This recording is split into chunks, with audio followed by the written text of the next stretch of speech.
June 22nd, 2026. We got quite the fucking show tonight. Let's go! By the way, It's the big reveal of the Steam machine, Andy. are you excited? The Gabe Cube is here, everybody. Who's ready to pay $1,500 for a console / PC hybrid less powerful than the base PS5? That's retarded. How could they do this? Just so you guys know, it's 2,000 Canadian dollars. Something like 2,049 Canadian dollars for the 2 terabyte model. And it's like, you have no choice but to get the 2 terabyte model. What are you going to get, the fucking 500 gig model and put four games on this cocksucker? 500 gigs is what? Like Red Dead like 3 times? That's it? And I know it's because of the RAM prices, and I know it's because of the AI shortage, and I understand that it's probably AI. I know, right? And I understand it's probably a fair price for the machine or whatever, and they didn't intend for it to be this much. But holy fuck, who is this shit for? Because our show caused the Steam machine to be fucking. The thing is, for everybody who already has a gaming PC, you're just going to upgrade your fucking PC already, right? Yeah. Or keep it the same. Like, it's probably just as good, if not better, than the fucking Gabe Cube. If you're on console, right, and you're considering this as the alternative, it's fucking $1,500. Although now, fuck, these PlayStation 5, like Xbox, it's like creeping towards $1,000 anyway. Motherfucking like Canada. I'm pretty sure the PS5 Pro is nearly $1,000 anyway, but it's not $2,000 fucking dollars. So I just struggle to like, the market for it is literally me, which is just a person that's too lazy to build a PC or hook their PC up to a fucking TV. But how many people out there are like that? I don't know. Press 1. Guys, press 1. If you're going to buy the Gabe Cube, press 2 if not, because I saw the price is $2,000 before tax Canadian dollars. I talked to Andy about this before the show, right? And I said to him, they tried this once before, like 10 years ago. And I think they called it the same thing, the fucking Steam machine. Yeah. The difference back then was they weren't doing it like in-house. There was like a bunch of third-party ones, like Alienware had one and Dell had one, and all these different companies had them.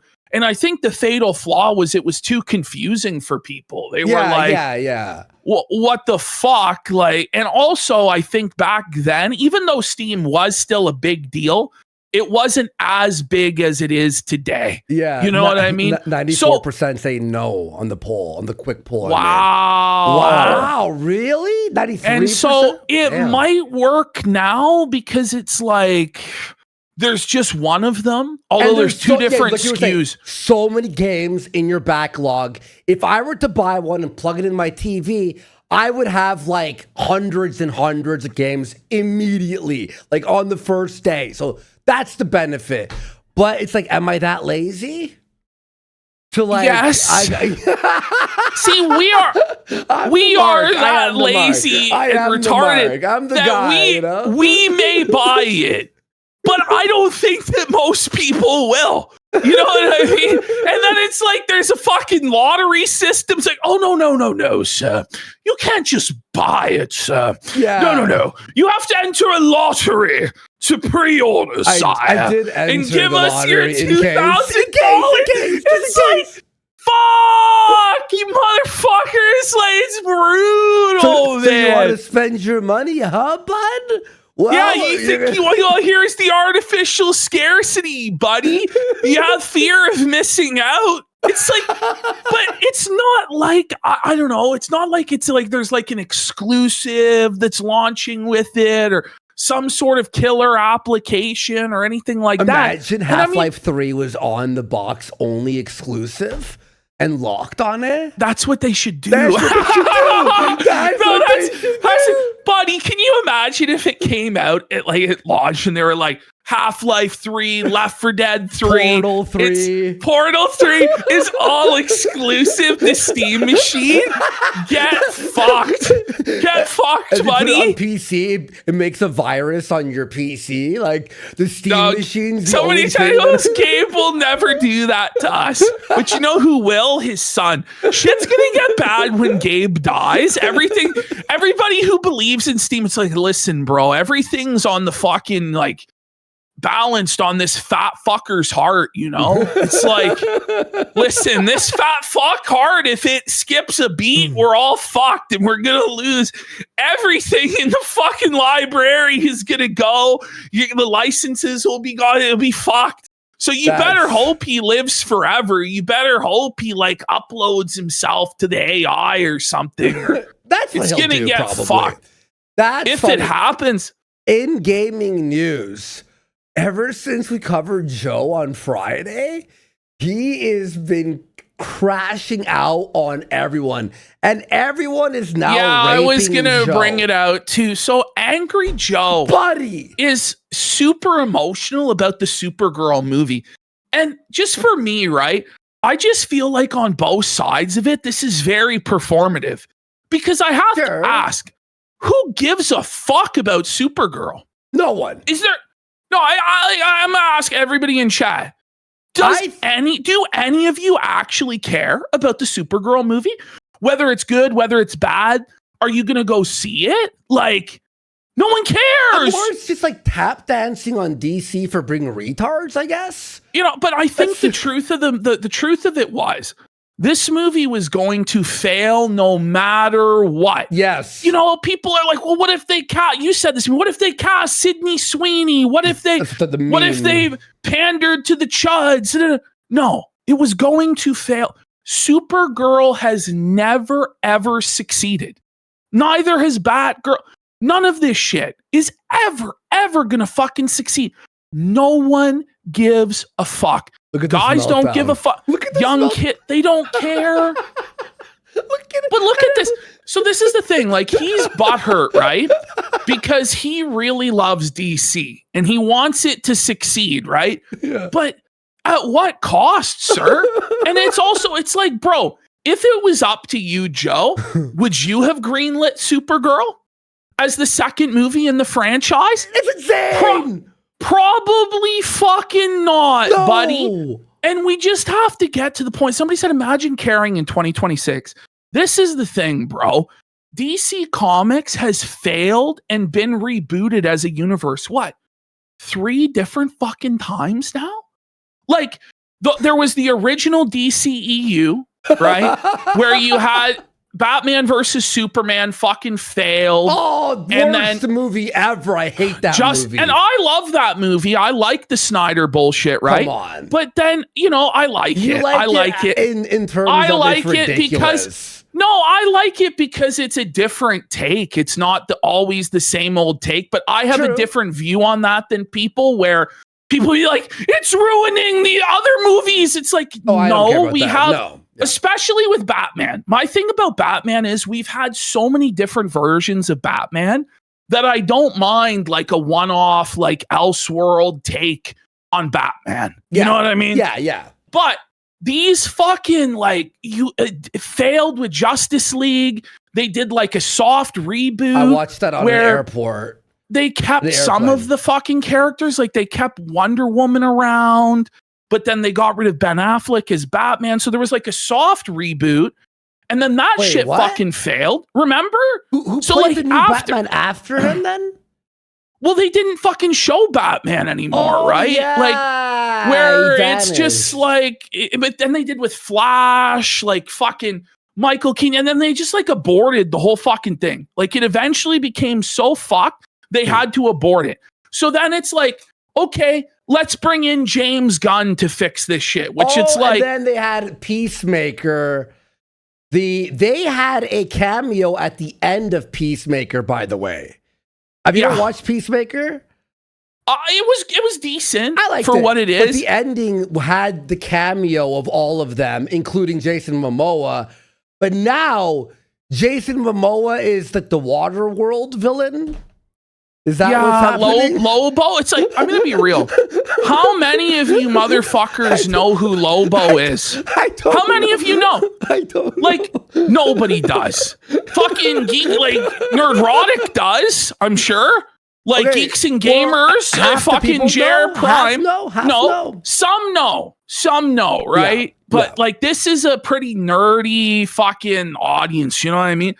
How many normal people are excited for fucking Lobo? You know what I mean? Like, this is the thing. Like, this movie is fucked. It's completely felt it. It's dead on arrival, and Joe is coping, and he's fucking seething. They projected, I think, $29 million only at the domestic box office this weekend. That's what it's tracking for. You said that. It's $29 million. Or was it 39? Something like that. That's fucking abysmal. It has to be 100 to start, like, no? Fuck nobody. It's not even going to sniff that. Oh, not even going to fucking come close. And they poured $175 million into this fucking thing. 200. Plus marketing. Yeah, it's probably 200. 450. So they're going to make like $600 million cocksucking dollars to just break even on this project. Fucking Superman barely made that shit. And it made less than Man of Steel. And Man of Steel back in the fucking day, like, the dollar was worth a lot more. So truly, Man of Steel fucking raped this James Gunn Superman. No. And it's like, yes. Man of Steel did better than the new Superman? It actually did. That's insane, actually. And when you adjust for inflation, it's even fucking worse. What the fuck are they doing? And then it's like, okay, we greenlight Supergirl as the second fucking movie. Like, how is it 200 million? But it's an IP. But it's an IP that has never worked, that has never been successful. How about if you had to be a girl power movie, why not make Wonder Woman the second fucking movie? Yes. And then, but they're also like, the whole thing is stop-start because they're waiting on Batman 2, whether it's going to succeed or not. The Matt Reeves fucking picture. Oh, no. So they're waiting on that fucking shit. Like, decide, well, do we make a new Batman? Do we not? What the fuck do we do? The God's honest truth is the only character in DC that anyone gives a fuck about at this point is Batman. Yeah. Now, that could change. Well, the Penguin show you said is really good, right? Yes, Penguin show was fucking sick, bro. That universe. Like, stop. They're trying to make like these characters that they have. Us care about them. The robot guy, no one cares about the black robot guy. DC. Cyborg, no one cares. They might in a Teen Titans movie. Yeah, Here's what's crazy. Here's what's crazy to me, and we'll move on from this. We'll talk more about Joe, and he's crashing in a second. But sorry, guys. This is what's crazy to me, right? So for the first time, I went and looked at like the credits of who's behind Supergirl. Okay. Because I saw Joe crashing out. Oh, you told me. Yeah, and shockingly, James Gunn neither directed nor wrote this fucking thing. They have the director of Mr. Woodcock. What? The director of Mr. But is the fucking old Billy Bob Thornton movie? They fucking busted him in. Now, to be fair to him, he also directed I, Tonya, okay? But, like, he's never had, like, an action movie, big blockbuster franchise. Like, he doesn't have that experience under his belt. But what's the most fucked about this whole thing is this writer, Anna Nogueira, or this fucking Hispanic woman. You know, this bitch has 0 fucking credits. They put her in charge of the screenplay for this. This has to be a fucking like for scam. Teen Titans. She's writing the Teen Titans screenplay. Wait, and what? She's writing the Wonder Woman screenplay.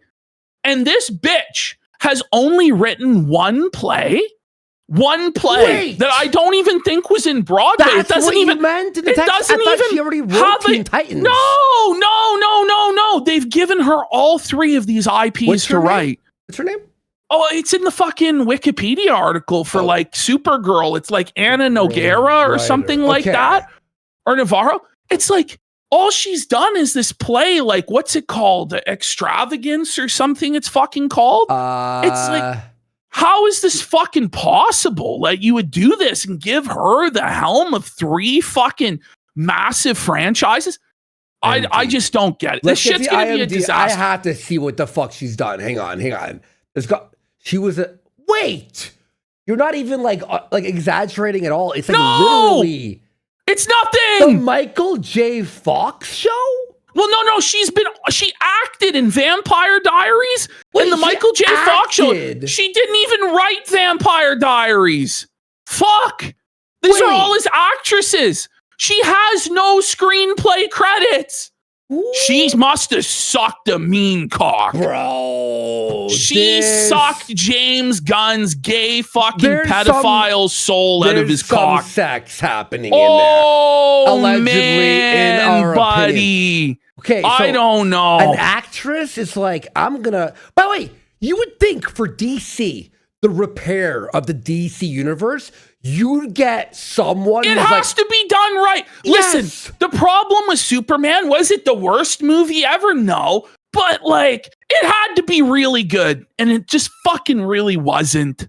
And now it's going to be this wet fucking fart of a follow-up. So Joe's whole universe is dead on arrival. So he has to crash out and blame the fucking chuds. Which, regardless of the chuds freaking out and grifting off of it being a woke piece of shit, it was going to fail anyway, Joe. And you're just making yourself look like a mongoloid. Like he's tilting at windmills here. Like if he battles with heel versus babyface, magically this movie will be a success. It's not going to be. And even Joe admitted this shit himself. In one of his most recent tweets, he's like, it's not even going to beat Toy Story 5 second weekend. She does look like a fetal alcohol baby or some sort of a fucking, I don't know, man. Obviously, that's like AI to make her look fucking worse. You know, but she is not very attractive. Right? I'm hiding the screen. Don't worry. I'm not. She has like a fucking I don't know, like a grimy, like party girl slut vibe. Yes, yeah. Which listen, like trailer I'm parks sure you know, like you'd fucking bang her, you know, at a fucking party when you're drunk as fuck. But should she be Supergirl or Wonder Woman or at the helm of a blockbuster franchise? No. Fuck no. Oh, man. And also the Chuds. I don't know. I think. And the Chuds hate her from this clip because she says that it's going to be a gay LGBT movie. But it's like, the thing is, I just don't care. You know, like I say, oh my God. First of all, I doubt they'll even have the balls to make her a fucking dyke. Well, it's never going to fucking happen. Nor would it even matter. You know, fuck Joe. Joe's crying out his ass. If he's such a big man, by the way, he should do a video response to Nerdrotic and fucking heel versus babyface and destroy these guys and own them. But he won't. He'll just sit there seething on Twitter all day long, crashing the fuck out. And the thing is, hardly anybody's agreeing with him. And it's just not doing anything but make him look like a fucking lunatic. So it's just a bad move from Joe, in my opinion. Alex is at home fucking texting other Joe going, are you seeing this shit, bud? He's like, I know, man. I know. Just keep editing. Like, just keep editing the gaming videos. What's crazy to me, though, is Joe himself gave the Superman movie a 6 out of 10. So you're so desperate for the continuation of your own admitted 6 out of 10 franchise. Terrible. That you're going to get down on your knees for this shit and scrub it and fucking sweep it up.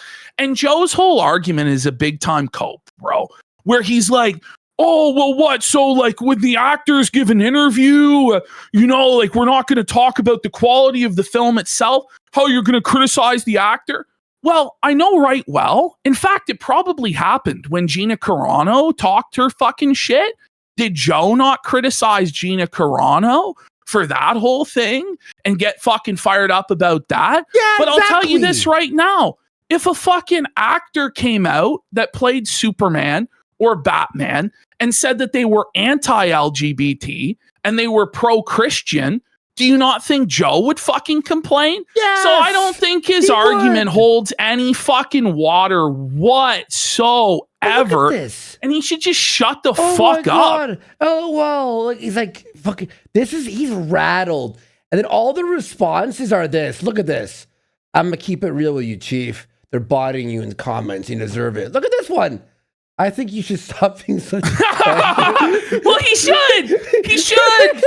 It's like, listen, Joe, there's a whole fucking group of people that just think way differently than you on this. You're not going to convince them. You're not going to change their fucking minds. You're just going to get shit on. And he's fat. He's fat and he's seething. Oh, man. These people are fucking ripping. Somebody asked, are we excited for Clayface? Did you see the little teaser they dropped for Clayface, Andy? No, I did not. I think it actually looks fucking sick. I'm like actually really... Yeah, it's like a rated R Clayface movie that they made for like $20-30 million. Wow. I think that has a good chance to be good. Oh, okay. That's pretty freaky right there. Yeah, okay. Adam Sellers is saying it's cringe. I get it. Most people don't like cape shit. We never do this on the show. I like this shit though, where it's like they make something like that's cape shit, but make it like grimy. It's a different take. I'm so sick of that fucking like, oh, lighthearted, all quippy. Like, I can't do it. Like, even this new Spider-Man, I'm like, I love Spider-Man, and I'm like, but how do you have Punisher? Like, does Punisher kill people in the movie? He better? It's always this like super ironic, gay, Reddit, quippy fucking humor. And like, that's the biggest problem with that He-Man movie as to why it wasn't like really, really good. Yeah. Is because it was just too fucking gay. You know, it was just too gay, you know, but it was better than most shit that comes out, which is fucking sad. Because most shit that comes out is just so explicitly fucking evil and gay that you just can't even bother to watch it. So anyway, let's get into this fucking show. Fuck Joe. He needs to stop fucking crying. Very funny if you want to go and check out his tweets there. Because they're very, very fun. Let me get into this folder here. Joe's Obsession was good. Everybody's seen fucking Obsession now. You know? A23's top movie ever made. Oh, they're making money fucking hand over fist. Like 400 mil or something? Goes to show also they don't need to pump these fucking massive budgets into shit. Like, bro. Not every movie has to be $200 million fucking dollars. But Backrooms was like, what, 10 million? Not even? An Obsession was like 700,000 or something. It's like, and now this guy's like, he's offered the world for the next movie. And you know, apparently all these Hollywood studios are now scouring fucking Reddit for these like creepy pastas to make movies about, because they're like, shit. I think with the movie theaters like dying as well, like the days of these massive blockbusters are coming to an end. I mean, Amazon will tell you that they're happy with Masters of the Universe flopping because they're going to make the money back on streaming. But I struggle. Streaming then. I don't know. Like, I struggle to see how, but I don't fucking know. Yeah, anyway, let's get into our well, that's the thing. All those Game Pass games, all the studios went under. Yes, so all you guys offer your game for free. Woo! But you want to know why? Just real quick, I was using Unreal, and now you could connect it to the Claude. Connect it. It could see what you're doing, and you could type in anything, and it will do it for you. It's fucking insane. And the day after it's released, Xbox fires 1,000 people, and they closed down like 7 studios. And the head of CEO of Xbox is an AI person. They're now like, bye. We just need 20 people with AI to fucking It's gonna rape suck it. We don't balls. need Indians. We don't need... They're apparently launching this new Xbox next year. Vibe code. Huh? What is it called? Does anybody remember what this shit's called? This new Xbox? Everybody's talking about it. What's it called? The Horizon or some fucking bullshit? The Helix. Xbox Helix, buddy. Which is supposed to be like their answer to the Steam machine, where it's going to have like Windows pre-installed on it, and you're going to be able to use it like a PC. I can't wait and to access spend the Microsoft Store. $2,300 on it. That's what it's going to be, though. It's going to be fucking. This is a thing. Fuck, like this PlayStation 6 apparently coming out next year. These consoles are going to have to be like $2 fucking grand. You know, in order to be an actual upgrade from what's currently on offer. And you got to ask, like, at a certain point, for the average normal person that probably plays like 3 video games a year, are they going to fucking buy a $2,000 PlayStation? No, look, I'm playing I can play games in my fucking pocket here. Spend $5,000 on. By the way, the new games coming out all suck. That's Except for GTA 6 is the only thing I'm like, that's gonna be cool. That's it. I actually have no other feelings for what. Are you excited for the happens? What happens thing? when GTA 6 sucks? What do we do then? Well, with mods, the industry just sucks. dies then. I don't think it will suck. It's gonna be GTA, but just cool, like with like.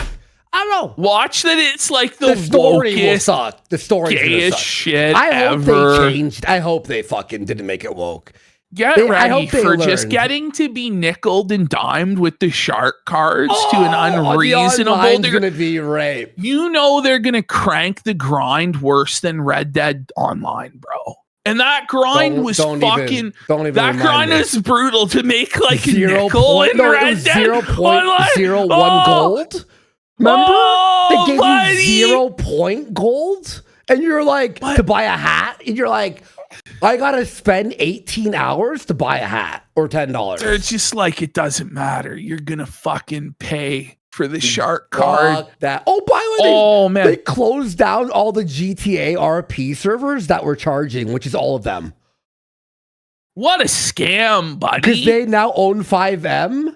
So now anyone making money off the GTA, they're like, no, it's going to be ours. So they just closed it all down with a judge. To make all the money. You know what? All the time. I got fired from Burger Shot 2 years ago from some autist because I pulled a knife on a customer that was verbally abusing me. It sounds like he should have been fired. You were doing what was it? Your Johnny Valentine character? Eddie Valentine. Hey, how you doing, Valentine. And I have this. So my character is from like Liberty City. Hey, how you doing, cocksucker? This autist goes, you got to stop calling the customers cocksuckers. I'm like, this is who I am. I'm like, I'm playing GTA RP. Could you fuck off? I'm being managed in GTA at a fucking burger's place. Well, that's the one and thing. I did it like 8 hours a day for like 3 weeks. A little bit more. Not kidding. It's like, it's the same thing. Who are these people that like play Second Life? I know. And it's like, okay, I'm fucking flipping burgers in Second Life, or I went to jail in Second Life, and they serve their it's like,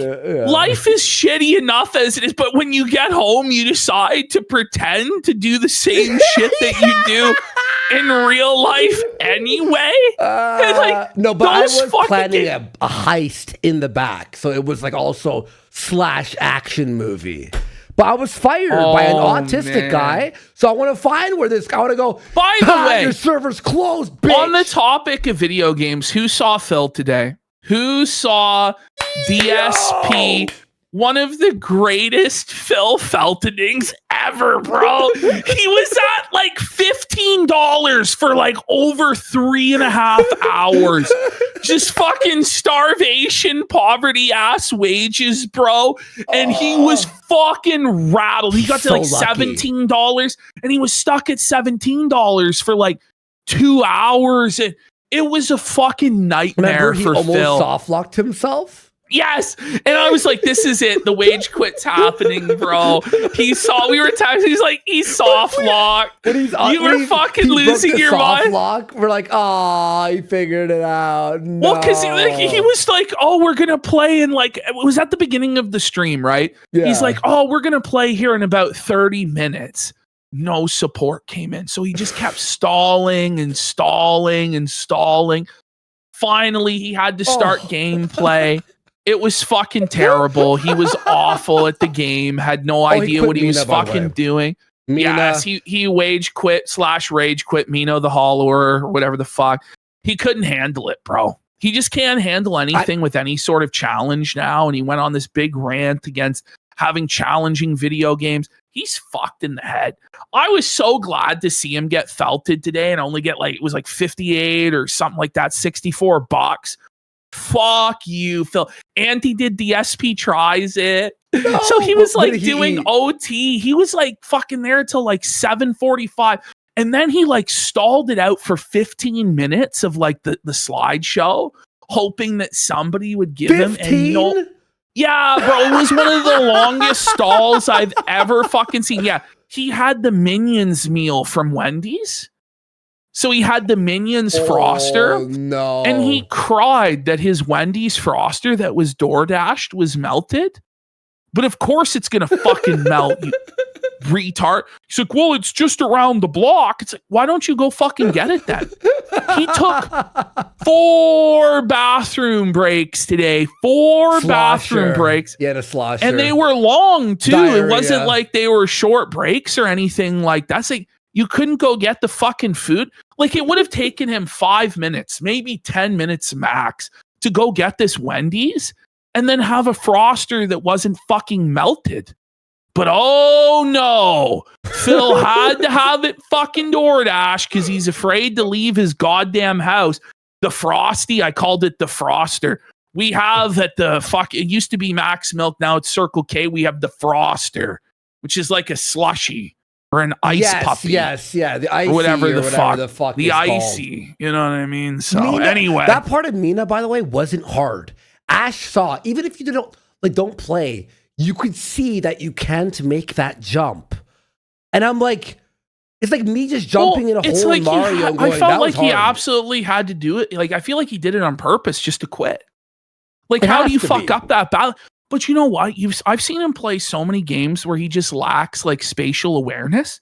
Like in Donkey Kong, some of the Bonanza, some of the deaths were just fucking ridiculous. Oh, that was the best. Mario games, some of these deaths are just fucking ridiculous. And somebody brought this up in chat, but this is what it is. He's thinking about Pokemon cards. Like Phil's stream now, the whole time is just about fucking Pokemon cards. I fucking hate it, bro. I'm going to tell you, it was funny for like the first month. And I was telling people on locals last night, and Duty was there. I'm like, I look at Duty's, I'm just like, it's all Pokemon related. I'm like, look, I like making fun of Phil and Pokemon cards, but now it's like 99% of all videos are about Pokemon. And I'm just like, the joke is over. Yeah, he's opening cards and he's poor. Fuck Phil, change it. Like he's losing. Prismatic Evolutions, buddy, is the biggest scam, even if it's not resealed, of all time. By the way, we got Hyserian for 45 subs. Can't Sin for 10 subs. Low Temp Dabs, Baked Buddhist, and It's Me Rude for 5 subs. We got Mr. Bubbles for 2 subs. Devious Rep, Ozcob, Winnie Cortez, Malbus 201. We got Sheevburger for 2,000 kicks. Says during the June the King doc at 2 hours 52 minutes, Jer drunkenly says he makes $1 million a year from coffee. That's his claim, and he claims to have made $5 million from the coffee. But we know right well the profit margin, even if he did make $5 million in revenue, he made next to fucking nothing in profit. Nothing. So it really doesn't fucking matter anyway. It's all just wasted money fucking churning. Show us the fucking money. Show me the money, bitch. Yeah. We got Buzz CJC for a sub. I'm a big DB says he got a laugh today as Crowder welcomed Jer's raid saying Jer's strong suit is fresh off the press news on his morning show. And then the chat just shit on Jer. What a way to introduce somebody, right? It's like, this guy's really insightful on this issue or that issue. Like he's really good on guns or immigration. It's not like that. It's like, this guy's really funny. He's really charismatic. He says, Jer's strong suit is fresh off the press news on his morning show. Isn't that everyone's fucking show. Jared, and then everyone raped Jared. That's hilarious. Man, buddy, we got It's a Me Him for 10. So let's go, big support. Fuck yeah, thank you, buddy. Magnus says he spent less on a 9070 XT graphics card when it came out. Yeah, than the GameCube. It's fucking true, man. It's a scam. It's actually a scam. I'm not gonna tell. The price of everything is a fucking scam. But who would think that, right? Traditionally, the price has always gone down over time. This is the first time ever. It's like, if you were an early adopter of the PS5, you got the best deal, or an early adopter of these graphics cards, you got the best deal. It's usually never like that. So now you really got to FOMO and buy the GameCube right fucking now, because by the time 6 months pass, it's going to be $3,000 fucking dollars. Buddy, I'm buying it day one, bro. We have to buy it day one, or we're just fucking broke peasant bums, buddy. Aurelius says he likes the question. They're always funny. Jeremy is feasing out, says they're making a Clayface movie. You ever heard of Clayface? Okay, we covered that. We talked about that, yeah. J. Caesar 187 saying, speaking of Warner Brothers, they work with Vivzy Pop to make a dinosaur-themed musical film. Vivzy Pop is the one behind Has Been Hotel. With a name like Vivzy Pop, it has to be shit. That's all I'm gonna fucking say. Sus. Very very fucking gay. Sus. H-Town Lord says, speaking of Angry Joe, not only did he scam people through that Street Fighter board game, this is some old lore. He didn't buy his Wii U. His fans bought him the console and games. How dare Angry Joe scam his fans for the Wii U, buddy? This is like Styxx with his laptop grift, buddy. The Salvation Laptop Fund, this dirty fucking e-bagger, Angry Joe. Everybody who would ask their fans for money? You know? Only a sellout, soulless, slimy fucking piece of shit. Now let's get some songs! Woo! It's Monday! Holy shit! XX Bepiz! XX for 25 songs! Let's go! It's me, Rude, for 1,000 kicks. I think my color's fucking off. I fixed you on my end. Okay, I have to fucking fuck with it, because I don't know. Look at the replay, and look, I've already I fixed I lowered you saturation. You fixed it in real time, buddy. I just realized I was Jeremaxing. I'm looking at myself. I'm like, holy fuck. Say Jeremaxing, and I'm like, listen, I never go outside. See, how did I get this tan? I produce. There you go, Andy. You did something, buddy. I was secretly doing it over under the hood. Here's the problem, Andy. What happened to the blazer, bro? I can't wear it every day. Well, I thought you were gonna be dressing like a job or something. I have a big man. A buttoned-up silk shirt.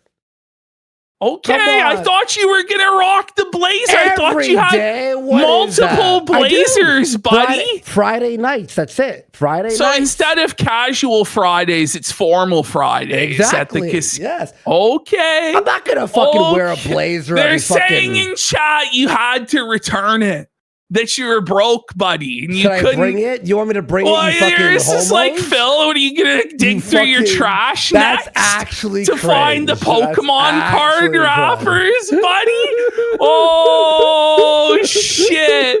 Okay, we got Jean Vent says, remember all of this started because Jared did not want to do a financial audit to dispel the either I'm broke him already. Let's be honest. By the way, Tim Heidecker already They just canceled. gave up on this? What was his story? He's paying.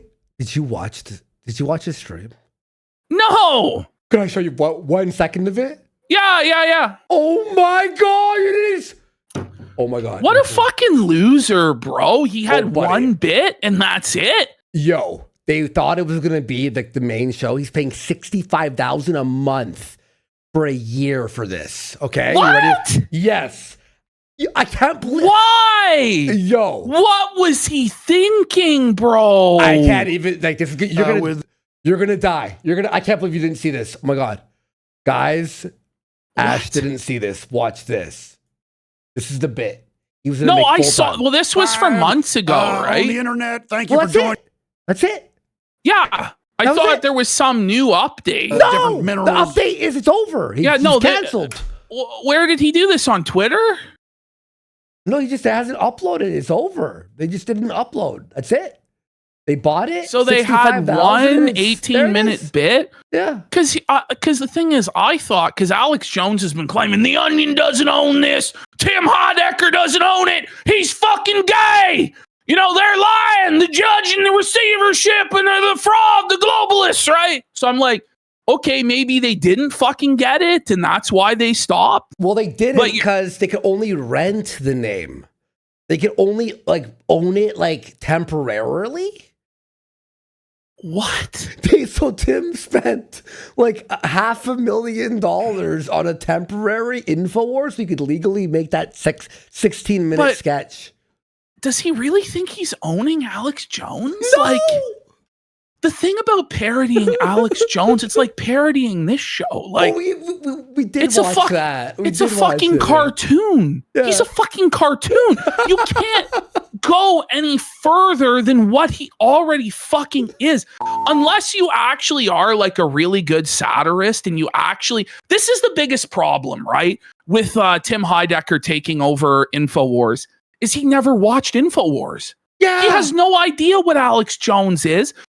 It should be constant supplement shilling, boner pills, ridiculous parodies of various supplements and cash schemes. And he should be a fucking alcoholic. And he should be all of the actual gossip about Alex Jones. He should be fucking trannies. He should be shilling for Israel on the side. There's all sorts of ways that you could do this. But he actually doesn't know anything about Alex Jones. So you can't satirize something you've never fucking seen. It's retarded. But he's playing Tim Heidecker. Literally, he goes, "This is Tim Heidecker here," but you're doing an impersonation. But it's not even a very good impersonation. No! In my opinion, I'm obviously biased. I think my impression is better than fucking his. This is insane. Look at this. Hello? Who's this? This is Tim Heidecker. Who's speaking? I didn't get your name.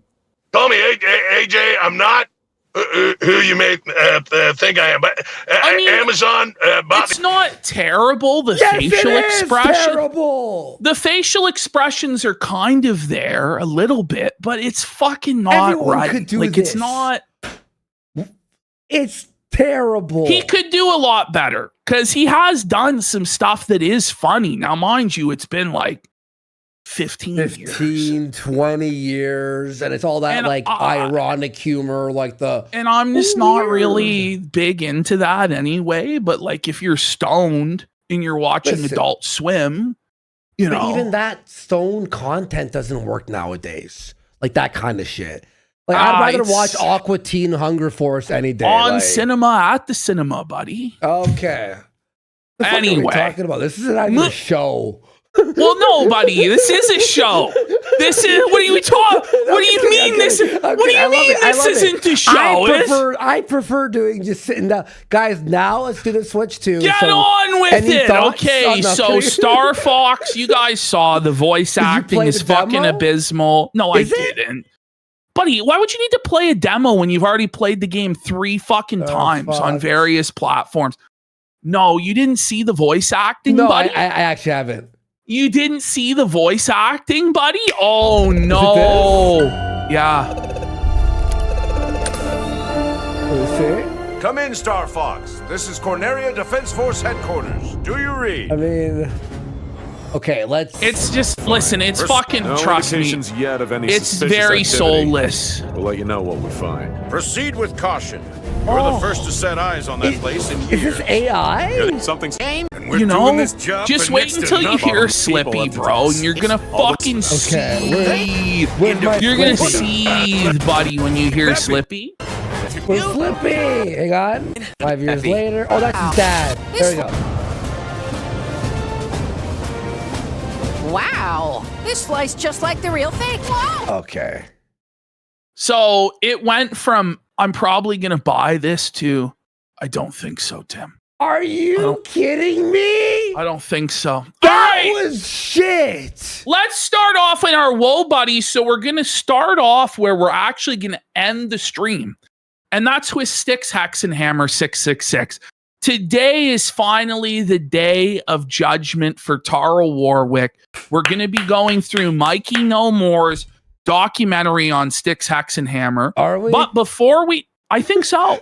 If we actually start the fucking show and get the ball rolling, and maybe we pause a little less during the segment, so we may actually get there. But let's see how Styxx is doing these days. So we have this tweet, this update from Styxx, where he says his stroke or aneurysm or whatever the hell it was has left his body weak and his vision failing. Let's go! Yeah, if only it was real! He says, yet knowing that I will probably die soon makes me elated. Cope alert! Cope alert!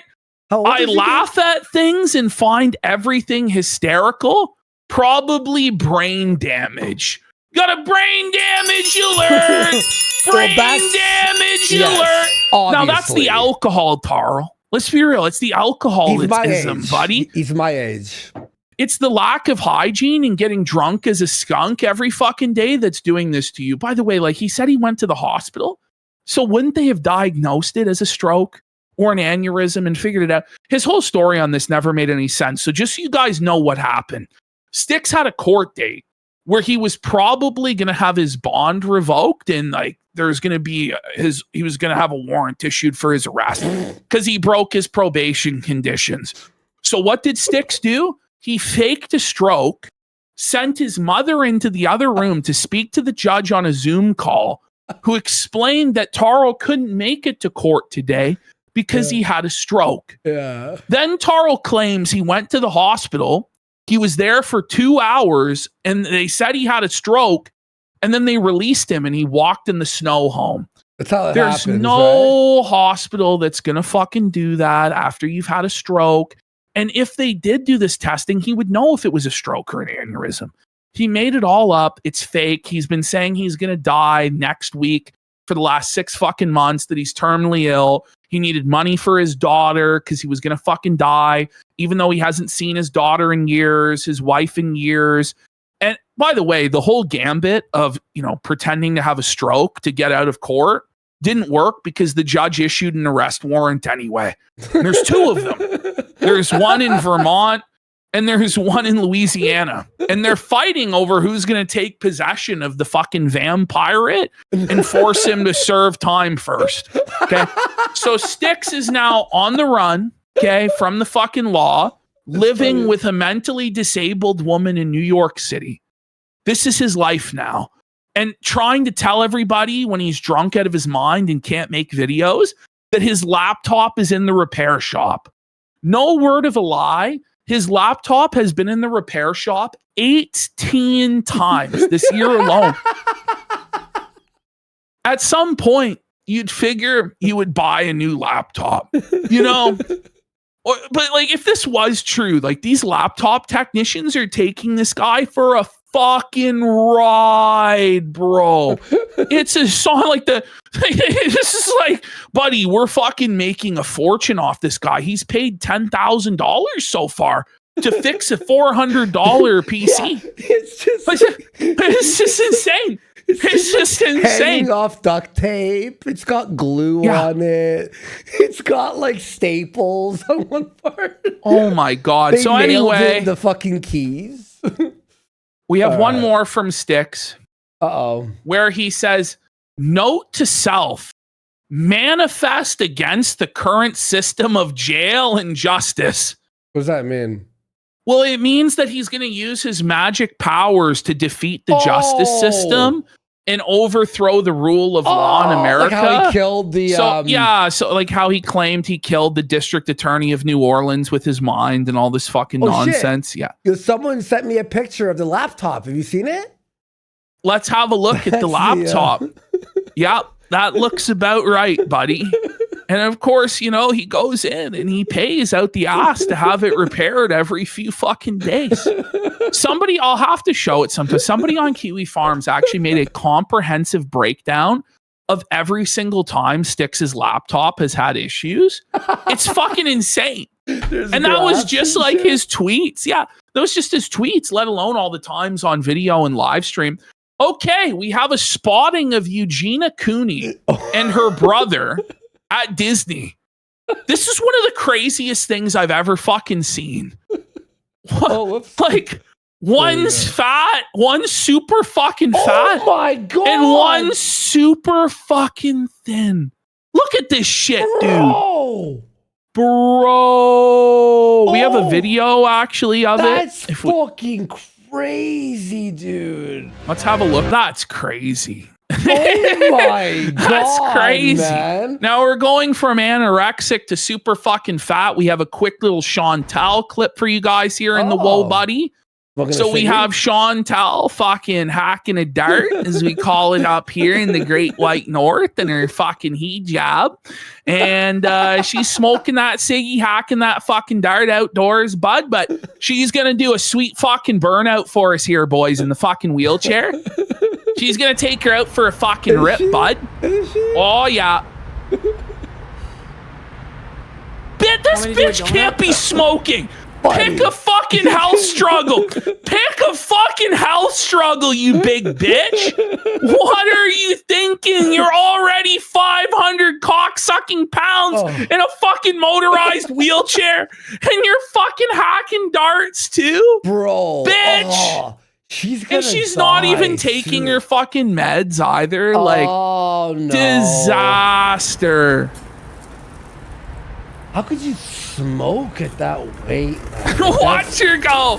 She's gonna do a sweet burnout here, buddy. Look at her go. Look at her go. Look at the speed on that burnout, buddy. Ridge Racer. Oh, she had to back her up a little bit. Couldn't do the full fucking circle. Ridge Racer. Woo! It's a need for speed. Like, she just looks so... Look at her, bro. That's felted, buddy. That's fucking felted. The motor's struggling on that one, but you know it's more like Fridge Racer. Dude, you know, like attack her heart for massive damage. Cardiovascular event incoming. Okay, so now we have an update. We covered this, I think, last week or the week before, the Gavin McInnes DUI saga, with Anthony Cumia acting as special advisor and counsel to McInnes. Okay. So we heard the word like a week or two ago that Gavin McInnes had been caught with a DUI back in December.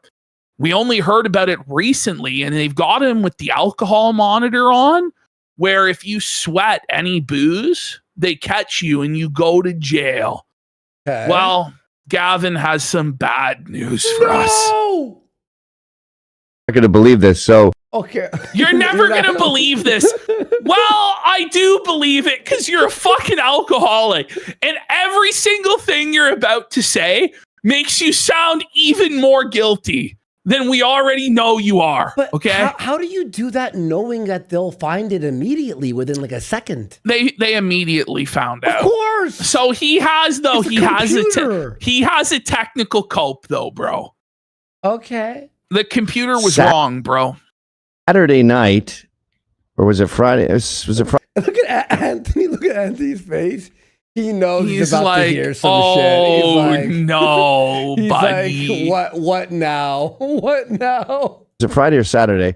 There was a Scottish Games World Cup, and the Knicks at the Duck, and so Jay Johnston was visiting, the Mr. Show guy who ruined. I like how he's setting up all the he's setting up all the excuses. He's like, listen, the Knicks won the championship. Fucking Scotland was playing in the World Cup, bro, and one of my buddies was in town. How could I not be drunk? Wait, no, it's like, so like, obviously I didn't drink. What? You're giving us all the reasons why you would drink. Yeah, exactly. You know what I mean? Like, for J6. I mean, it was a confluence of 800 things. What? Mr. Show guy who's ruined for J6. I mean, I thought he was celebrating January 6th yesterday. No. Okay. It was a confluence of 800 things. So I take them there. I'm wearing a kilt. Great night. I'm drinking my Heineken Zeros. Okay. I have pictures of me drinking Heineken. Pause. If you are wearing a kilt, you're getting drunk. Isn't that just the universal law of the universe? Like, yeah, exactly. What the fuck are we talking? I don't know of any man that was wearing a kilt that wasn't blackout drunk on whiskey. Exactly. You know? No, exactly. So like, this isn't helping his story, or you're just like a homo, or you're playing the bagpipes. The Heineken Zero. So this alcohol. is the cope. This is the cope as he was drinking Heineken Zeros. Do you believe him? Nobody believes him. Nobody believes this. Kumia, look at Kumia, bro. He doesn't believe this like, for 1 fucking second. Were you drinking it, bud? He's just so smart. He's like so happy. He's like, finally, I'm not the fuck up. Finally, it's not all my fault that things have gone to shit. Zeros. I get a call from the bracelet people. You drank 3 beers. Whoa! No way. Whoa. I go, you're wrong. They show me a graph. No way. Show me the graph. They show you the graph, bro. Listen, you fucking tripped this. You had 3 beer, buddy. Listen, when they have a graph, no. You lost. They're gonna figure it's it over. out. It's over. It's automatic. Like you can't even argue it. It's on the fucking graph, bro. You see this graph? Look at this photograph. I spilled a White Claw on my leg. That's what it is. Oh my God, he spilled the White Claw. This is the cope. The cope is he spilled fucking White Claw on himself, buddy. And so therefore, he couldn't have possibly been drinking. It's one of the craziest copes of all time.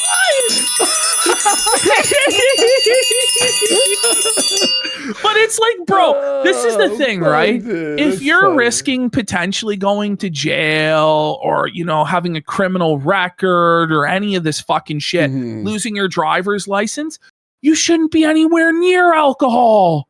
Ever. Let alone going to a fucking busy bar where somebody could spill it on you and then you're fucked. Like, what are you thinking? So what happens now?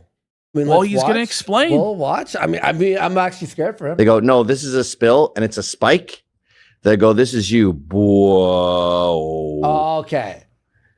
So they have ways to know if it's some liquor was spilled on you. Instant alcohol touched it. Yes. And then when you're drunk, your sweat slowly makes it increase. Yes. Well, that's the thing is, so it like tests your skin. It tests your sweat. So if you pour the alcohol on yourself, it's like, oh my God, he's fucking blackout drunk. But then it goes away in like 10 seconds because it instantly evaporates. Yeah. Whereas if you ingested it, it lasts. What if you got hammered in like a snowy field and you don't sweat? And you just, no, buddy. No, buddy. No, buddy. What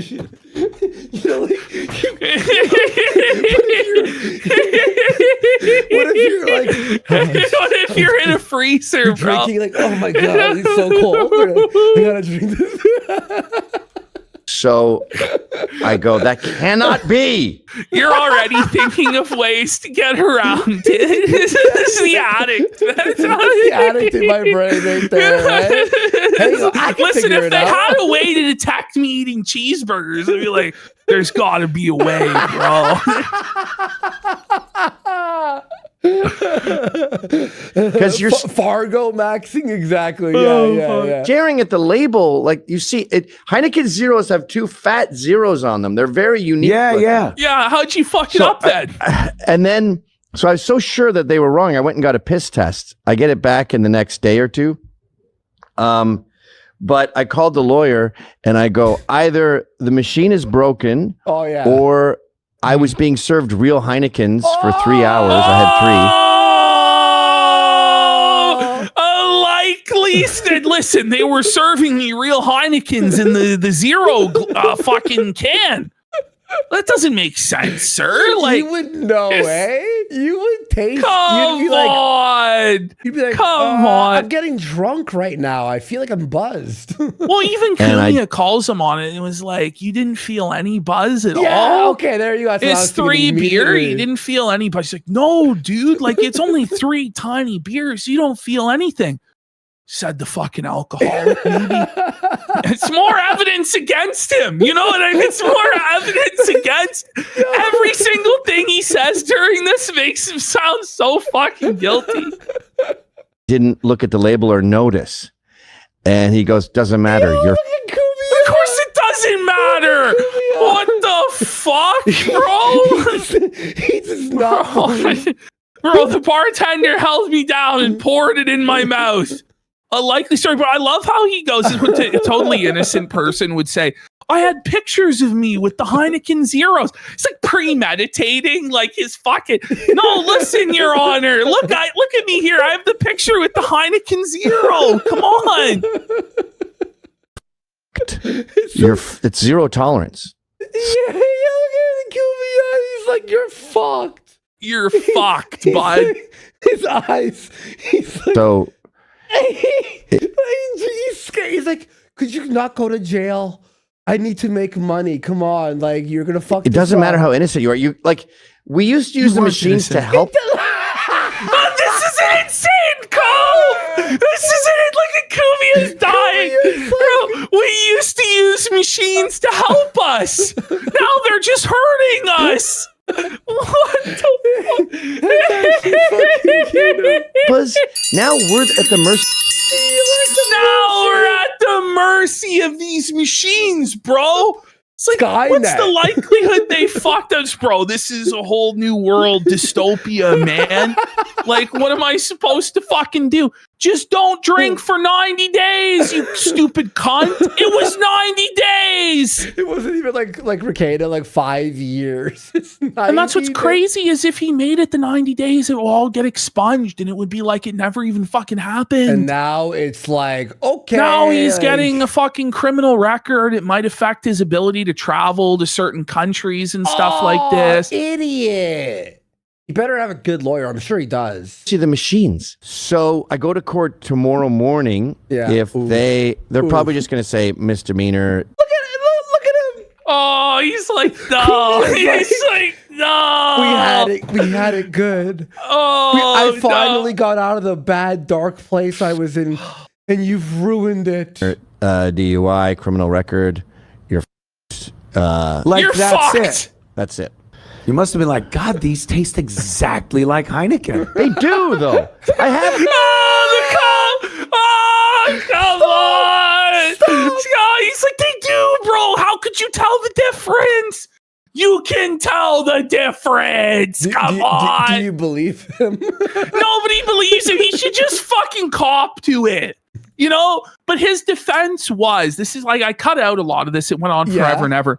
But one of his defenses was, well, he's like, if I was going to drink, I would have got blackout drunk. I wouldn't have just had 3 beer. But it's like, buddy, obviously you thought you were going to get away with it because you only did 3. And you're like, it's not going to spike my blood alcohol that much. I'll be able to explain it with a spilled beer or something.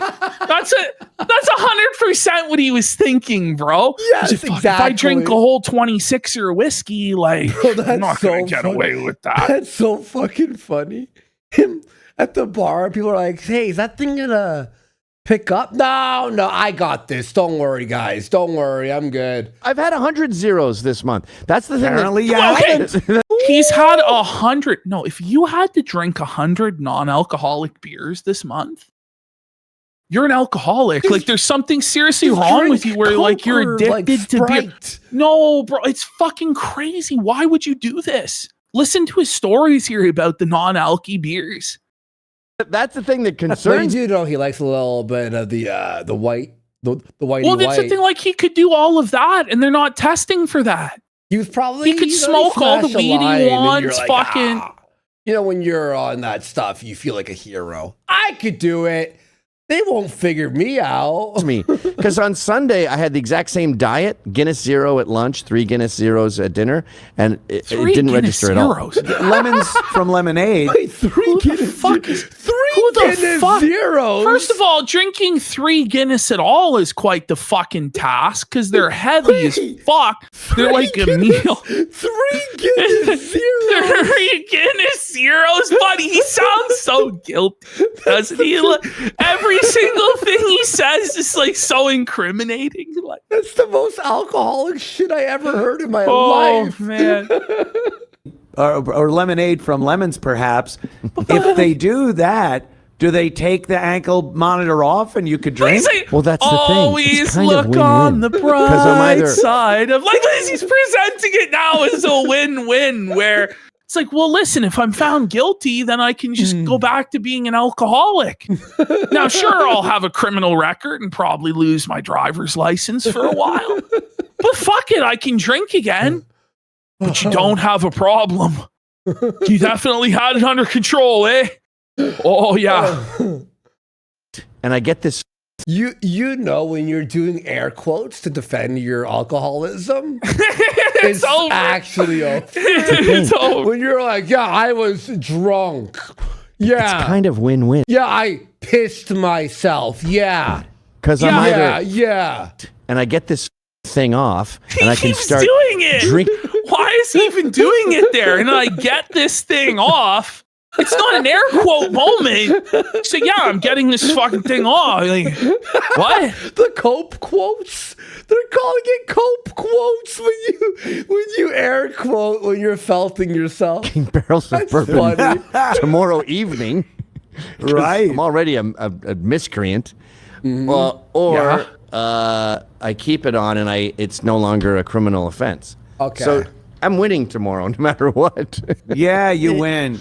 Now it. Yeah, you win, bro. He just goes away. He goes along. Yeah, man, you won. You won, bro. It's a good thing, really. You gotta say you won, okay? As we say. It doesn't seem like there'd be jail time, though, right? I mean, it's possible, technically. No, surely not. Surely, I mean, it's possible. Look at his face. Zoom in on his. That's felted, bro. He looks like Colonel Sanders exactly from the. He does. He does. When you zoom in far enough, he becomes Colonel Sanders, buddy. Right about there. That is him. That's him, bro. It's the same glasses. When I'm drinking, I don't drive anymore. I just anymore. Wait a minute, Kumia, no. The biggest degenerates ever. Listen, I've cut down from drinking and driving. Congrats, you gotta love how open they are about the degeneracy. I love it, yeah. Just don't give a fuck. That's wild. I used to, but he used to. Yeah. But that's a funny segment. That was funny. All right, so now we're getting into Mr. Bum Tickler. Now, a lot of you are not familiar with Mr. Bum Tickler. Mr. Bum Tickler is a Canadian legend, and he had a real Canadian heritage moment the one time when he was on a bus and some queer transsexual individual was grabbing his foot.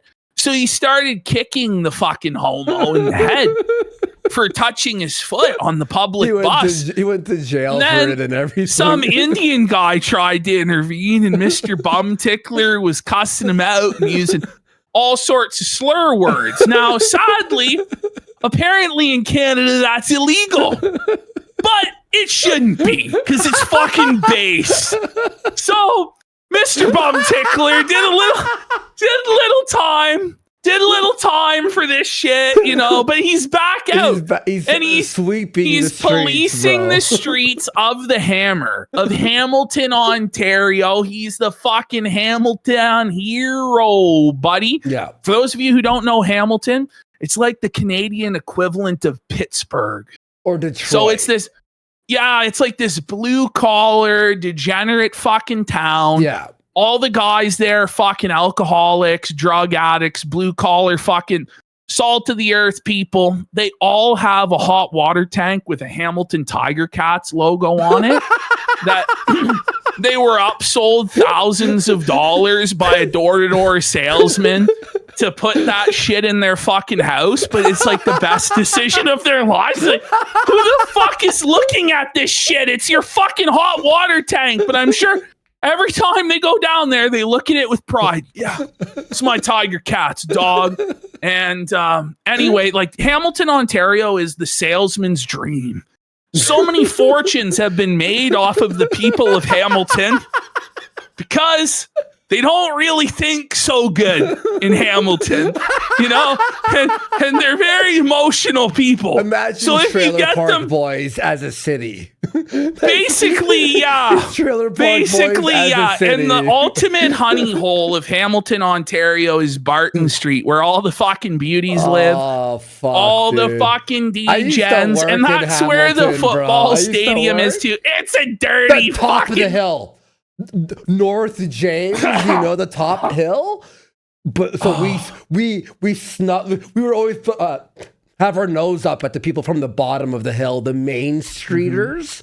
We called them the Main Streeters. Like, you're from Main Street? You're in the wrong neighborhood, bro. You're in the wrong township, shop, pal. dude. We don't like You're you on the downhill. other side of the fucking don't tracks, fuck. bud. Holy fuck. It's like 8 Barton Mile. fucking It's like 8 Mile. No, it really The is. hill In and then certain areas, below. yes. Down in the fuck below the hill, you'll actually see them. I've seen this one time. There was a woman, this crackhead, and she had like what you water flowers with, right? But she was watering the weeds that were coming up through the cracks in the fucking sidewalk. These are the sort of people we're dealing with that water the weeds, buddy. Okay. They're watering the weeds. And somebody goes, why? Because it was there. And that's like the thing with these people. Like, there's no rhyme or reason to most of their behavior, these crackheads that run amok in the Hammer. But we should do a documentary about Hamilton with Bum Tickler. we should. It would be fucking and interview people and shit. It would be amazing, that buddy. Would be fucking Kino. So we have the latest adventures of Mr. Bum Tickler. Here it's Mr. Bum Tickler versus Insane Man and Libtard. Let's see how it went. Here we go. Let's start. This guy's all cracked out. Okay, so it's exactly as I just described. It's exactly as I just described. Welcome to the Hammer. This is what it's like everywhere. In fact, this is actually like a nice part. Truly, this is like a cleaner part of Hamilton. It actually okay? is. It is. We're not exaggerating. Mr. Bum Tickler's a fucking beauty because he takes it upon himself to clean the filth off the streets and make the city safe. So he intentionally presses homeless people and crackheads. Now, normally you wouldn't do that because you might get stabbed or fucking, stabbed, some crazy shit. But he does it anyway. He risks his life for our entertainment. Yeah. He's like a superhero, like a local neighborhood superhero to felt off the Fenton zombies. Okay, sir. Are you okay today, sir? You okay, sir? He's obviously not okay. He's obviously high on crack. By the way, a libtard is about to jump in and oh no, not a fucking Hamilton superhero, buddy. Yeah. Oh fuck. Friendly neighborhood bum tickler, right? You're not okay? I want to make a doc with him. We should have my camera and everything. We should do it. I think they had like a logo of this guy, the Hamilton hero or whatever. Okay. And it was like a line that you called in to report door-to-door salesmen for scamming people. And the logo was literally a fucking superhero with his cape flying. So that's why me and Surfer will talk about people come in, their cape just flying. You'll have my first ever time knocking doors, right? We had this guy, I was shadowing like one of the more experienced salespeople watching what they did. Yeah. I swear it was the third door. Buddy became a superhero in real time. And he started following us up the street to all of his neighbors' houses. And he's screaming from the sidewalk, "Don't listen, they're scamming you. Hey, these guys are scammers." And it's just like, what can the cops are fucking called? Because this guy just followed us to every fucking door. And then the fucking, this is my first experience. The cops immediately show up. I'm like, listen, man, I don't know what the fuck's going on. I was just hired here yesterday. This is my first day. I don't fucking know. Was that in Hamilton? Do you have... Oh, no, it was, I think, in fucking London, or maybe it was... London. Or no, okay. I think it was Aurelia, actually. I think it was Aurelia, okay. I think it was Aurelia, Ontario. That's where it was. That's like a small version of Hamilton. Like By the way, we got a guy in chat named the Hammer Fag who says Guy from Peterborough shouldn't be criticizing anything. You might be right, buddy. There was a time when we could peer our nose down on the Hammer, but that time's past, bro. I don't know. Shit's fucking felt it. This is the most local we've ever done our show. Like, this is the most local shit you'll ever see in your life. Oh, fuck. All right. I'm a psychosis. I got psychotic behavior. I need medication. I need to be locked in a hospital bed. Okay. So for those of you who didn't fucking hear that, he said he's in psychosis. He needs medication. And he should be locked away in a fucking hospital. And you know what? He should be. But the people in Ontario, these bleeding heart fucking liberals, no. Put him out on the street and give him more drugs for free. That'll fix the fucking problem, bud. Send him to the tent city. Fuck. Even he knows he's fucked. Even he knows he's like, guys, you don't want me out here. Trust me. But don't worry, Bum Tickler is going to save the day. Literally crying out for help. But no one will help him. But Mr. Bum Tickler will. Mr. Bum Tickler is going to 5150 him. Here we go. Yo, content. They're fucking haters, guys.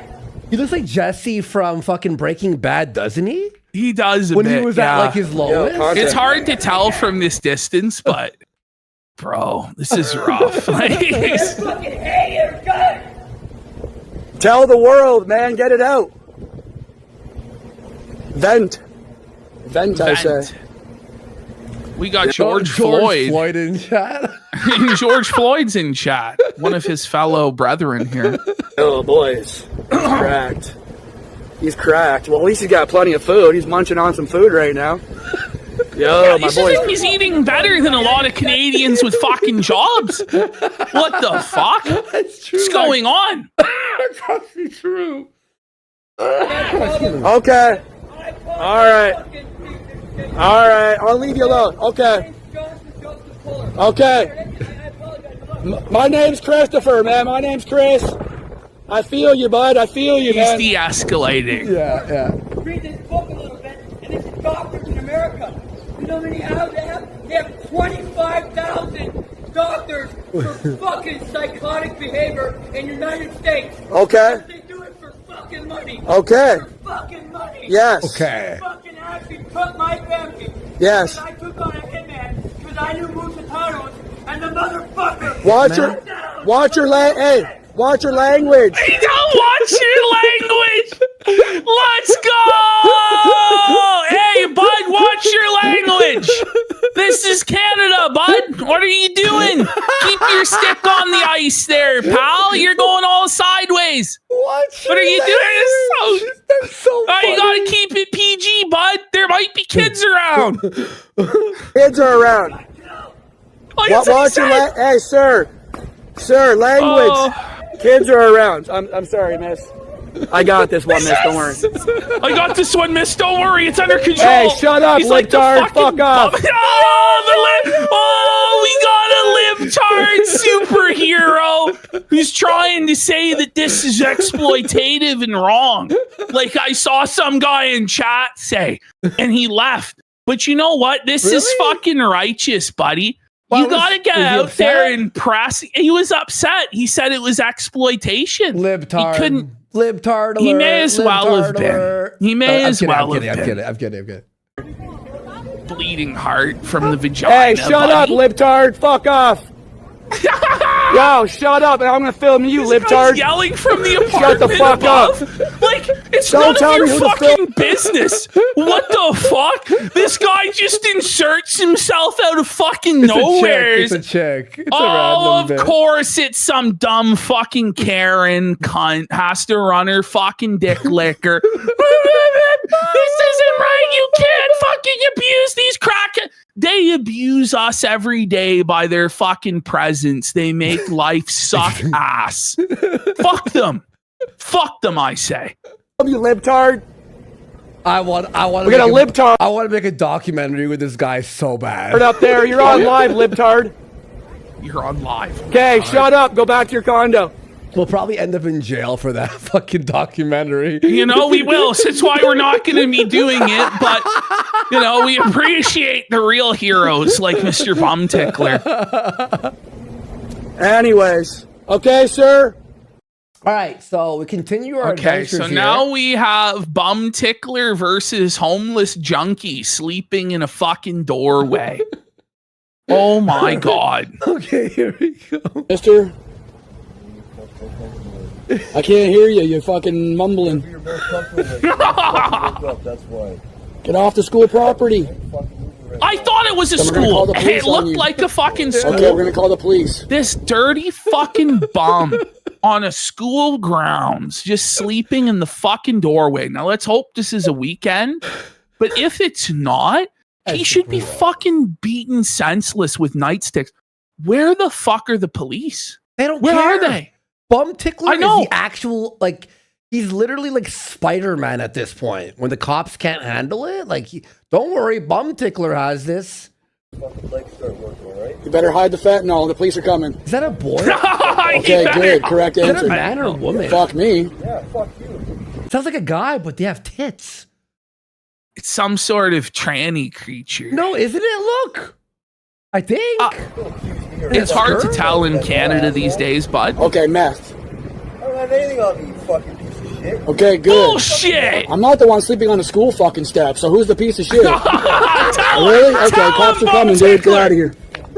Shut up, you goof.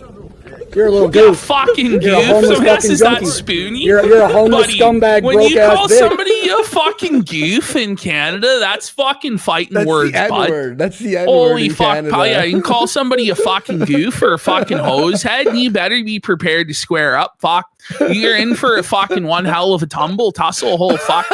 Yeah, fuck. Goof And alert. you're gonna amount to shit. That's what. That's what's good. You won't do shit, you pussy. You won't He do won't. shit. He's too high I to dare you to stand. put your hands on me.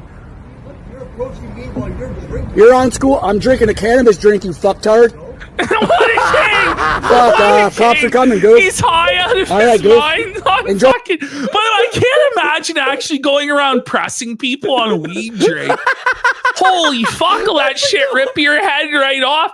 But he's getting fucking RTU maxed high on weed seltzers, and he's this high energy and going out and about and picking fights with the fucking homeless. God could only imagine this fucker on an energy drink or fucking Adderall, some sort of stimulant. He could not be fucking contained, bro. Holy shit. The good shepherd tonight getting molested by old men.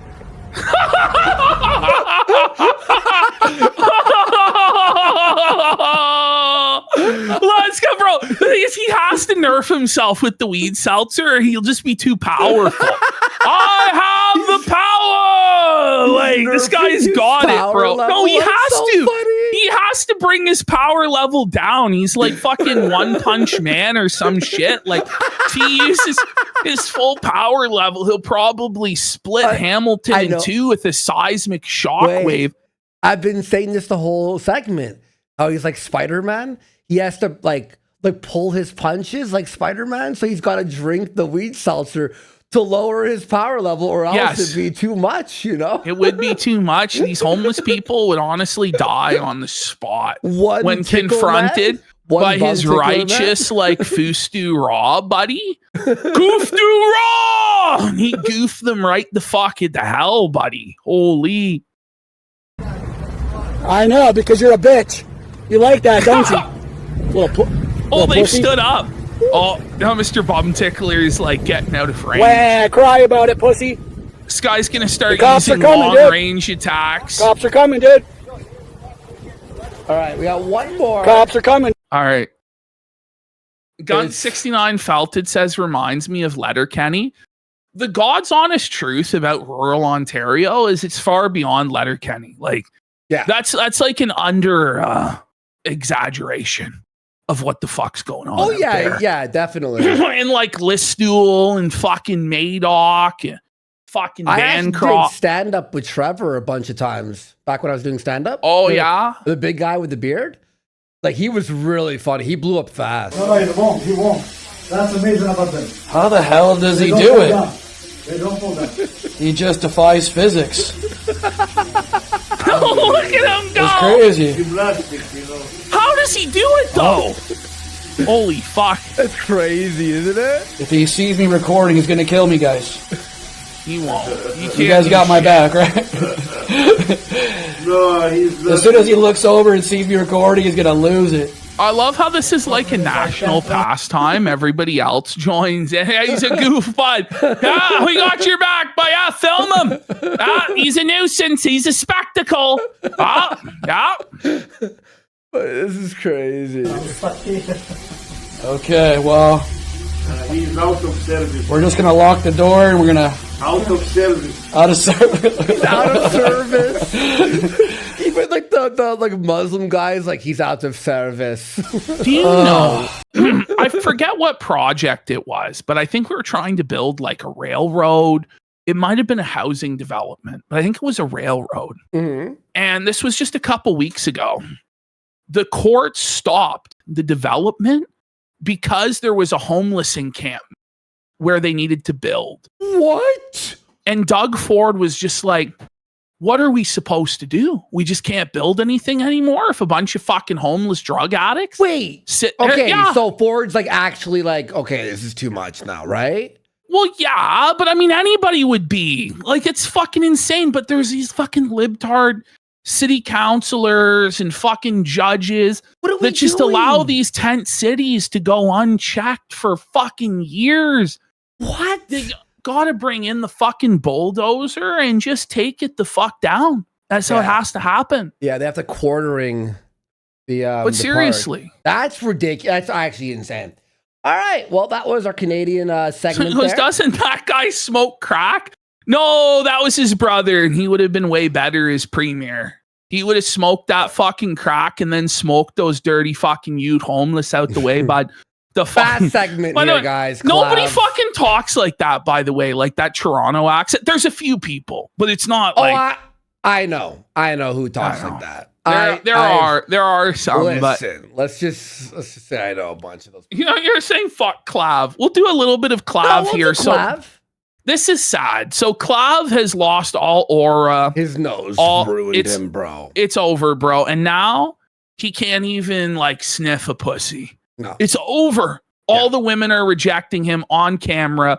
We need to get the keys to the VIP crew together. We got to get fucking Peaches and Alan and Sheldon, all those fuckers. Sound the feasting horn. Sound the feasting horn. The feasting horn. And they need to break down Clav's approaches, but we don't have the real experts. We don't have mystery, but we have PUAski and Incel Papapi. That are going to tell you guys what he's doing wrong here. Okay? That was terrible. I was trying to figure it out, but it's okay.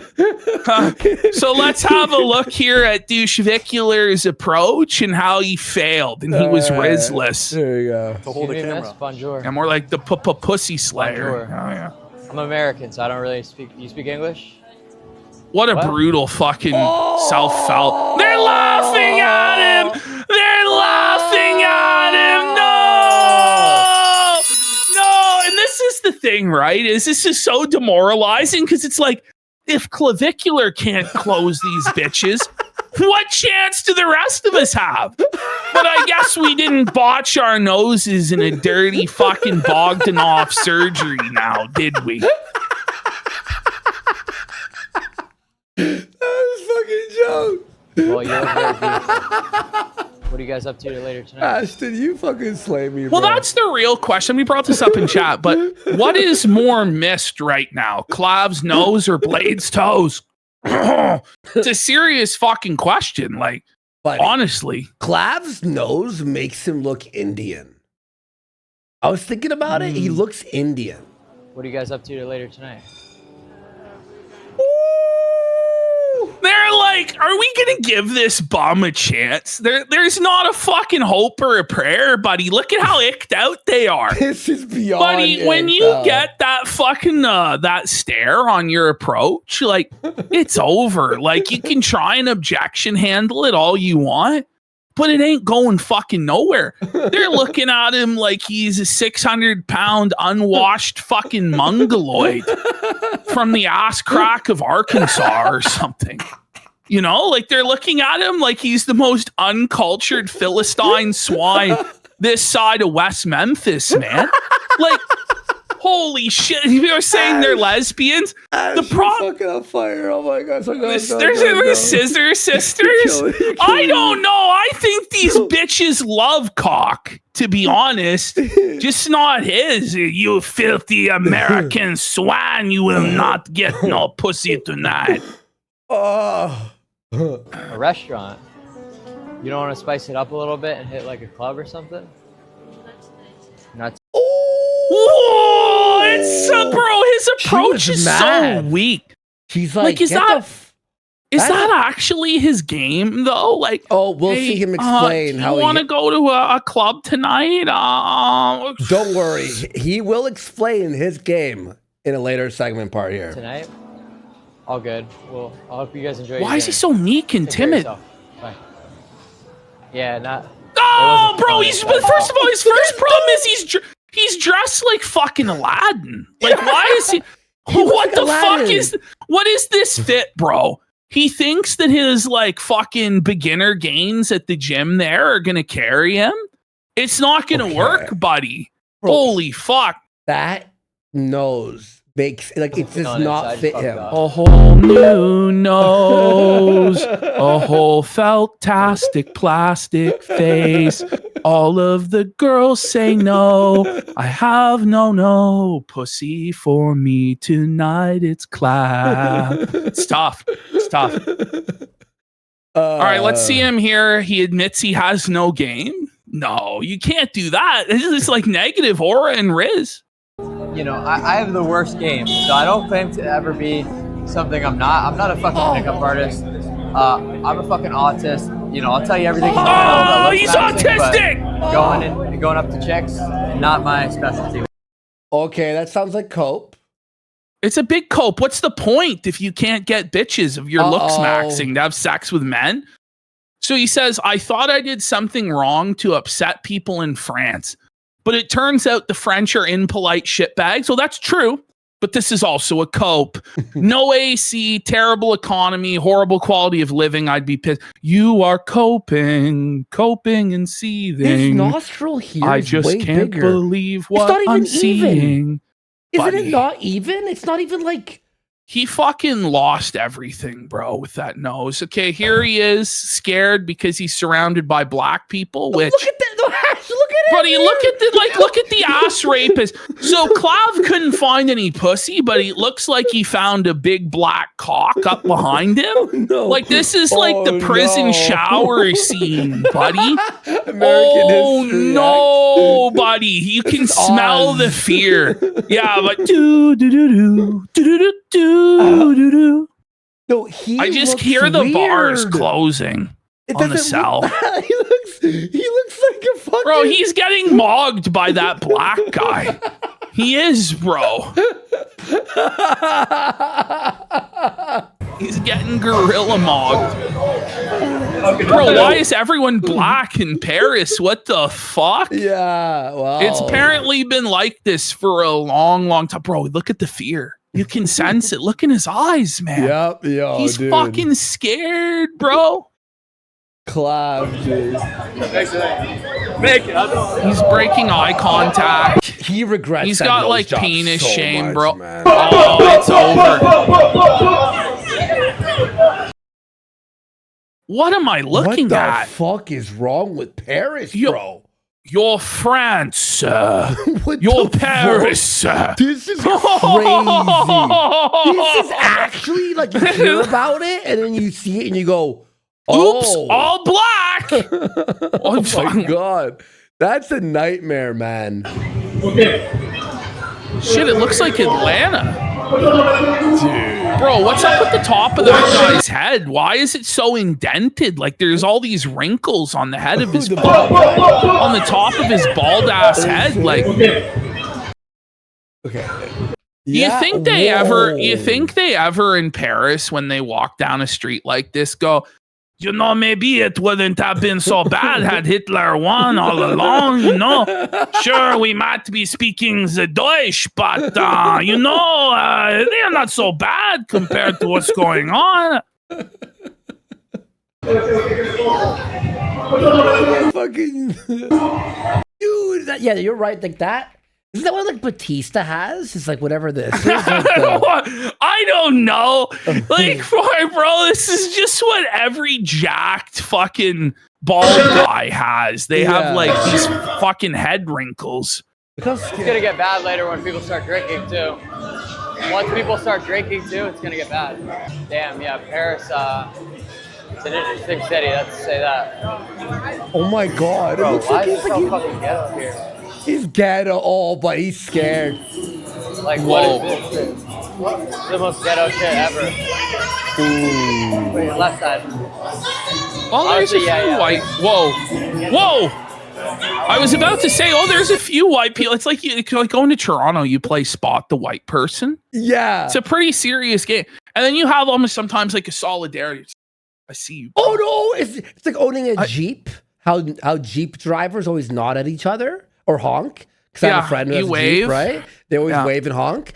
You see a white person. White person wave in Toronto. Hey, whoa, we still exist out here. Hey, what? No way, dude. No way. Honestly, yeah. Okay, Ash. Look at this. Look at that bitch on the left-hand side. She looks like she smelled something fucking awful. I don't know if she looked at Clav and was like, or if she was like beholding this shit and was like, whoa, I gotta get the fuck out of here. That's crazy.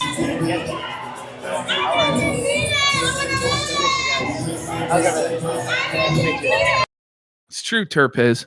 Okay, we have a couple more here, and then we'll actually get into the quartering segment. This one was tough, bro. This like he chose like Dante Must Die difficulty, but just came in unprepared, bro. He wasn't prepared to clutch up this 1v4 and search and destroy, dog, and he got fucking wrecked. Like, look at this situation. Like, just look at his posture. Oh, the Aladdin clothing. Like, you're so right. That is like he's like a fucking clown out in these streets, bro. And like, look at these shoes, bro, and the white pants. Yeah, the shoes are terrible too. What sort of like fucking homo is this fucking guy? These women are fucking. Buddy, you can't pick up a chick in a fanny pack. I think that's never fucking happened in the history of the world. No. Ever. Nothing makes a bitch drier than a fucking fanny pack. Seriously. Pack is like, it's old. Like, dude, come on. That's actually crazy. But his fucking posture is just defeated from the start. So if you already go in with the mentality of you're going to get felted, of course you're going to get felted, bro. Like, I don't know what to say. All right, let's see what he does here. Don't look me up though.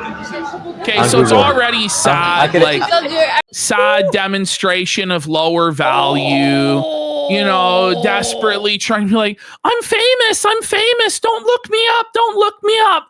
And they just take one look at him and they're like, no, you're not. They're just, it's fucking sad, bro. It's sad, bro. Like, Are you famous?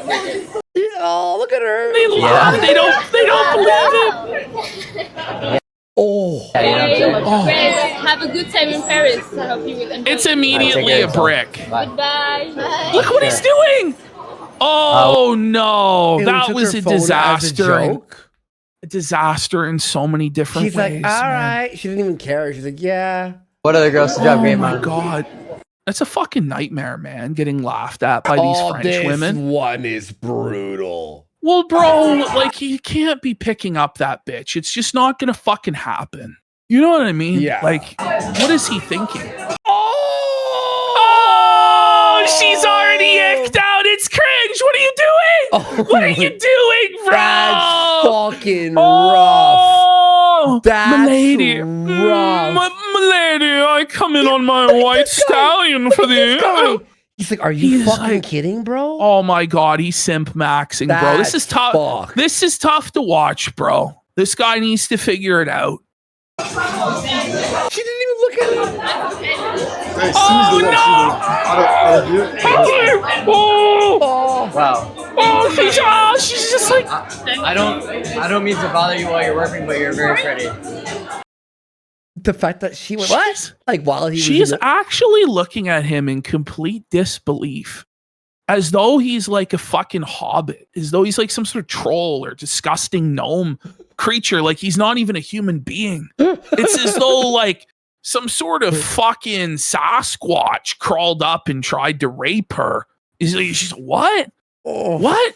What? Back under the bridge, troll. I said I don't mean to bother you while you're working, but you're very pretty. Nachos with... Buddy, that doesn't work. How does he... Buddy, that's terrible. How does he not know that saying that doesn't work? That's so That's like literally the first thing that you learn is to not do that. You look so pretty. Not even like hot or sexy. You're like, you look pretty. You look sweet. Even hot or whatever is like terrible, but it's so gay the way he said it. That's the thing too. Somebody brought up in chat. She works at a bar. She gets hit on like that every day. That's her job.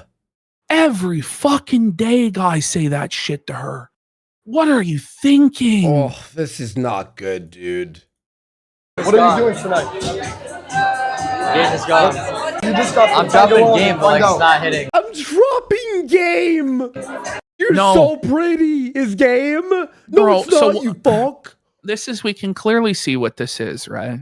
What? So this guy is just a total fucking spurg, totally awkward, can't converse with anybody, just doesn't have any social skills whatsoever. Yeah. So rather than develop social skills, he thought, well, if I make myself pretty, then I won't have to socialize. But that's not how it fucking works, bro. Like, you have to at least have the bare basics of communication in order to figure it out. Yeah. Like, let alone in a foreign country with a language barrier. But it's not even like the things that he's saying even. It's his body language and his posture. He looks scared. This is the thing, because even without like words, he could close down a woman if he was like going about it the right way and they found him attractive, you know? But he just can't figure it the fuck out, which is crazy considering how many clubs this guy's supposedly been in where they can't even barely hear you anyway. Since the nose job, people in his chat have been making fun of him and on Twitter, and you could tell it's affected the way he presents himself now. He used to not walk like this. In Miami, he wasn't like this when he had his old nose, but he's self-conscious. So now it's eating at him, and now it's a spiral. Now it's one rejection. This is the problem, right? Obviously, attraction needs to be there. This is what the black pill's right about that. But you also have to actually not just be a complete like personality-less spurg. This is the problem too, is he just has no personality at all. He's like a cardboard cutout of a person. Like, there's just nothing there. It's just trash. There's not even like, he would be better off fucking like putting on a false personality than what he's doing. Like, just performing, you know what I mean? Than doing what he's doing. This is fucking brutal. like airball. Yeah? I'm shooting airballs tonight. So Yeah, see, chat? You said I had no game, bro. Okay, come on now. clavicular. I soloed you with them. Oh! Clavicular? Oh! Have you heard of me? No. Oh, man. Why would you say it again? Oh, that's my like nickname online or something. Like, Okay. I do like, fuck. Yeah, I'm trying to find it. oh my Bro god. just put something out on him saying that he's gonna be the no tricep. All by no try. Well, look at the guy behind Clav though, who's even less jacked than Clav, but he's actually aware of the surroundings. He's like scoping shit out. Like you can tell that he has an infinitely higher chance, despite not being looks max, than Clav. Yeah, exactly. Like, cause he's just like, he's actually mogging Clav just by like the way, like he's just like leaning on the bar and like he's got like a decent little watch there, but he's just like his posture is better, you know? Like yeah, you're right. guy at Fashion Week. Yeah, I walk in Fashion Week, I do shit like that, so it's pretty cool. I'm trying to find it. He's like, oh my god. Oh, no, he's trying to fucking pull up. No, I swear I'm famous. I swear. They just don't care. Holy fuck. Oh god, that was brutal to watch. Oh man. Well, okay, that's it. All right, let's go to Jer. Yes, let's go. We're in our quartering segment, everybody. So last time we only managed to cover Thursday's stream because it was such a massive fucking disaster. Probably the worst stream that he's ever done. Literally. And now we're just in the aftermath of the revelations that Jer's had to sell off his whole collection. He's having to sell all of his collections, RC cars, Funko Pops, his NES collection, the Neo Geo collection, bulldozer for the house, the arcade machine. Yeah, the bulldozer's coming in for the RC track, the crown jewel of the Jerpire. And now we're just kind of in the aftermath, by the way, of that. Admitting that he was at a strip club and had a VIP yes! card. Oh, we can never forget that part. Like that part, honestly, like gets swept under the rug because of the crazy revelations about his finances. But like him basically admitting that he constantly goes to the strip club, he's a VIP, he frequents the strip club buffet, etc. That was fucking crazy work. Especially with Melanie Mack there. Like, it's only a matter of time until she's gone, right? I don't foresee it lasting until August, but maybe she's going to hold on. I don't know. But now we're in the aftermath of all this. We're on the Friday show, and Jer is just completely defeated. He's just totally fucked. But first, we have... So Jer revealed on the Friday show, he was selling his gun. Now, this is the gun that Jer is having to sell. He got this gun back on the 13th of March, 2024, I believe. And in the over 2 years that he's owned it, he admits that he's never put even a single round through it. Says he spent $7,000 on this LARP to pretend to be a tough guy. Damn! And now he's going to have to sell it. So this is the gun in question. For any of you who are gun aficionados. I don't know any guns. I don't know anything. Oh, we're Canadian. You know, it's tough. Is that it's tough. I can't even assume what it is. Some guy says 7K, my ass. This guy, Beers and Bass, says with that optic, I wouldn't either. I saw an AR once. It was fun at the range. By the way, we got Threading the Sneedle for 5,000 kicks. Says, what's worse, hit up the strip club with Jer or street game with Clav? I actually don't know. By the way, we got Hycerian for 10,000 kicks. All paid triple the cost of the Steam machine to pull off Hannah Claire's panties with my teeth. Let's go. Whoa, buddy, we got Rare Tricks for 5,000 kicks. Says, I want to see PB and Warski do the 3 Guinness 0 challenge. One Baba Booey 1 says, Clav truly doesn't understand the social dynamics in France. Fascinating behavior. I feel like a white man on a safari. I feel like this shit wouldn't even work in America, though. But We got Bodies of Everest says his obese friend gets hella women because he's fucking hilarious. Guy had multiple strokes and still gets offers of head. Really? Anyway. What else do we got? North Scout for 5 subs. Let's Lambo go. Calrissian says, if someone called me a goof, my fist would be headed right for their top bro. You better Kamala my heart if you call me a goof, bud. Them's fighting words. We got Jer's Dirty CPAP mask says he's been sober for 18 months. Went to long treatment for 8 months, and that's 100% alcoholic mindset from Gavin. Yeah, it is. Oh, yeah. Lambo for a sub. Review Tech Mongolia says, hey, Andy, that Final Fantasy Resonance game is based off the Brave Exvius mobile game. I know. But the story and everything was pretty good. Fucking sick. Yeah, can't wait. Trent Johnson says, first we took hockey from the Snow Mexicans. Now we're taking soccer from the Europores and the Turd Worlders. Bulba says, now this is a felted fellow. Trent Johnson says, country roads. Take me home to the place I belong, West Virginia, Mountain Mama. And we got Sleazy Drunk says 650 plus 7-Eleven stores closing in North America. End of an era. Really? 7-Eleven's going under? Really? That's fucking crazy. Judge Farmer for 5 subs. Officer Dank Nasty, Politically Screwed. Sleazy Drunk with 5 subs as well. Thanks, guys. All right, we're all on caught up on the donations. Let's get in to the segment. I think that's a lot of fun. I know a lot of people would prefer we just get straight into the Jer segment or whatever, but I think there has to be some level of variety to the program, you know, at some point. Like, holy fuck. At some point. Can you guys enjoy that? All right, let's go. Sorry, that's oh my god, like it's all right, like just the first frame though where it cuts to Jer. Oh my god. Oh, he's like a deer in felt lights, buddy. Like, whoa, what's fucking going on? Did he know he's gonna be live? Stoned or something? Like, he looks fucking zooted. Like, why are his eyes so glazed over and glassy? And he's like fucking shook, like he's scared to be there or something. Like, oh man! I just caught what you said. Just deer and felt lights. Good morning, everybody. Yeah. A little bit late. Okay. Wait. What's that? He's there? late. Good He's morning, gay. everybody. What is this? So these are more coffee boxes, I think.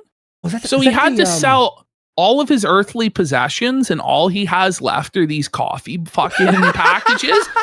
Now, this is like, it reminds me of these like boomers who bought the Jim Baker slop buckets, like hundreds of them. And then like used it as tables? They had to pawn off all of their furniture and shit because they blew all of their money on these buckets thinking that like the tribulation was nigh and they needed it to survive. And so then they ended up having to fashion it into tables and chairs and shit, the slot buckets. So this is what Jer has done, is he sold off all of his possessions and things that he can show off other than that fucking lame globe behind him. And now he's replaced it all with coffee because it's all he has. Tough. Little bit. All his whole pantry is just coffee. You know, they have no food. It's all coffee. Late. Gotta be honest. Pretty light on the news today. Like, imagine starting your show and I just go, honestly, guys, nothing funny happened. There's no drama. Like, you may as well just turn off the fucking show. You know, like, that's how you sell a show. That's how you sell it. Hey, guys, we got a banger for. Not really. It's going to fucking suck, honestly. There's nothing of value. There's nothing to know today. You tuned in for the news. There's nothing new. So, I don't know what to tell you. Like fucking the buddy, the he City looks Pulse. The City Pulse news reporters are like, light on the news today. Here, there. It looks like his eyes are fucking twitching or something. The daft cunt. But like, this is like, they say he's trying, like, he's weaning off alcohol. Someone said, but I'm like, I don't think he's weaning off anything. No way, he's not buddy. Weaning off anything. Couple of B tier stories. I was. He just says he only has a couple of B tier stories. Like, even if that is true, you can't admit to having only B tier stories. You have to make the B tier into A tier material. You have to turn the lemons into lemonade, or at least tell people you fucking are. When you just throw in the towel from Jump, why the fuck would they keep watching? Listen, why would they give a shit? It's really so fucking funny. Trying to find. I was hoping to find a good show. He's on the corner of hoping not found. He's like, listen, I spent all of 5 minutes on Twitter and there's nothing, boys. I don't know what to tell you. What? Some news. We have some, I'm sure some immigrant threw a kid. I'm sure some immigrant is. Listen, I'm sure there's some immigrant somewhere up to no good. I'm sure we can find a way to hate on them damn immigrants somehow, some way, damn it. Don't you guys all hate immigrants? Hell yeah! Fuck them immigrants, bitch! I'm sure it's the greatest hits out there. This is like Stairway to Heaven on the right wing grip. And I hate those immigrants. Fuck them. They need to go back over the wall. Stairway to Heaven right wing version is the funniest shit. Dude. That's the funniest shit. Old reliable, buddy. You can bring it back. I'm sure some black guy is robbing someone. We have some. But that is probably find true. Some news. We have some. I'm sure some immigrant threw a kid into a crocodile pit. We talk about that. Looks like there's that's so something here. funny because I was sure he just made that up. No, that did happen. But it turns out, at the time I clipped that, I'm like, that couldn't have happened. But no, it's sure. I don't know where the fuck they found the pit of crocodiles in England, but they did. And the mom jumped in and saved her kid. Like, god damn. Was it at a zoo? Yeah, she jumped over and got her kid. Bro, that's fucking crazy. It's beyond parody at this point. It was like a reserve. I didn't even believe it. I just thought Jer on the spot. Man. I'm like, fuck, that was pretty funny. I heard it was the mom, someone said, but, Twitter. Let's see here. Oh my God, he looks so confused.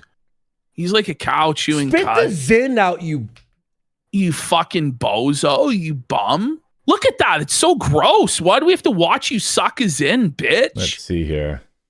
At least like zoom out a bit so we're not so intimately close with it. Just smoke a vape. Just seriously, what is this? He's gay. He's just like dead air now. How is this even? Dead air, Jer. So now there's no show. People will complain about like the Cape shit segment that we did earlier, or talking about video games or whatever the fuck.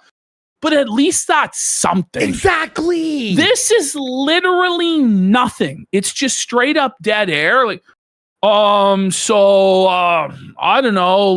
There's not really a show today. We do a little intro. And then we do some Woe Buddies, and then we do the main show. At least, though, when we're doing the intro, we know we have a show when we're done talking about whatever we're talking about. We're not like, okay, now what? Okay, what do I got now? Fuck, I guess we better go to Twitter, Andy. Just scroll Twitter and watch fucking beheading videos. Well, then we got Desiree Eaton for 5 subs, and they subscribed. Wow. PDA0413 has subscribed as well. Let's go. Let's go. Monday night. I'm really gonna try to log off this weekend. No! He's having a tough go. Why don't you just log off? By the way, he did not, in fact, log off. Oh, no. What happened? During one 8-hour period, Jer tweeted 48 separate times. No way. Just arguing with randoms, just spurging out, attacking other right-wing creators. Drunk.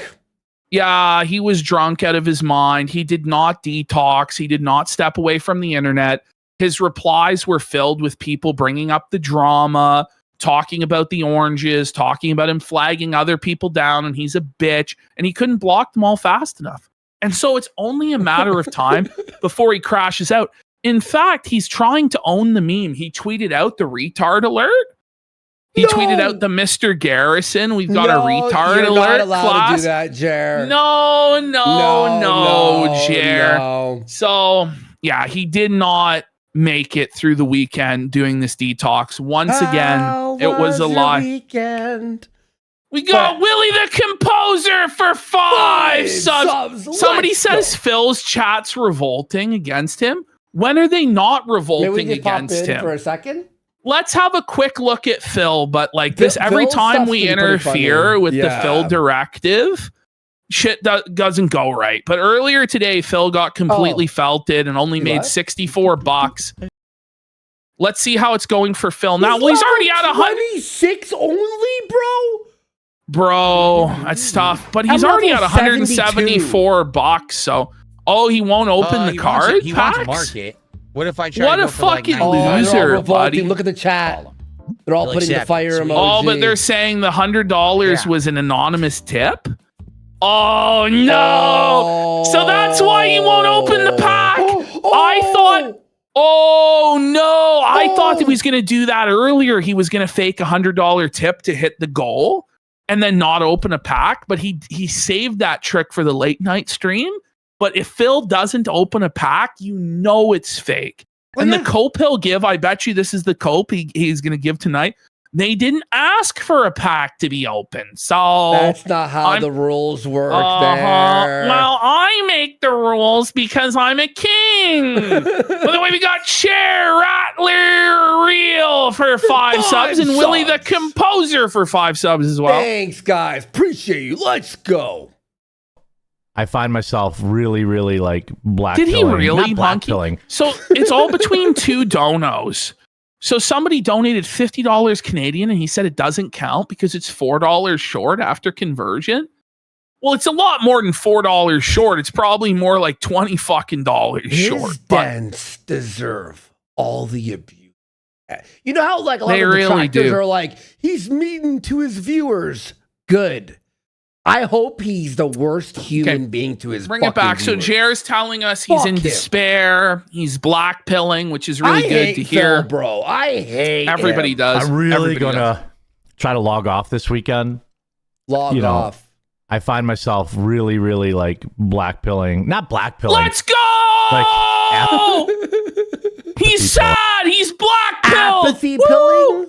That's even worse, bro. Like you feel nothing at all. You're just completely dead inside. Like we always say that there's nothing to you. There's nothing there. This is the thing. Without Jer's possessions and an ability to flex on the peasants with his collections, there's no reason for him to live.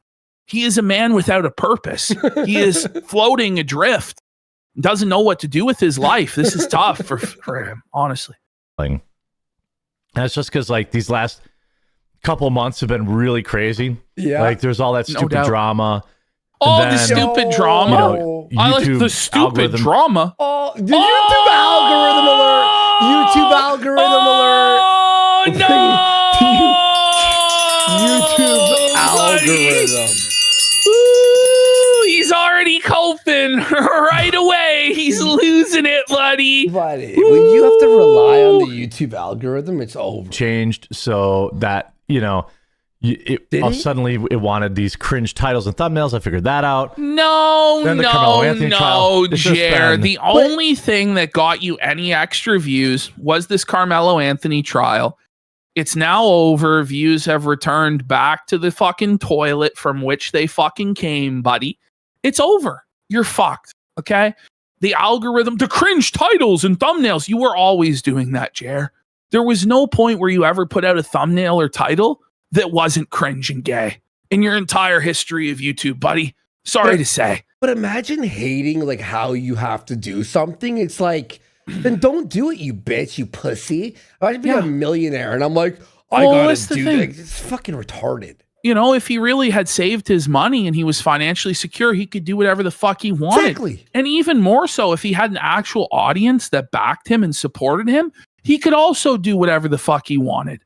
But he can't maintain or hold an audience because he's a bum. That sucks. A lot going on for like 4 straight months. And I need to find a way to reset.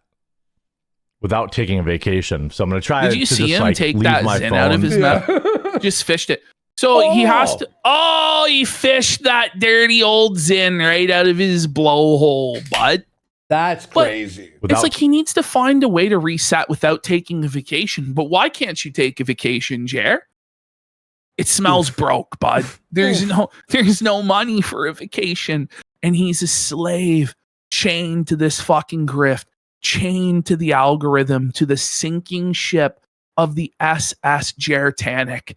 And it's in germinal decline. It's going underwater. It's not a matter of if, but when. And that's why he's having to sell all of his shit. And he's losing fucking everything. Beautiful. Oh, and by the way, just so you all know, I'll link it here. The Rumble, all the clips are up there. And he is chained to the Bulls Jewish nutsack. If you missed any Friday stuff, it's all up there. It's all over. It's the Jared stuff, Angry Joe segment, the Spoonie, the murder of Jay. It's all that stuff. So yeah, so you all know. And he shoots gravy out of his ass. He's incontinent. He sharts and mart. He poops his pants. Of course, Hydra had people you can all download and upload whatever you want. So I'll link it. Taking a vacation. So I'm going to try to just like leave my phone aside over the weekend, do chores. He didn't. Stuff that like, if I have to hear about fucking chores one more fucking time, I'm going to actually being a grown man, and not just a grown man, but a man in your mid-40s, and complaining about your chores to strangers on the internet. That's fucking wild. That's actually wild. Oh my God. Look, if the thing is, if he's such a millionaire, he should have servants to do his fucking chores. But he doesn't, because he's broke. If you say it one time, sure. When it's a staple of your show. Yeah, it's constant. That's the problem. It's a reoccurring thing. Yeah. Chores, your mind's not thinking about. Well, yeah. Fire Popsicle says, imagine having to schedule a weekend off for chores. What? Do you hear this, though, where he's saying that he's doing the chores to keep his mind occupied from how felted he is and how much his life sucks? Like, that's what he just said. Every little not even to do chores. It's because he's so felted. Thing and the algorithm and thumbnail stuff. He's got to keep his mind off of the algorithm. What is he doing now? What was he just fiddling with? Nail stuff and what is this? Is that the Zen? The algorithm and thumbnail stuff and what is he doing? I say that to say this. Like these Friday afternoons aside without taking a vacation. So I'm gonna try to just he throws it.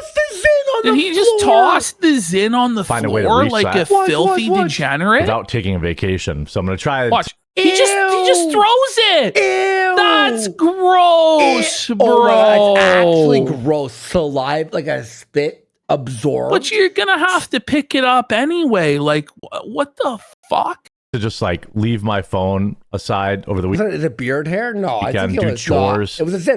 This thing, Jimmy Gianni's right though. If Jer is calling them chores, then his wife is literally cosplaying as his mother because he's an obese, lazy man-child who refuses to do housework. Well, that's what I think happened, right? I think Quartering's been able to insulate himself from all of the drudgeries of everyday life through exploiting his wife and probably hiring a maid to come in and pick up after him. But now that he's broke as a fucking joke, his wife's pissed that she has to sell her plane, which, by the way, the last time her plane was spotted in the skies, because they have to report in their flight path and everything. Yeah, of course, yeah. It was doing a perfect circle around where it took off and then coming back down. Almost like it was a test flight to sell the plane. Oh. So Cher's wife is going to be plainless soon enough. And so she's not going to scrub the fucking toilet bowl of his poop stains no more, or fucking do his laundry or fold his fucking socks. It's over. Jerry's going to have to do that for himself like a common person. And this rattles his soul. It rattles his soul. People are saying, no wonder his dog had a fucking seizure. It's eating Zins off the floor. Right? Oh my God, you're right. It's actually his dog's eating the zins. I know, bro. you can't say that. It might be like, how can you just Allegedly, leave? The dog is in the room though, and you're throwing zins on the floor. You Like, can't is it leave safe? shit like that when my is it cat's safe around. for the No. dog to No. eat a fucking zin? No, that's very dangerous. Oh man, That's very that's dangerous. not Nicotine good, for bro. an animal, bro? That's dangerous, bro. And we got Stuff that Fiesta Cat says, "Damn, Jer, take a vacation. You look like shit." Also, DSP swears his wife isn't fat anymore. That he crashed out so hard, but he's like, "How would you fucking know? You haven't seen her in 2 years." It's like, well, if she was thin, wouldn't you show her to own everybody? Of course you would. And then you would never show her again. Obviously, she didn't lose the weight there, Philip. So figure it out. But it's like, oh, you haven't seen it. So how you can't verify it as a fact that she's still fat? Well, last time we saw her, she was. So we're supposed to take your word? I would sooner take the word of just about anybody on earth over Phil's. Like, even a deranged crackhead on the corner, because they're basically equivalent levels of trustworthy. They'll say or do anything to get their next hit of crack in the crackhead's case, or pull a Pokemon card or WWE Champions card in Phil's case. Okay. And then he says, is he talking cow size instead of elephant? Yeah. Platestein for 5 subs. And Ranger George says, Jerry is going to try to log off. He's not logging off, just trying to. Yeah, every time he tries, it's a failure. The only he log is in his toilet. Or in his pants, more likely. But usually it has a different consistency than log. If you catch me. Hang on, I just thought of something that I want to write down so I don't forget. It's really funny. I'll tell you later. You know, like when you do chores, you know, your mind's not thinking about every little thing and the algorithm and thumbnail stuff. And I say that to say this. Like, you're coping. These like Friday afternoon. He's actually admitting to coping, by the way. Like, he's actually admitting that he's having to cope, that he has to take actions to cope with the fact that his life is a disaster.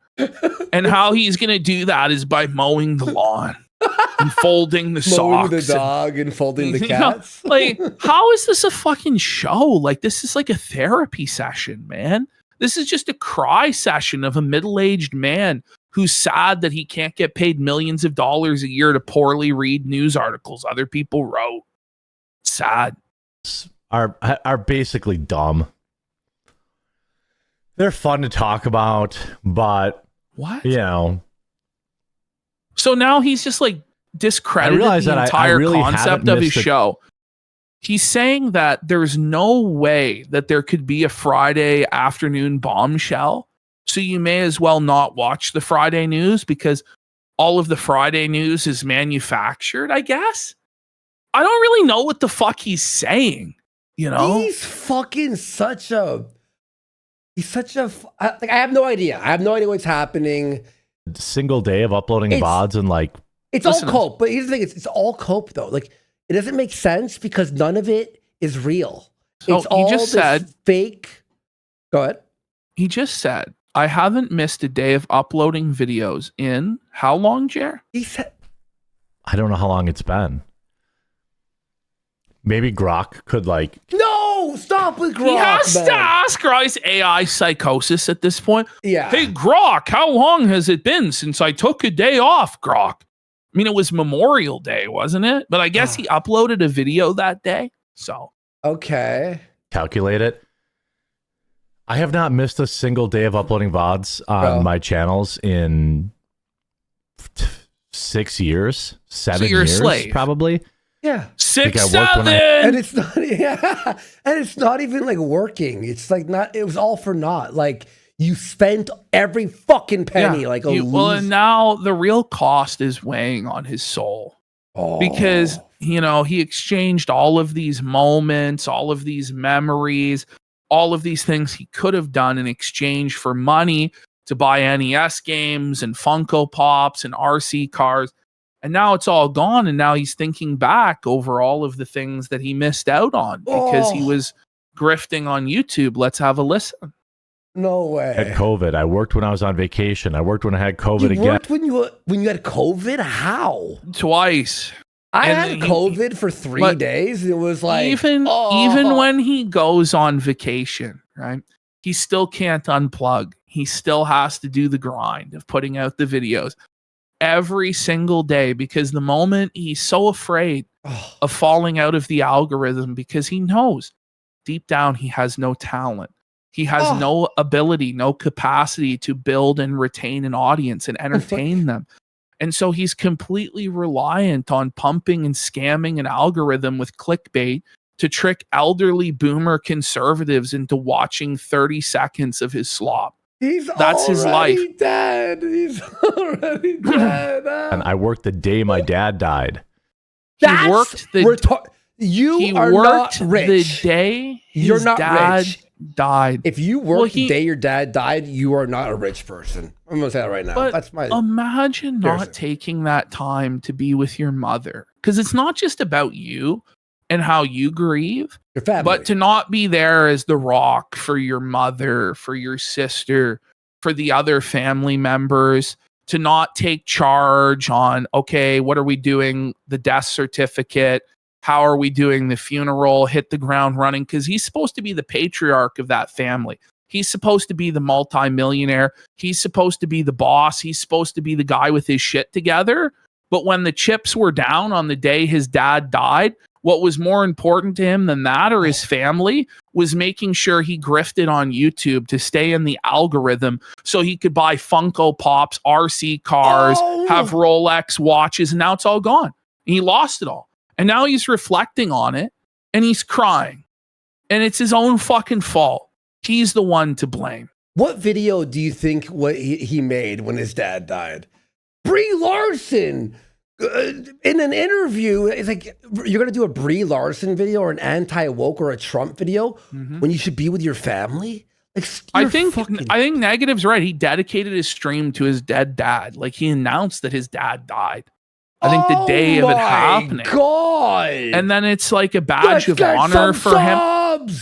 But this is but this is like this like weird boomer mentality that like it's a good thing to work no matter what, even if your parent dies, even if it's like it's really fucking retarded, because you look back on that and you then have regrets, but anyway. God, Chef Burger for 10,000 kids. He says, hail the casino. We got go. Kino Jam says he stopped posting on Instagram because he got felted that badly. It's been a month of him not posting and he's already out of the algorithm. Oh, don't worry. He'll just buy more ads. I think at one point he said he was spending like $10,000 a month on Instagram ads. You remember that? Oh, what a waste of money. We got Mr. Inferno says Jer is doing that Only Use Me Blade speed run, and soon in a few years we're going to get motel streams with Jer. That's a tough fucking road to go down. We got Zanzibar Nights for 5 subs. Thank you, Zanzibar Nights. Appreciate you, bro. And Quartering Drinks Gravy says he didn't need the money for anything important. Jared literally stepped over his dad's corpse to get money for Funko Pops. Well, this is what's truly twisted, right? Is this guy, like, had he just not like sold his paid off house to upgrade to the giant McMansion, like, and then save like a certain percentage of what he was bringing in, he would not have had to work the day his dad died. And even still, with his finances like they were, he didn't have to do that either. But because he's such a slave to the grift, he did it. He cares more about that grift than anything. If he was poor and had a family to feed and it was over, I would get it. I gotta work, honey. My dad died, but I gotta be in the you know what I mean? I get it. But it's not like that. It's honestly, to buy watches. Most jobs though will give you like a paid bereavement day. Or even like a fucking week. Like they did that for me at the fucking call center. Like 8 fucking years ago. Any job, man. Holy fuck, man. Like, I think even McDonald's would understand. Of course, but they would. Apparently, the YouTube grift doesn't understand. It never fucking sleeps. You can't take even one day away from it, which is just fucked, because you absolutely can. And tons of other creators do. But when you are a talentless hack with like imposter syndrome that knows you don't deserve to be there deep down because you fucking suck as an entertainer, I guess that fear of falling off makes you do that shit. Sad. True. I streamed the day my dad died. By the way, it wasn't even like he a not video. only put out videos. He could have put out one video like he did on or Memorial if he Day. had like a saved up video, and then he was like gone when the But parents. isn't that crazy, Andy? That for Memorial Day he only put out one video and didn't live stream. For the day his dad died, he put out a full slate of videos and live streams. That's pretty evil. bad. That's evil in a way, isn't it? That's very dark. I don't even want to I don't even know what to say. And I think it's hard to like just not upload. I don't know if I'll be able to do that, but Are you sick in the head? Are you like maybe I'll try to like force myself to take off like the end of the week next week, like take a Thursday, Friday off. Oh my God. Thursday, Friday's the new 6-7, by the way. Yeah, this is sad. Bro. Thursday, like Friday. he can't eat, but it's like you know right well he's not going to take Thursday, Friday off. You know right well. But Like if he it's not does, going to it's the happen. fucking drink. But he can. Like part of the reason you do this is to be your own boss and set your own schedule. Like this is a very strange mentality for a so-called creative or like entertainer to have. It's because he's not. That's not the personality type that he is. He's just like a mundane, boring fucking bozo that like looks at it like you would look at the job at the factory where you put in like X amount of output. Okay, I'm clocking in and now I'm going to get, you know what I mean? Like it's just not really like that, but He has the, what's it called? That thing you clock into? Oh my God, the Chronos thing when he clocks in. Yes. He's got the Chronos. Because Thursdays and Fridays are usually kind of low viewership, and no, they're not. That's a card, crazy statement to say. Is that every Thursday and Friday is low viewership? Friday is probably our highest viewership day of the entire week. And I think it's because people have the following day off, so they can stay up late and watch the show. Whereas on like a weekday, it's not like that. Like, I don't know, man. Honestly, the truth is, although it's the best day is typically Friday, the variation is very minimal. Like to blame the day of the week or to blame the weather or to blame like these macro forces, the season, like the seasons or like pressure. The air pressure today is bad, guys. I can't. You know what I mean? Like, it's just a brutal fucking cope, man. Like, ultimately, it comes down to, does the audience want to see this? Are they entertained by this? Did last time you streamed or made a video, they said, I want more of that. I can't wait for the next one. Or were they like, I don't really care. I'll watch something else. That's really what matters. Not the weather or the day of the week or the news cycle. Weather, the algorithm, the weather algorithm. Oh my God. The weather algorithm has been bad this summer, guys. It's too hot. By the way, chat, Chronos is what we call our punch cards here, like the company that makes that. So there's different ones, but that was the one that was the majority of like the stores. 5-day weekend. Did he just say 5-day weekend? And just take like a 5-day weekend. Oh, okay. A 5-day weekend. How about just was your weekend? How about? But how if you're taking But can you just not do math? Because if you take Thursday, Friday, Saturday, and Sunday, that's only 4 days. You'd also have to take Monday for it to be 5 days. How about just take a month and just go and fucking chill at the cottage and turn off your goddamn cell phone and just look out on the water. Rent a fucking cottage, take a month off, and just fucking like he doesn't read. Like I don't know. Figure it out, just bro. Try heroin. He's at the perfect time of his life where he could try heroin and it'd be like legit, you know? Go to the range. You know what? I still embarrassed. Please, Jared, don't be around firearms. He never goes to the range. Listen, it's a good thing he's selling his gun. He can't be trusted with it at this point. Definitely. Don't. Interestingly, I don't know if you guys remember that. So I bought a really nice AR now this is form the thing, factor right? 308. So he buys this AR form factor 308. He has no knowledge of guns, no interest in guns. He doesn't need a $7,000 gun, what he claims that it cost. I don't know if it cost that or not, but he's just a poser. And it's like his audience goes, well, aren't you like this big conservative badass? You should go to the range and blow off some steam. But it's all a LARP. It's all fucking fraud. Like he's just a phony. Like he buys this gun and spends all this money on it because he has the DSP mentality that the more money you spend on something, the better it is and the cooler you are. Whereas he could have easily protected his family for a fraction of that, but he's never going to fucking protect his family. He's never going to fire that shit. He's never going to train for if shit hits the fan or whatever. It's all just a virtue signal. It's a right-wing virtue signal. See, guys, I got a gun just like you. It's like, you don't, though. You're fucking, like, come on.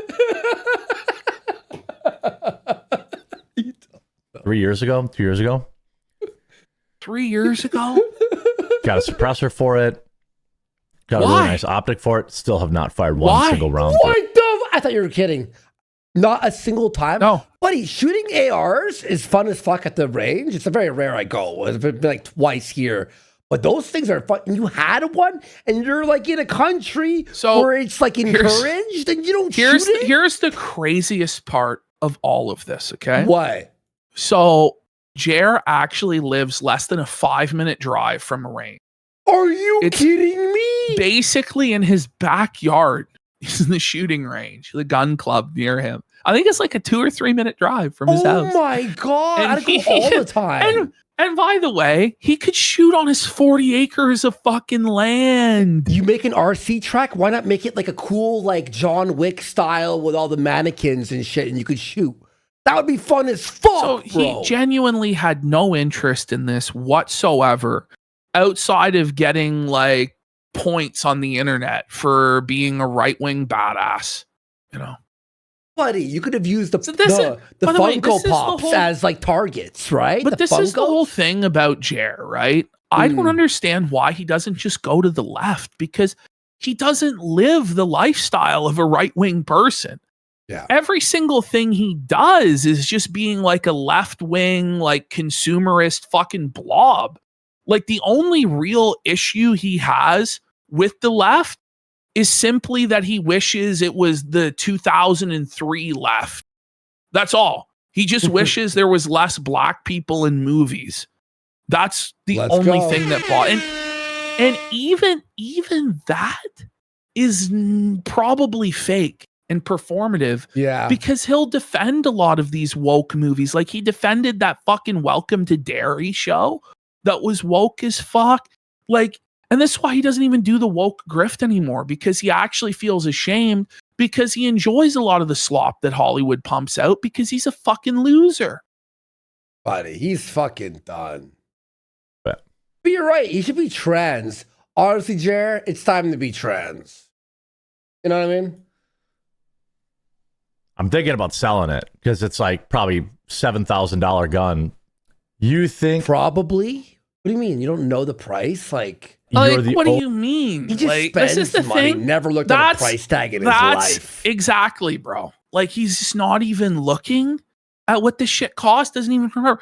I just casually spent $7,000. That's what people can't understand. Like, how did this guy go broke? There was so much money. Airplanes, Cybertrucks, 7,000 on 10,000 on cards. Just hit and just on a whim. Yeah, half's gone to fucking tax. All gone. There you go. Taxes hit. Oh wait, how did I have this? What the fuck? I got no money left? Only one of us with a job. We all work when we don't want to. Ooh! Melted. Reality check. Reality check. Why is he reading that like it's a troll? It's like an actual statement. Like, oh, he's gonna fucking seethe here, you know. But it's like, you want a fucking sticker? Like, here, you want a fucking gold star, buddy? Like, what do you want? Because you worked, like, buddy.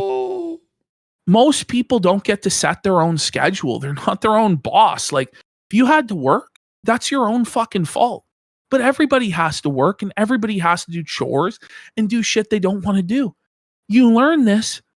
You should at least when you're a fucking child. Not at 45 years old. He's such a fucking loser, dude. It's just complaining constantly. Okay. Yeah. See, welcome to the real world. You have to work. Oh, no. Oh, I'm tired. We're all tired, you fucking retard. By the way, you're a fucking streamer. You're blessed. Yes. Is that what I said? I'm confused. Is that what I said? Oh my god. Yes, you're seething, bro. And he gets like all smug and high and mighty. You're putting words in my mouth. I mean, this is just the conclusion the guy's coming to after putting up with your bullshit day after day, bro. Because it's not just this, like it's constant, like his entitlement and complaining and negativity when he's one of the most blessed people on the fucking planet. Literally. And has way more than he ever deserved to get. Like he didn't deserve what he got. And now it's just returning to reality. Like, guys, 8,000 square feet. Seriously, if you can't it's retarded how big 8,000 square feet is.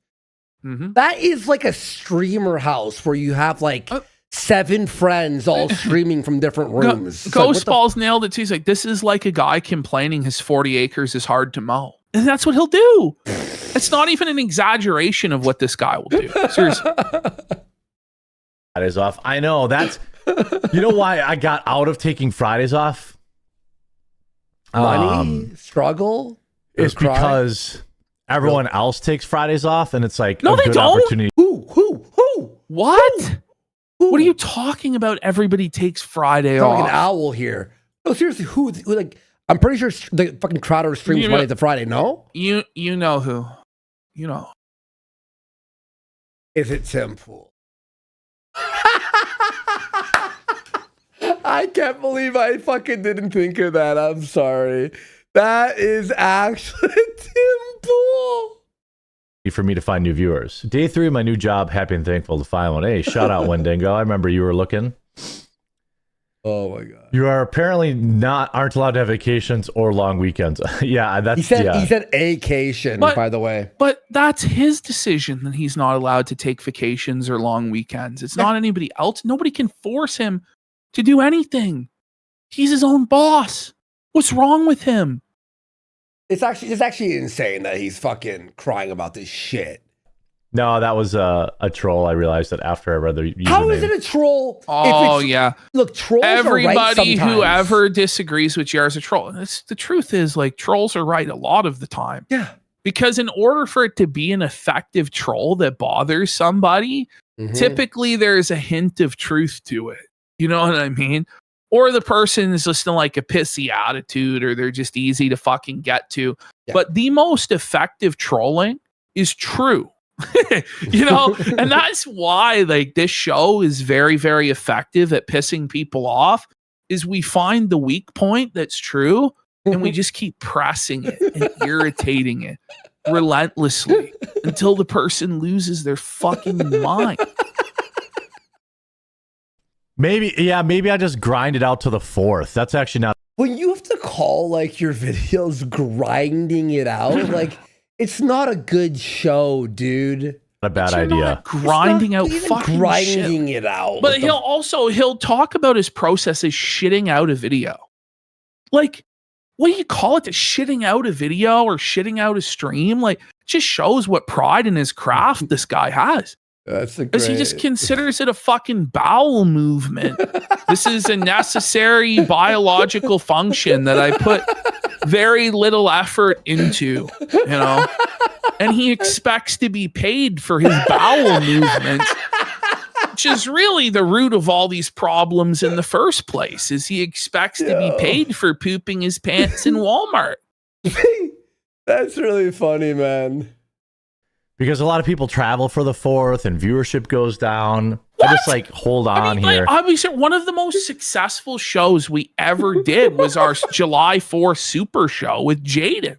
Yeah, that show I think made like $10,000. No, even our like May 2-4 or our we did recent Memorial Day. one. Because the Memorial thing Day. is, right? Like there are people who are still going to tune in because they had festivities with their family earlier, or they're international and they don't celebrate that particular holiday, or they're working, or a whole bunch of other stuff. And yes, like if you are streaming like Thanksgiving, Christmas, maybe even 4th of July, you may have some difference in viewers. But honestly, it's most holidays, it's really not that big of a deal. Except for Christmas Eve. I really think Christmas Eve and then like Thanksgiving Day and Christmas Day and shit. Yeah. You're felt. Like people aren't gonna fucking tune in. But most everything else. But even if you do go, if we went live on Christmas Eve, I bet we'd still have 3,000 people watching us. Minimum. We would still have some. Five. We would still have some viewership because also, the truth is people want to take a break from their family sometimes. Exactly. I'm going to watch this motherfucker, You've been sitting there, shooting the shit, going in circles for 6 fucking hours with your uncle or whatever the fuck. Okay, let me sneak off and watch my favorite show. But that's the thing is people on that day will watch their favorite show. They're not going to watch any show. And nobody's favorite show is the Jer show. Okay? And that's his problem. That's why he's if there's more important things to do, I guess. All right, guys, like he doesn't think here first. We promise a Christmas Eve show. I'm just kidding. I'm kidding. In his mind, it's the same like mentality he takes to asking for people to subscribe. He's like, well, if you could find it in your heart, if there could be any way, and it's only 20 cents a day. And it's just this low value begging where he feels like he doesn't even deserve it. It's like, I feel like I'm doing you a fucking favor. Like us watching, if we're doing him a favor, like you scheming it. You know what I mean? Like, this is insane. Pulled out of my like usually it's the entertainer who's entertaining the audience. Yeah. Or like it's like a transactional thing, right? It's like I entertain you, we make money. For him, it's like, please watch me. I've got nothing, please. I know I can't offer anything, but like that level of desperation just turns people off. Like nobody likes a loser. Ever. Like maybe there's some lovable losers out there, you know what I mean? But he's not a lovable loser. Like he's not a likable guy down on his luck or some sort of eccentric weirdo like King Cobra was or whatever, where some people like him. Or it's not like that. From Survivor, Cochran. Like you loved him because he was such a loser bum. And he was bitter, and you're like, okay. But for what Jer, you do is you love to watch Jer lose. Like that's people just get a sense of Schadenfreude from seeing Jer fail. I do, obviously, no shit. But for 2 more weeks, and I'll take like Thursday and Friday off the week of the 4th. That seems like a good idea. This is like a show about the schedule. Why are like you fuck. telling us this? That seems Phil. more like the smarter play. You might as well take off when viewership is low. That's what Tim always does. There it is. It's always about Tim. What is Tim doing? Like this it's like that Simpsons gag. It's like anytime Tim Pool's off screen, everybody should be asking, where's Tim Pool? What's Tim Pool doing? Because apparently he's the main character, the center of the fucking universe. Because Quartering is so jealous and so obsessed with having what Tim has. Like, hop off the man's nuts.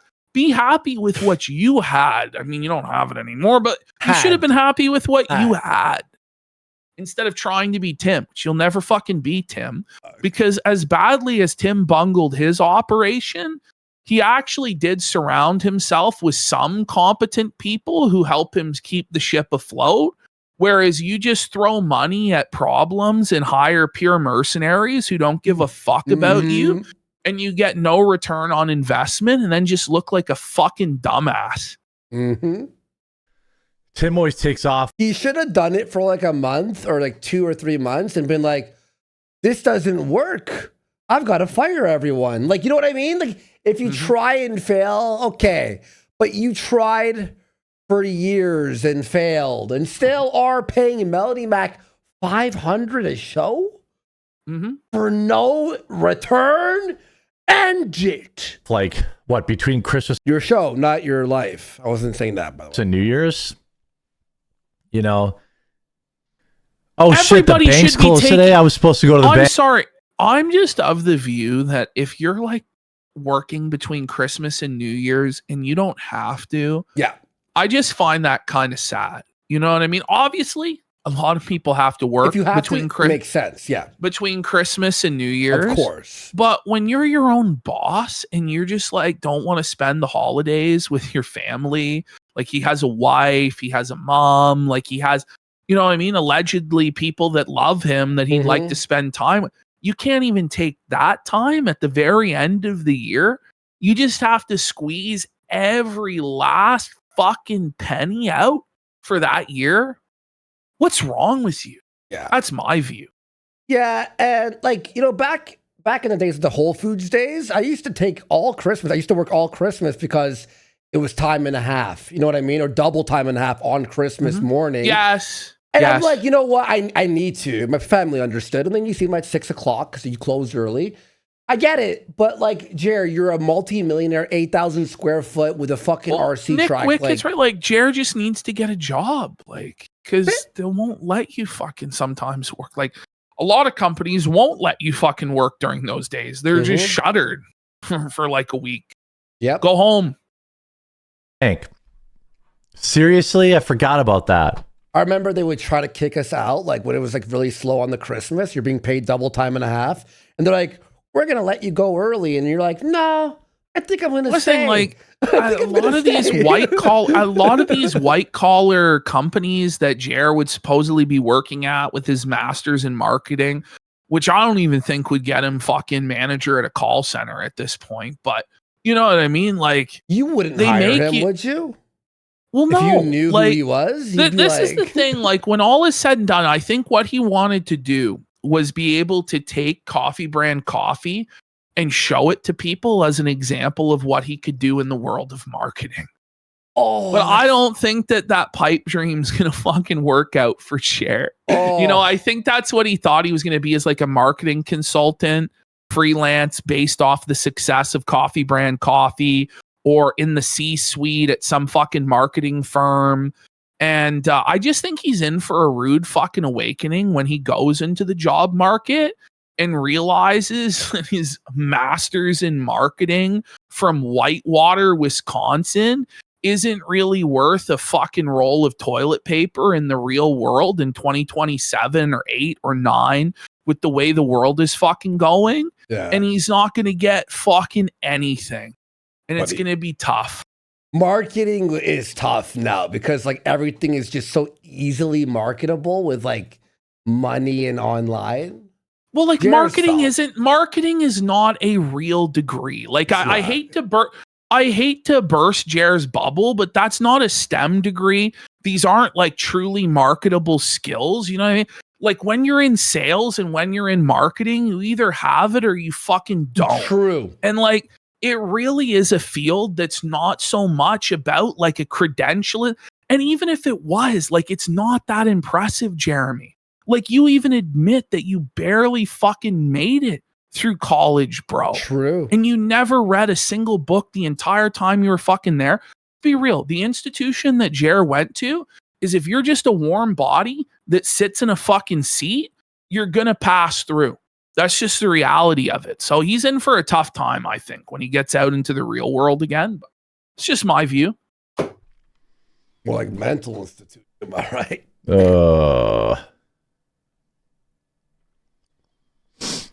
I don't think it's worthwhile content to be. By the way, that was crazy. Who the fuck just grunts into the microphone like that? Look, what was it? 30 minutes in, he's putting on the world, running around calling black people the N-word. That and more in this video with no sponsors in it. So you guys have heard enough this week. What did he say? He's like, so guys, I'm going to bring you this video with no sponsors in it because you guys have heard enough this week. Oh, then wow. maybe Thank just you for stop. the mercy. Like, Thank you. Appreciate you, sir. Oh, man. When you have to be like, don't worry, guys. I won't. Okay. Going harassment in prison, claiming fellow inmates have repeatedly subjected to him into inappropriate Subjected physical to him? conduct. You mean subjected, and then he said conduct instead of conduct? Bring it back. That has repeatedly, so you guys have heard enough this week. Going harassment in prison, claiming fellow inmates have repeatedly subjected to him into inappropriate physical conduct. That has not happened. The amount of interviews that Jeff is doing, perhaps I don't like to. So he's now saying, so first of all, he's on a first name basis here with Austin Metcalf's dad.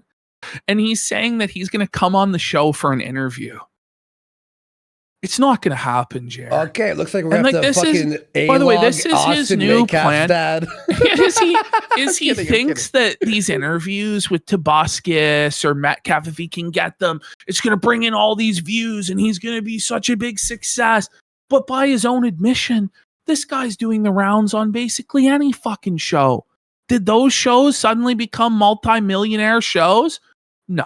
Okay. And this is the thing, like Jared thinks, oh, okay, I'm going to get Tobuscus. It's going to fix everything. No, it's not.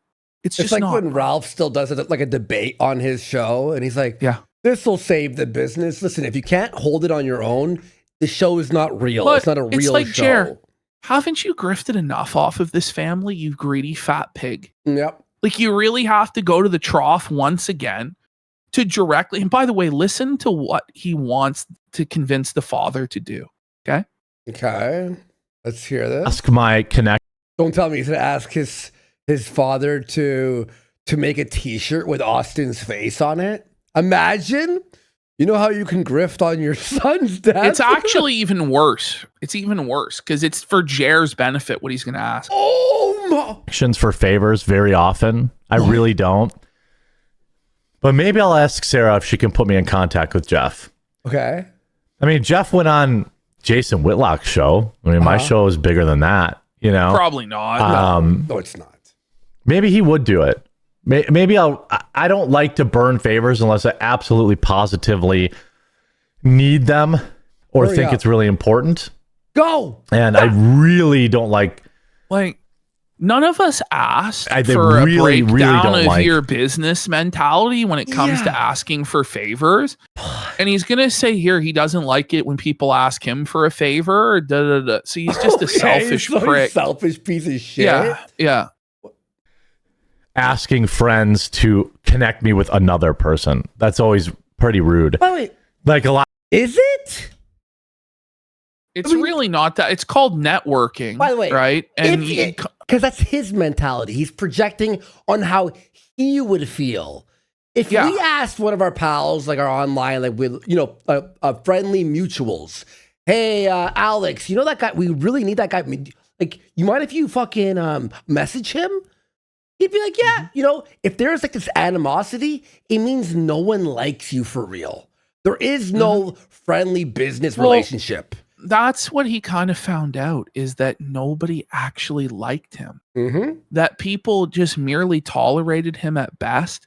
And the only people who were ever willing to be nice to him were people that he paid. And I don't know if it's really ever going to sink. I don't know if it's ever really going to sink in for him that that's the case, or if he's just so delusional that he seriously thinks that Luke and Hannah and Mel love him and think he's a cool dude. But I can assure him they don't really. A lot of people would used to DM me and be like, hey man, can you put me in touch with Count Dankula? And I'm like, dude, no. See, that's why no one likes Jer. Because it's like someone asked him, hey, you mind if you I want to... No, you do. What the fuck? Everything is like... I'm the kingpin and I'm on top. Fuck you. Well, now no one likes you. How about that? How about them apples, bish? Oh. But perhaps he'll do an interview. Maybe I'll ask for some random fucking nobody asking you for shit like that and like an actual connection, like a friend or an acquaintance that you've, you know what I mean, that you've collabed with in the past, you know what I mean. Exactly. There's a bit of a difference there. Obviously, if it's some random person on Twitter you don't even know, it's like, okay, I don't know who you are, But if it's like a friend of yours, you could consider a friend. And like, if he doesn't want to do. And then, by the way, he has this attitude about it, but he's going to ask his friend to get in contact with this guy. Yeah. Oh, well, so because when you do he's it, basically, it's fine. well, by the way, what that reveals is that he's truly desperate, right? Like he's out of options and he thinks that he has to bring in these people to give him viewership. But I'm going to be honest, like, even if he gets Metcalf's father on like 2-3 weeks from now, like the story is cold. Like it's over. Like, this would be one thing if he got this like 2 weeks ago, when they were still like in the balance and they were testifying and stuff. But now, what's the point? Well, you're gonna see what the point is. No, it's the same thing with Tobuscus. It's like, bro, this ain't, he's not what he once was. And the thing is, the audience that he had back in the day, they were all children and they grew up and they're not interested in the quartering. You don't say. You don't say. Do it, that's fine. But I mean, I think that Sarah has done an incredible job covering it, and people are definitely seeing what he has to say. But maybe I could encourage him. I could ask him about a potential civil lawsuit, which I think would be really good. So what he wants is to convince the father to sue Carmelo's family so that Jer can cover the lawsuit for months and years and milk him. That's his mindset. Is like, you think that they've been through enough, bud? Like, they've just had to go through this complete media circus, all these fucking weird black people fucking with them, threatening them. Their son just fucking died. Imagine it's extremely suing the family. Painful. The black and then people would fucking try to kill you. Like, again, it's like, listen, maybe there is some grounds to a civil suit against Carmelo's family, but that's not something that I would encourage somebody to do. That gets a stranger that I don't know. You should do this litigation, and it's just transparently obvious why he's encouraging that, so that he can milk it for even more money. It's just a scummy fucking thing to do. He really is the fucking lowest human being against the Anthony family in that civil lawsuit. I think we would all see where that money went. Basically, Carmelo Anthony's not the only thing I cover, but have you heard this? Jer, it was 95% of videos in the last couple weeks, man. Like, it was constant, the Carmelo Anthony stuff. So now we're back on this Tobuscus Glaze train, which is going to continue on to Monday, because he's really counting on Tobuscus to save him, which is not going to save him. I warned Tobuscus. I think that what's crazy is both of these guys think the other guy has clout that they no longer have. Like, I think Tobuscus thinks, quartering, he's a big name in the conservative space that I'm trying to get into. This is good for me, and I'll be able to get some of his audience. Yeah. But little does Tobuscus fucking know that Jer has no audience. He's going to come onto that live stream and see like 20 people in chat and be like, what the fuck? And they're all shitting on fucking Jer. Yes. Like, you know what I mean? What the fuck was that? Oh, it scared me.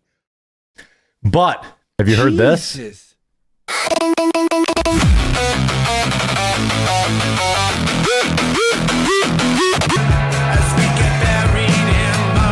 So now what he's doing is just listening to various music videos for like 20 minutes. Like, he just went from Tobuscus to this indie band to the next indie band, and this is his show. Oh. This was terrible. This is so fucking humiliating, that what he's doing.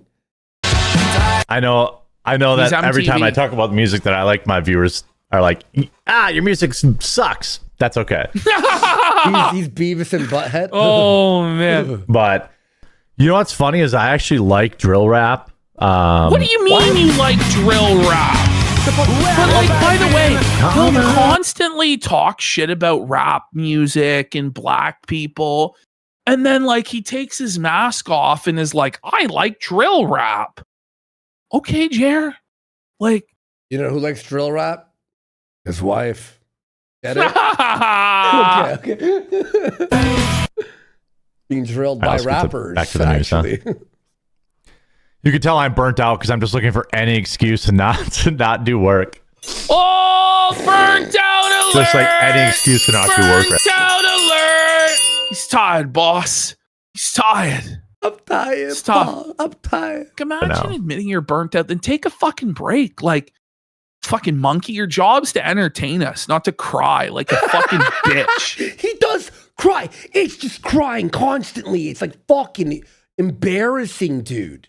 By the way, his work is scrolling Twitter and reading tweets and news articles. That's like me That's saying, your work. When I'm laying in bed, I'm working then technically because I'm scrolling I Twitter. swear to God, I could do what Jer does for like 15 to 20 straight hours. I could do it for like literally a week. You could pretty much do it endlessly. Like, okay, here we go. Here's the next news article. Let me read it out. Okay, Oh, look, let me 2-minute video let of some me black give guy you like the fighting. most milquetoast fucking opinion on this. Okay, cut it. Next. We should do that one day. Let's one day Oh do a my episode God. where we emulate Jer the entire day. Mhm. Thoughts, chat? Would you like that? Please don't. No. Okay. Oh God. Oh my God. Corn got me into bass, but I gave up after a few weeks. Well, it's not as fun playing bass by yourself. So, like, I joined a band. Man, Jer has no friends. The band all moved away, have nothing to do with him no more. No one He to has jam those out with. fond memories of those jam sessions in the basement of his old paid off home, humble and modest beginnings, but they were happier times because he had friends, he had connections, and he had fun. And now he's just all alone in this empty 8,000 square foot tomb that he's constructed for himself. It's sad. He has to play bass all alone. Oh. And then learned bass in the band. That was like a lot of. I played That bass was for a how while. I ended up playing bass. I was like 16. I never played any instrument before. But I was like, let's start a band. And then like somebody played guitar. And Everyone fucking did this, Jer, you retard. You know what? It's not unique, buddy. Buddy, Like, Battle of the Bands in high school, like everyone has done, like, yeah. friend was a drummer. So then I was like, well, okay, I'll just learn Guys, bass. my friend's brother was a great drummer, and I don't even want to say the story. It's It's just boring as kind fuck. of sad, like these high school stories, like in your 40s, your But high it's school Al war Bundy. story. This is Al Bundy maxing. Oh,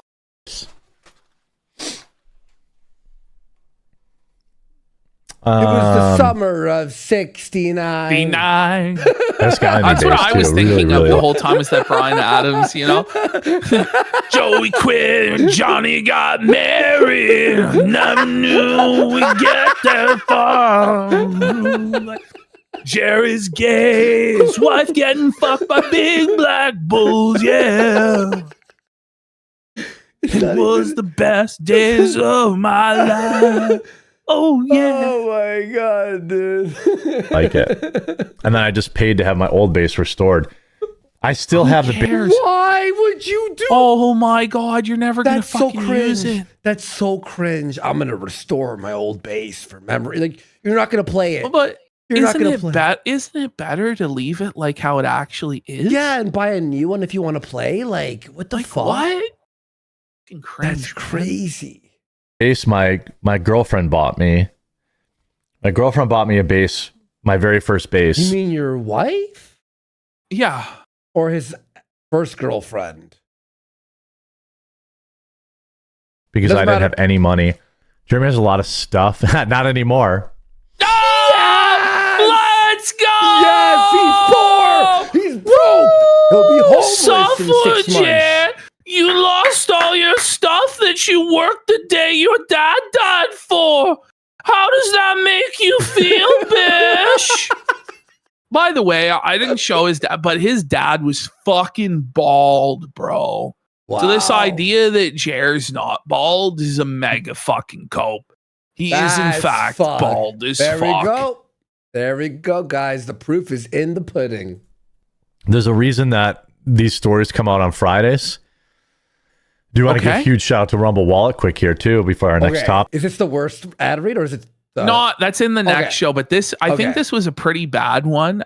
I don't know, or it's like I just included because he said it was an ad-free day, which it wasn't. There were still sponsors. So the Ash claims, folks, that we're about to see the worst his ad read today for the meat company is, I think, the worst ad read he's ever done. Now, you guys can maybe debate it, but I think it's fucking really honestly bad. Can't see how that's possible, but you'll see. We'll get there.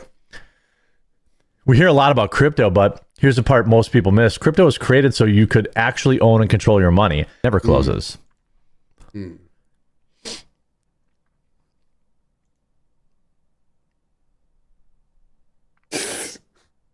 What are you doing? Wake up! Wake up! That was crazy. Dead air Jared. You don't call him that for nothing. Oh, you're gonna see on the Monday a dirty dead air. Holy fuck! Bro, that was unacceptable, wasn't it? I think, do I think Chud the Builder's content was riveting? No. Well, I thought it was. I mean, listen, there's a lot of things you could say about it, but I would say it was pretty entertaining and riveting. You may disagree with him calling black people apes and the N-word or whatever, but there's no doubt it led to some riveting self-defense scenarios for sure. I'm going to go. I think he means appropriate was the word. He was looking for the word appropriate. Yeah, he should have said intellectual, not riveting. Yeah, intellectual or whatever the fuck, right? Go mow the lawn and do my. I'll say this. Chud the Builder was whatever you think about him, he was more entertaining than Jer. Well, I mean, what are we even talking about? Friday chores. I hope you guys all have a wonderful weekend. What are we talking A wonderful, safe weekend. We will be back Monday. I promise I'll be more on schedule next weekend. So all my other. I thought he was going to say more on it because he's been so boring and lackluster. Oh, get ready. He's going to focus on the Monday show all about his energy level constantly and how it's low. And how he's like, can't maintain. Yeah, he failed. Well, I think he was on time today. Now, mind you, when his stream started, I was actually there. Okay. At like 9 a.m. when it started. And I tried to listen to it then. And I tapped out after like 30 seconds. Like, it was fucking brutal. I'm like, this shit, I can't watch it twice. I can't watch it live and then go back and edit it. I'm out. Well, that's why, like Roger is unbelievable that he can wake up every 9 a.m. He must be living in the 9 in the morning when the show started. Guess how many viewers he had? Okay, wait. Like, what, like 10 minutes in or whatever? Yeah. 1,800. No. Okay, wait. 1,000. No. What? 700. No. 400. Yeah. He had about 340 viewers. Oh. Those are Rumble viewers, mind you. Rumble viewers. Was that Ralph numbers? The stream peaked in the second hour when I tuned in at 1,300. So numbers going down. It was like 1,600 a couple weeks ago. Today, like 1,300. Someone goes, he's Don. Don Flurgendy was at 850 yesterday. Mm-hmm. What are you talking about? Don is. And by the way, if you read the headline of the show today, he made $12. Oh, $12. DSP beat him by a lot. Oh God, dude, man, that's sad, man. Stuff that was making me late in the mornings. Got that all handled this week. So we'll have a full week of news. You quit alcohol? And I look forward to seeing you guys. Is Chud still in jail? I haven't been following that at all. I don't know. So he, I think, got bonded out, but then the judge revoked the bond. Really? Because he dined and dashed or some stupid bullshit. I don't fucking know. Oh. Anyway, here we have some interesting little things that Return of the Mac and Cheese found in Jer's Monday stream. First of all, we see here that he did in fact get the Discover card because it says make a payment on his Discover card. Told you. I told you all. No one believed me. They all thought it was a link. Told you. He got that Discover card. He's fucking racking up the debt. Also, we see there, he's still using that Magic the Gathering headquarters at gmail.com inbox. So, a little interesting because he hasn't uploaded to that channel in like over a month. So, I wonder why he uses that. Now, Jerry ended up showing his Facebook, which was really retarded. And if you can see there on the right-hand side, those are his messages in those little bubbles. Those are Facebook Market. The arcade. Yeah. So this is confirmation that he actually is selling off all of his shit on Facebook Marketplace because there was a lot of speculation, by a lot of, respected members of the Quartering A-Log community who felt like Jer was pulling a fast one on us, pulling our leg. He was grifting for sympathy by saying he was selling all of his shit. Now, this could be a part of Jer's long con game where he's making fake Facebook Marketplace listings. But I think that's a bit beyond the Machiavellianness of Jer. Yeah. I think he's too lazy for that shit. Pretty sure he's actually selling all of his fucking shit on Facebook Marketplace like he told us, which is fucking tough. There he is putting his in. But look at how, look at him there. Look how guilty he looks and how gay he looks putting it in. Wow. Like, that's zest. He's like looking at that like how you'd suck a cock as a closeted homo. Or Okay, something. whoa. Anyone around to see me suck the glory hole off? Like, that's the vibe that I was scared or something. It was fucking strange. Oh my God, these eyes. I know. Hello, darkness, my old friend. I've come to talk with you again. Look at this. This is today? Yeah. Okay. Look at him. He's just like vacantly staring off into space. Deer in headlights, fucking felted butt. Fuck. Good morning, everybody. Good morning, everybody. Happy Keir Starmer Resignation Day. Woohoo! I don't have a huge U.S. audience, so... He doesn't have a huge U.S. audience. You mean a UK audience, you fucking mongoloid? Good one there, Jer. Wow, off to a real strong start here Monday morning, aren't you? Because I was like, wait, what? That doesn't make any sense. He at is all. right. He doesn't have a huge audience anywhere. They're very small audiences, even in the US and the UK. It's true. Big part of today's show, but 250,000 rapes. Whoa, buddy! Not the 250,000 rapes, The buddy. the family friendly rapes. Now, we've been accused of not taking the rape crisis as seriously as we should. But listen to Jer's coverage here. Is he being serious? But let's hear it. That didn't. Quarter million, the 250,000 rapes at all you could rape buffet. Right. So, it's the seriousness and decorum of the rape report, as Jer calls it, an all-you-can-rape buffet, buddy. That's wild work, calling it that. Oh, buddy. Whoa, he's a serious political commentator for sure. Woo.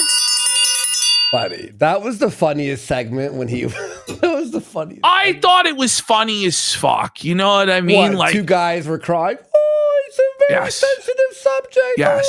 Oh, you can't joke about the. You can't joke about this shit. Says guys who joke about the Holocaust. You know what I mean? Like, shut the fuck up, it's like, retard. okay, we all understand that it's fucked. That these Muslims are raping people, We weren't buddy. laughing at the rape. We were laughing We're at laughing at Jer talking about a family-friendly rape. But I'm pretty sure anyone with fucking common sense would come to that conclusion. You have to be actually just pure retarded to believe that. We were laughing at that situation, obviously. No doubt about that. Yeah, Jer, hurry up. There's no way. All right. Let's get going. This is real. Let's get going, yeah. Go ahead. Fucking go, you piece of shit. Are you fucking kidding me? I'm actually, Look at his. I can't. All right, let's get going, guys. Proceeds to take another 20 to 30 seconds to get going while he sticks his tongue out of his mouth like a fucking animal. I'm going to looking all confused. Well, I don't think he did do it, mate. Ugh. I don't think. Did you hear that clown fucking horn it was sound terrible. effect? Oh, you hear that? It sounds like a clown horn. Here, listen. Do it, mate. No, that's his chair. I know. No, that's his chair squeaking. It sounds like a clown horn, though, because he's a clown. I don't think he did do it, mate. I don't think it was racially motivated, mate. Yo, his chair's after a clown 20 chair. That was terrible, by the way. It's like, I you can't even try and do a British accent for the bit, and you just repeat the same thing 3 times in a row. Like, it was terrible, Jer. Fuck, dude. All right. I don't think he did do it, mate. I don't think it was racially motivated, mate. After a 20-year-old Bulgarian man. Bulgarian? Listen, buddy. They're Bulgarians, not Bulgarians. You got Jer on the mind, the Freudian slip there. Bulgarian. It's actually really fucking He's thinking funny, of bulls and he's thinking of Jer. I wonder why he has those two things on the mind. Is it his humiliation fetish coming through? His love for the bull and being called Jer boss? I don't know. Bulgarian, the Bulgarian. Bulgarian. Whoa, buddy. The cuckoldry. That's actually really funny. I'm here to tell you I don't care. I don't care, but I don't care. I don't care. We know you don't care. You put no effort into anything. Okay, here it is. Okay. Here it is, guys. Strap the fuck in for this Chicago State Company ad read. And then after this segment, we're going to show you Luther Morgan's expose of this scam that Jer is promoting. Okay. So this is the Chicago State Company. Now, immediately you're going to notice, well, wait a minute. This is from today. This is from Monday. Father's Day was yesterday, but it says use Dad's Day for Father's Day steak gifts. Oh, no. So seems like this may be a little bit out of date and may not be offered. And Jer will say that, which is a terrible thing to say in an ad read. But let's let him try and do the ad read. Let's see how he does. Okay. How many times do you think he's going to fuck up? Oh, man. 12. We'll see. Okay. Thursday's almost here. And you got it. By the way, shout out to Chicago State Company. Father's Day is almost here. Father's Day is almost here. So already it's a disaster because Father's Day has already happened. Father's Day is almost here.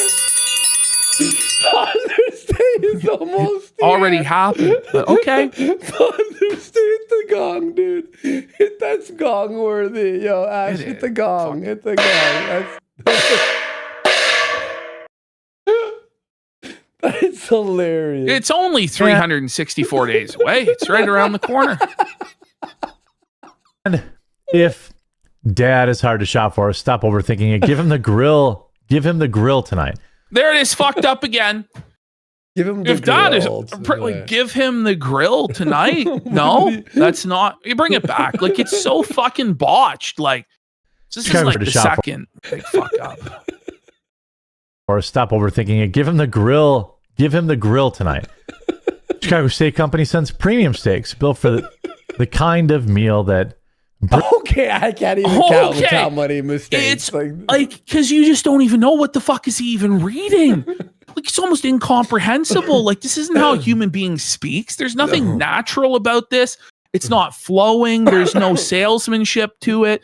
There's no art to this. Like, he's barely even able to read. He's not even reading it properly. Like, it's just shambolic. Stop overthinking it. Give him the grill. Give him the grill tonight. Chicago State Company sends premium steaks. There's no way that's what it actually said. You're going to grill your father? Like, they're not selling a grill. Chicago Steak Company sends premium steaks built for the kind of meal that brings everyone outside. The kind of Dad meal gets a that steak. brings everyone outside? Is that what it fucking said, Chair? Like, I can't even believe this is a real fucking show. Like, buddy, they have to refund this immediately back to the steak company. There's like, no way he should get paid for this. No, you Take his cannot. $20 away. Take it away. Hot grill, the family around the table, and a Father's Day gift he actually can use. Use code DAD. Use like the steak? Dad's Day. A qualifying order. Is he selling a grill or a steak? He's selling steaks, but it's hard to tell how badly he's butchering this promo. Fucking keep going. Chicago Steak Company adds the best grill and dad apron, premium Angus steak burgers, signature steak seasoning, free shipping, and a $25 account refill after the package ships. That's crazy. This is the last crazy. week Like the for free shipping by Father's Day. While Emotionless fucking. That's crazy. Now he's talking about get free shipping by Father's Day. Like it's the last week to buy for it to arrive on Father's Day, but like Father's Day has come and passed. Buddy, like his talk about his dad died, right? It's very sad. You would think that Father's Day would hit you and go like, then you'd remember like the father is a day. It was a day ago. eligible around shipping, eligible ground shipping applies. Oh my God! What the fuck was that? What was that? What was that? Bring it back. That's crazy. This is the last week for free shipping by Father's Day, while eligible around shipping, eligible ground shipping applies. Eligible around shipping, eligible ground shipping applies. Like none of these sentences seem right. You know, eligible is this not like he says eligible? Like it's not it's eligible, Jer. It's like this is actually, I think, the worst ad read I've ever seen him do. You're actually where right. it's just like You're constant mistakes. So normally it's like 1 or 2, but there's at least 6, at least, and that's being generous. On Dad's gift, go to mychicagosteak.com/rumble. That's in code Dad's Day. That's mychicagosteak.com/rumble, code DADSDAY from Chicago Steak Company. He couldn't even say steak. Bro, bring it back. That was crazy. That was crazy. chicagosteak.com/rumble, code DADSDAY from Chicago Steak Company. He said the cake company. Did he not say the Chicago Cake Company? Code DADSDAY from Chicago Steak Company. He did. He did fucking say the cake, and then he corrected it to steak. And then after reading all of that out, he then goes, hopefully they're still honoring this. So the ad is completely worthless then. No one's going to go buy it. They don't even know if this is still available. You don't even know if it's still available. What was he thinking? Oh my God. Hopefully they're still honoring that. It seems like Father's Day was... Yeah. Hopefully they're honoring. Because he points out the obvious that Father's Day was yesterday. You're better off not saying fucking anything. We all know it doesn't make any sense. That was amazing. Yesterday. Oh my God. Belated Father's Day gift. Oh my God, he's looking into the camera like back in anger at the Muslims. Oh my God. And you've been treated to the musical stylings of Jeremy Hambley. God. Like, he's so bad, bro. Holy shit. Oblacious for a sub. Oblacious. I think it's going to be pretty common. What? Get it into you, Jer.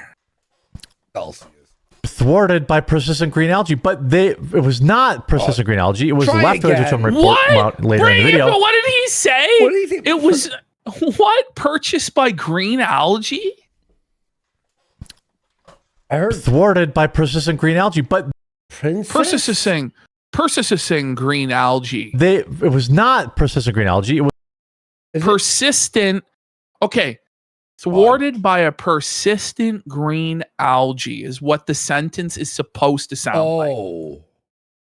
Okay. It was leftoids, which I'm going to report about later in the video.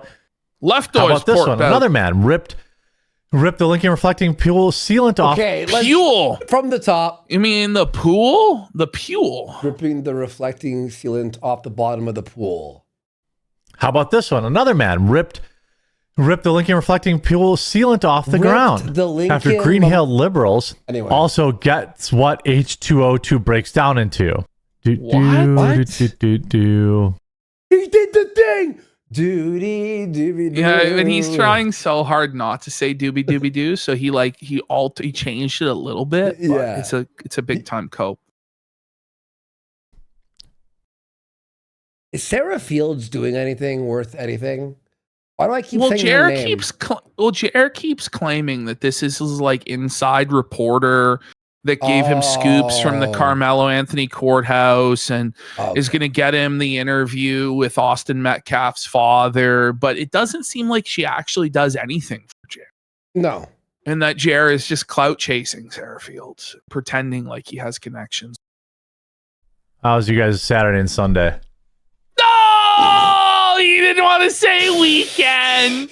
He didn't want to say weekend. It's living rent free in his mind. The trolls laugh at him when he says weekend. So, how was Saturday and Sunday? Do you think that makes it better? But do you think it's worse? Just fucking say it. Listen, break the bad habit. Like, I'm trying to help you. Break the bad habit of constantly having to rely on the crutch of what are you doing today, or what did you do this weekend, or what are you going to do this weekend? Like, just stop it and stop saying Like, it's better to take a second to actually compose your thought and then speak than to go, like, what the fuck is wrong with you?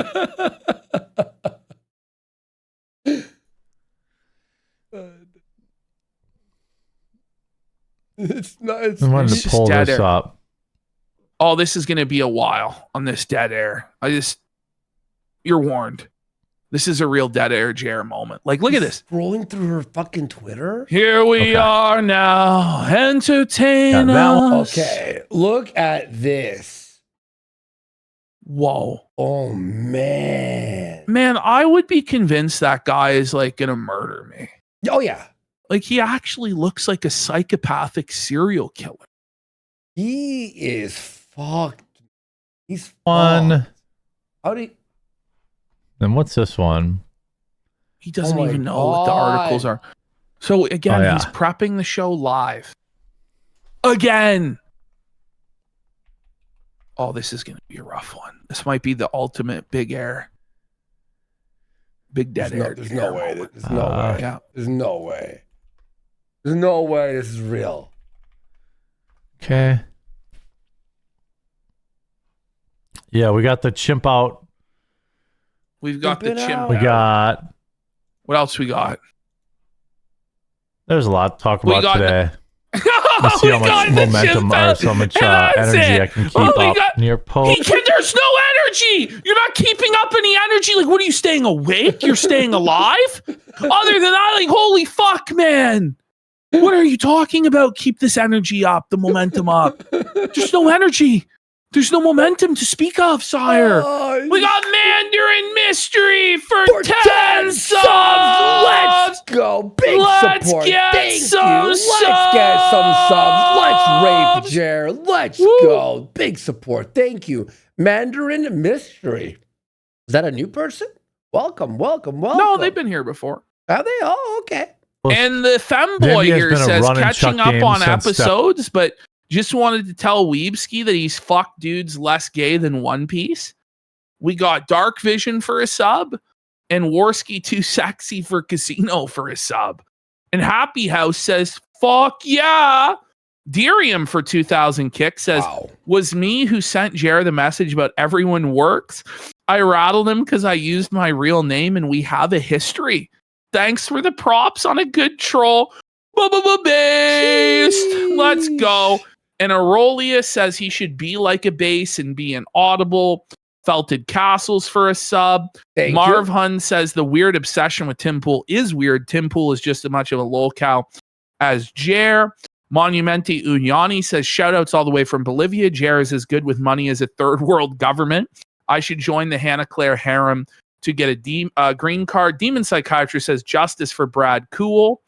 And Sketch 510 says I think Jer must have bought those online courses for getting followers that say to not post during the weekend because it's only geared to new viewers. Okay.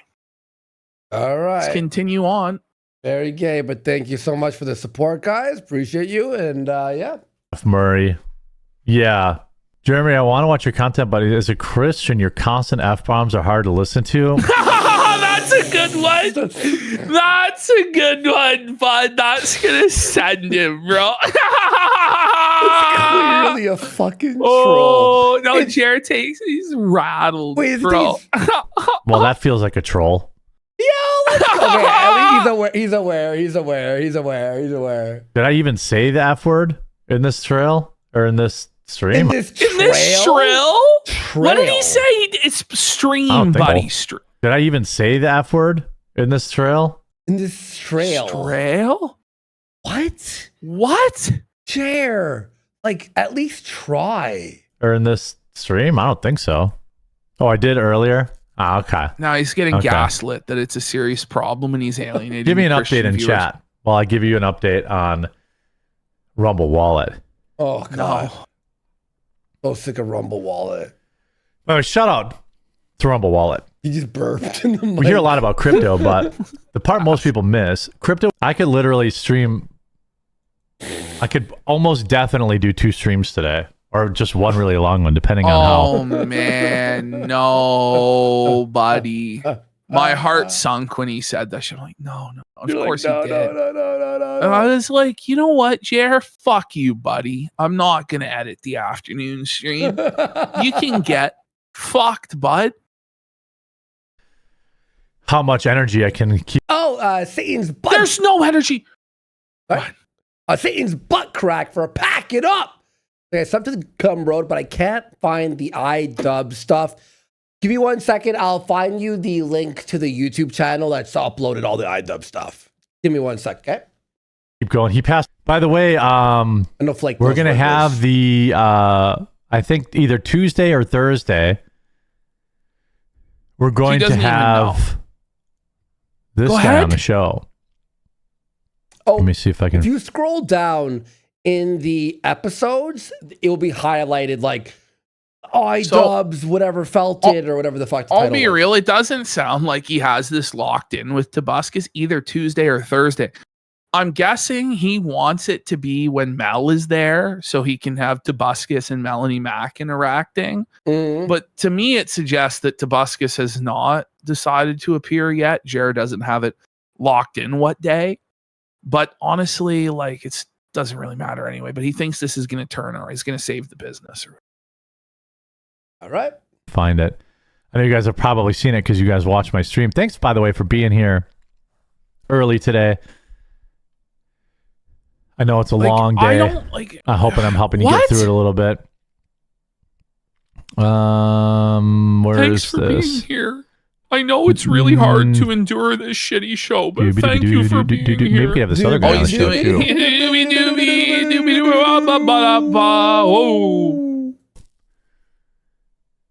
This guy who wrote this song. Listen, a day is always the same length. Oh my god. Let's take a little music break here. He'll be on the show Tuesday or Thursday. This shit. Okay, guys. So no word of a lie. And I might have been able to represent this better in the edit, but he actually listened to at least 4 and as many as 6 different remixes of this song. Why? He listened to like this version, the dubstep version, the heavy metal version, like all these different versions of this song, and they're all fucking shit. I'm not gonna lie, I was listening to this while I mowed the lawn on Saturday. Like imagine listening to that while he mowed the lawn. Like, buddy, that's ridiculous. Come on. What are you doing? Get out of here. Full volume. We just got to get a whole record of like 12 versions of it, like an LP. It's so not in that his mind, good. we have And, he thinks it's so good. He's like, this is the grift, guys. This song is such a banger. We're gonna do 12 remixes of it and put it on vinyl. We're gonna make a bundle. We're gonna make a fortune. I'll press it on vinyl. Yeah, and donate no, the money you won't. to victims of No, commercial you rape. won't. Fucking loser. Make sure you follow the channel. It's absolutely free to do. And we'll see you back in about 45 minutes. Let's take a little break See here. you in 45 minutes. Yeah, he came back with another live stream. I'm going to take a quick break here to take a piss. We're going to be back with Luther's investigation into the steak company. We've got Ralph still to go after that. We've got Dark Side Phil. We've got the Styxx documentary. There's a lot of content. We got to. We'll see. We'll see. But we got lots of content. You guys don't want to go anywhere. We're going to go piss quick. We'll be right back.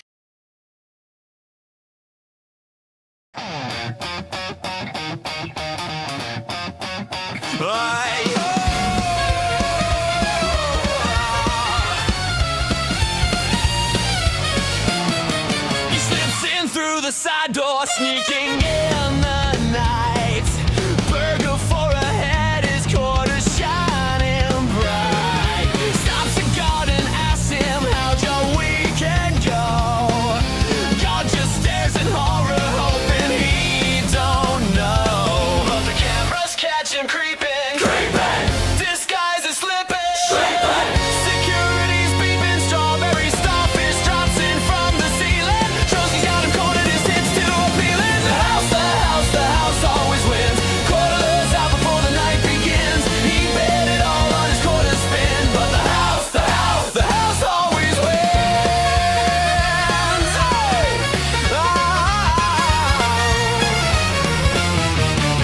Rode a bull into the lobby, thought it was his big debut. Landed in the buffet, knocked the chandelier in two. Points to the bar.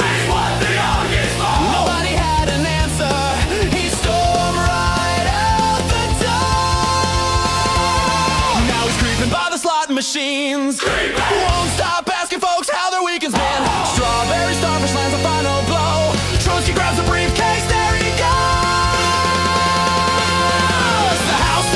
The house always wins. Quarterless out before the night begins. He bet it all on his quarter spin. But the house always wins.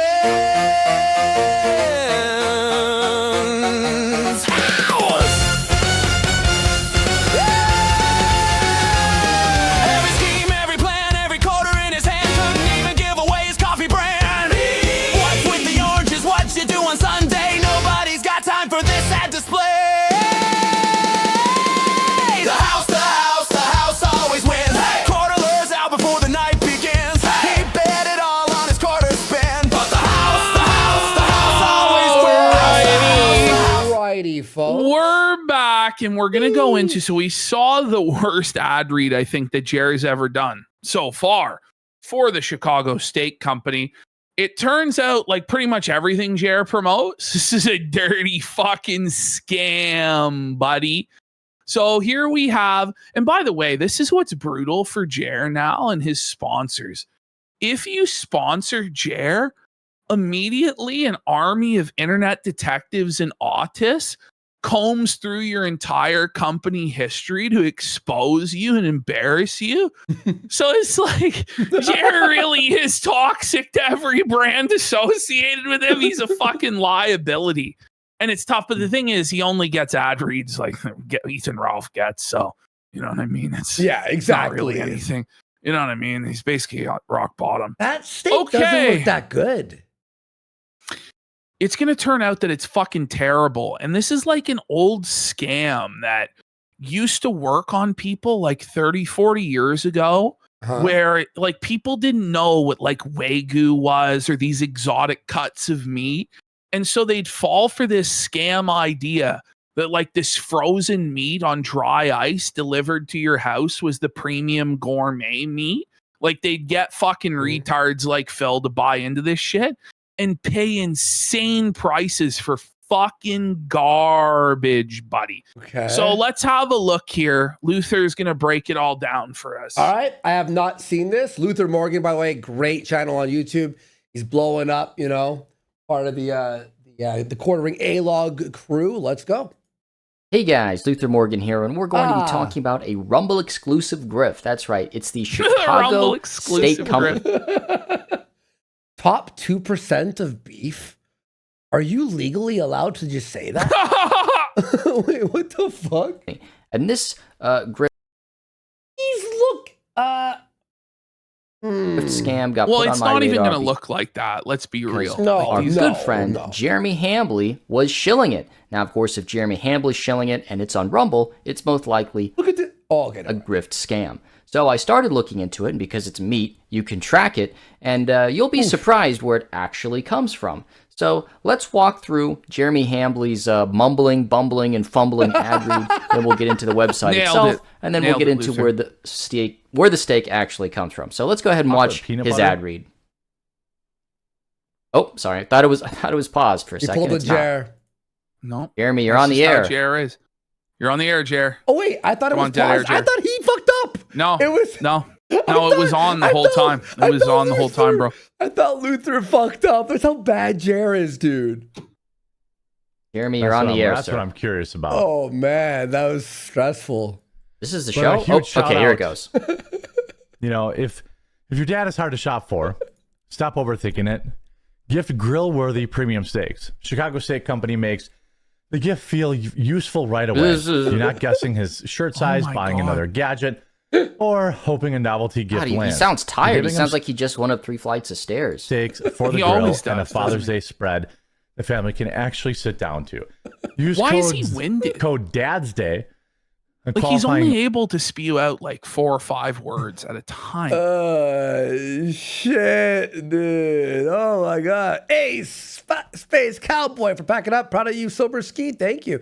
And Ash Fit Zen Arc. When he's already on it. Look at him. And we got Wind Thunderstorm for a sub. Random Roach Grego says this is better than reality TV. The Hamburger Crash is the best gift of 2026. He's pissing the gay music again, Lamau. We got Always Felt It. Hey, PPV and Andy, N-words keep my teeth white. Yeah. Warski, heard your Canadian politics have been cause a rift of Indians yelling the N-word at shawarma. Indeed. Satan's butt. Okay, we read that. Godzilla Balls for 5 subs. And Gator for a sub as well. Thank you so much. Oh my god, you like buddy likes FF16. Don't tell that to us in chat, buddy. That's embarrassing. Orders over $179 or more. Chicago Steak Company adds its best grill and dad apron option. Best grill and dad apron. 16 free 6-ounce premium Angus steak burgers. Signature steak seasoning. He can barely get through this. He really had a hard time with signature steak seasoning. That's what he was trying to say. What? Shipping and a $25 glad we had Luther to interpret the Jerry's. I know exactly. The Jeremy's. Holy fuck. The Jeremy's. The package ships. That's a crazy good deal. It's a crazy good deal, guys. That's currently framed as a $225 value. Yeah. Keep it simple. Give dad the grill night. The steaks are the main gift, and the extras make the whole order feel more complete. Go to My Chicago. This guy. It just says on the screen, I'm sorry this part is so boring. I wanted to provide context. It's okay. We're getting through it.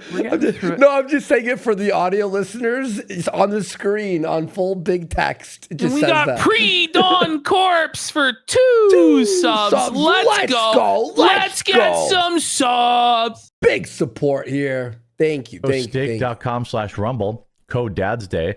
That's mychicagosteak.com/rumble. And we got Jimco Brand Felt says 3 years sober today. You boys are great. Here's $10 I would have spent on booze. Let's go. Bro, nice job, man. Keep it up. 3 years. Congrats. Big number. AY. Yeah. Steaks are. Why not just say Dad's Day? A good gift. Everyone likes steaks. By the way, we got Keir Starmer Tongues Pakistani anuses for $50. Let's go. Big says support. For the crime of flaggatry, Jeremy Hambley will be raped 250,000 times. And Radio Ruin for $10 Says the problem with looks maxing is it's how women attract men, not the other way around. Okay. Yeah, exactly. All right, here we go. Thanks for the big support there. Oh my God, this is the show, huh? Dead air? Our service says minus a brother who could. So anyway, that's the horrific ad read, very boring and low energy. But let's actually get into the website, guys. Yes. So you go through the website here, and the steaks are up the ass expensive. I mean, this is some of the most overpriced stuff. Remember, these are US dollars as well. $180 for like We an got uncooked Snoop steak. Sean for 2,000 kicks. A shout out to the chat. Also, how is Jer getting worse at ad reads by the minute? Well, just like his channel's in a germinal decline, his brain is in a cognitive decline from which he can't recover, as Andy said, due to his alcoholism and pills. I wish I was in cognitive decline. If you can possibly Still the best thing Ralph's ever said, by the way. Imagine. And that right off the bat kind of Wait. Stuff you can possibly imagine. $119 for a steak burger? Uncooked? Whoa. You only get 8 burgers for $120 US.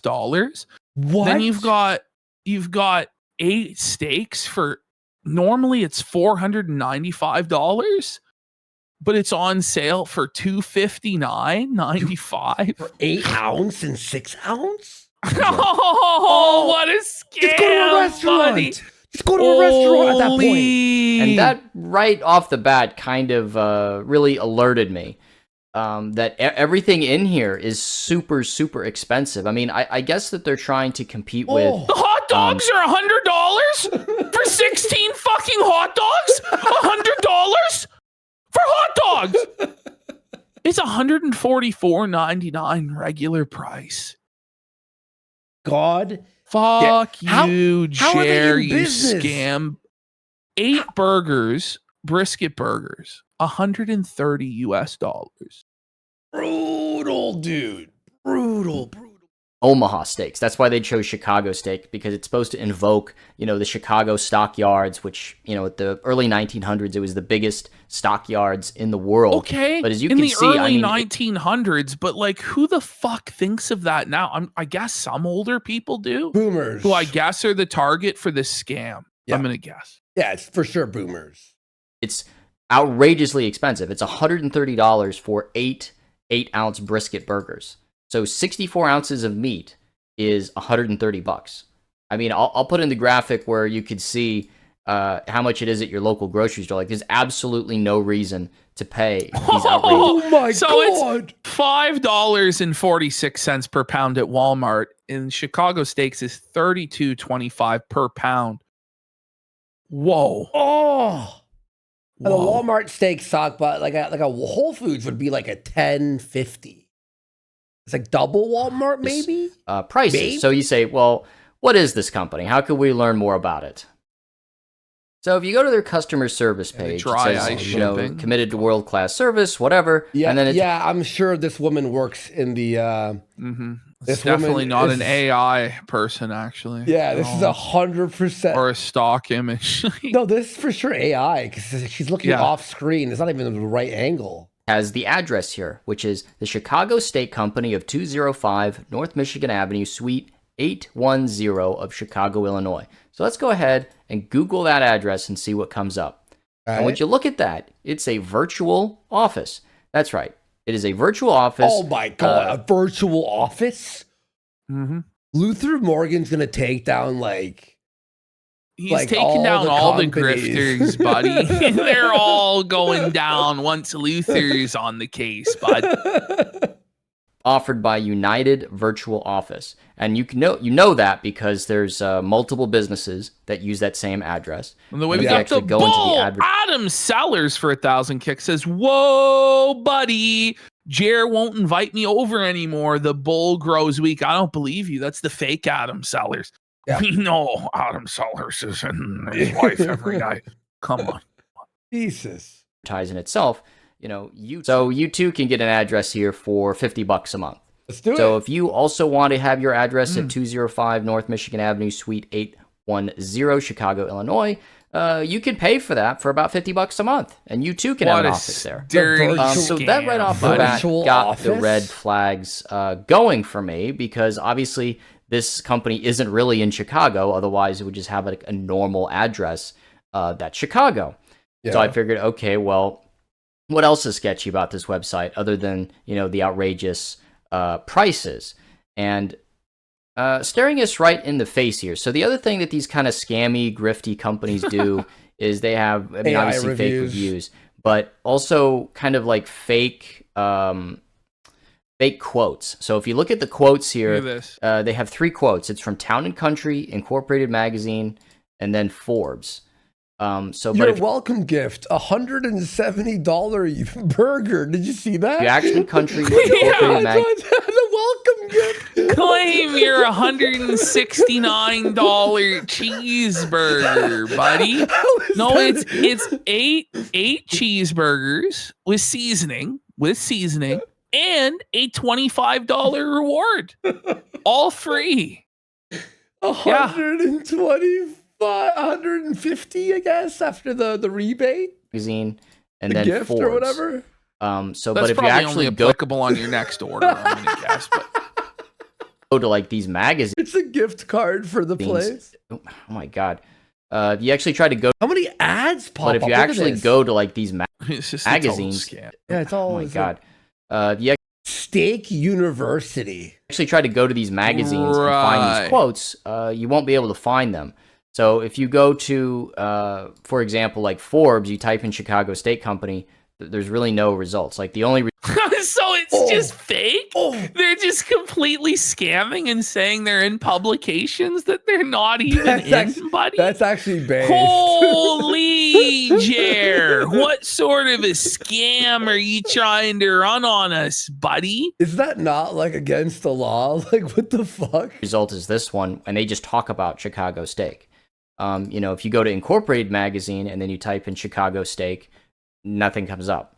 Now, the one that did show a result was Town and Country Magazine. And if you click on this article here, which is 20 of the best mail order beef and butcher shops across America, it does actually reference Chicago Steak Company. Now, it doesn't have this quote that's on the website. So you got a virtual mailbox. No, buddy, that's bad. Top gift for the foodie in your life? They never said that? And then you got fake quotes. So, you know, my second red flag is raised right there. Yo, before I buy anything, I'm going to send it to Luther Morgan and go, could you scan this for me? Can you go over this, Luther, and make sure it's legit? Make sure I'm not getting scammed. So Luther? let's go. If you go to the Illinois Secretary of State website and you do a business entity search, and then you just type in Chicago steak, right? Unhinged. There. These are all the Chicago steak that businesses called Chicago steak that have been incorporated in Illinois. Yeah. So if you look at it, goes all the way back to 1980. So, and as you can see, every single one of these companies has been dissolved. So, you know, right off the bat, that's another like third red flag. That's not where is this company?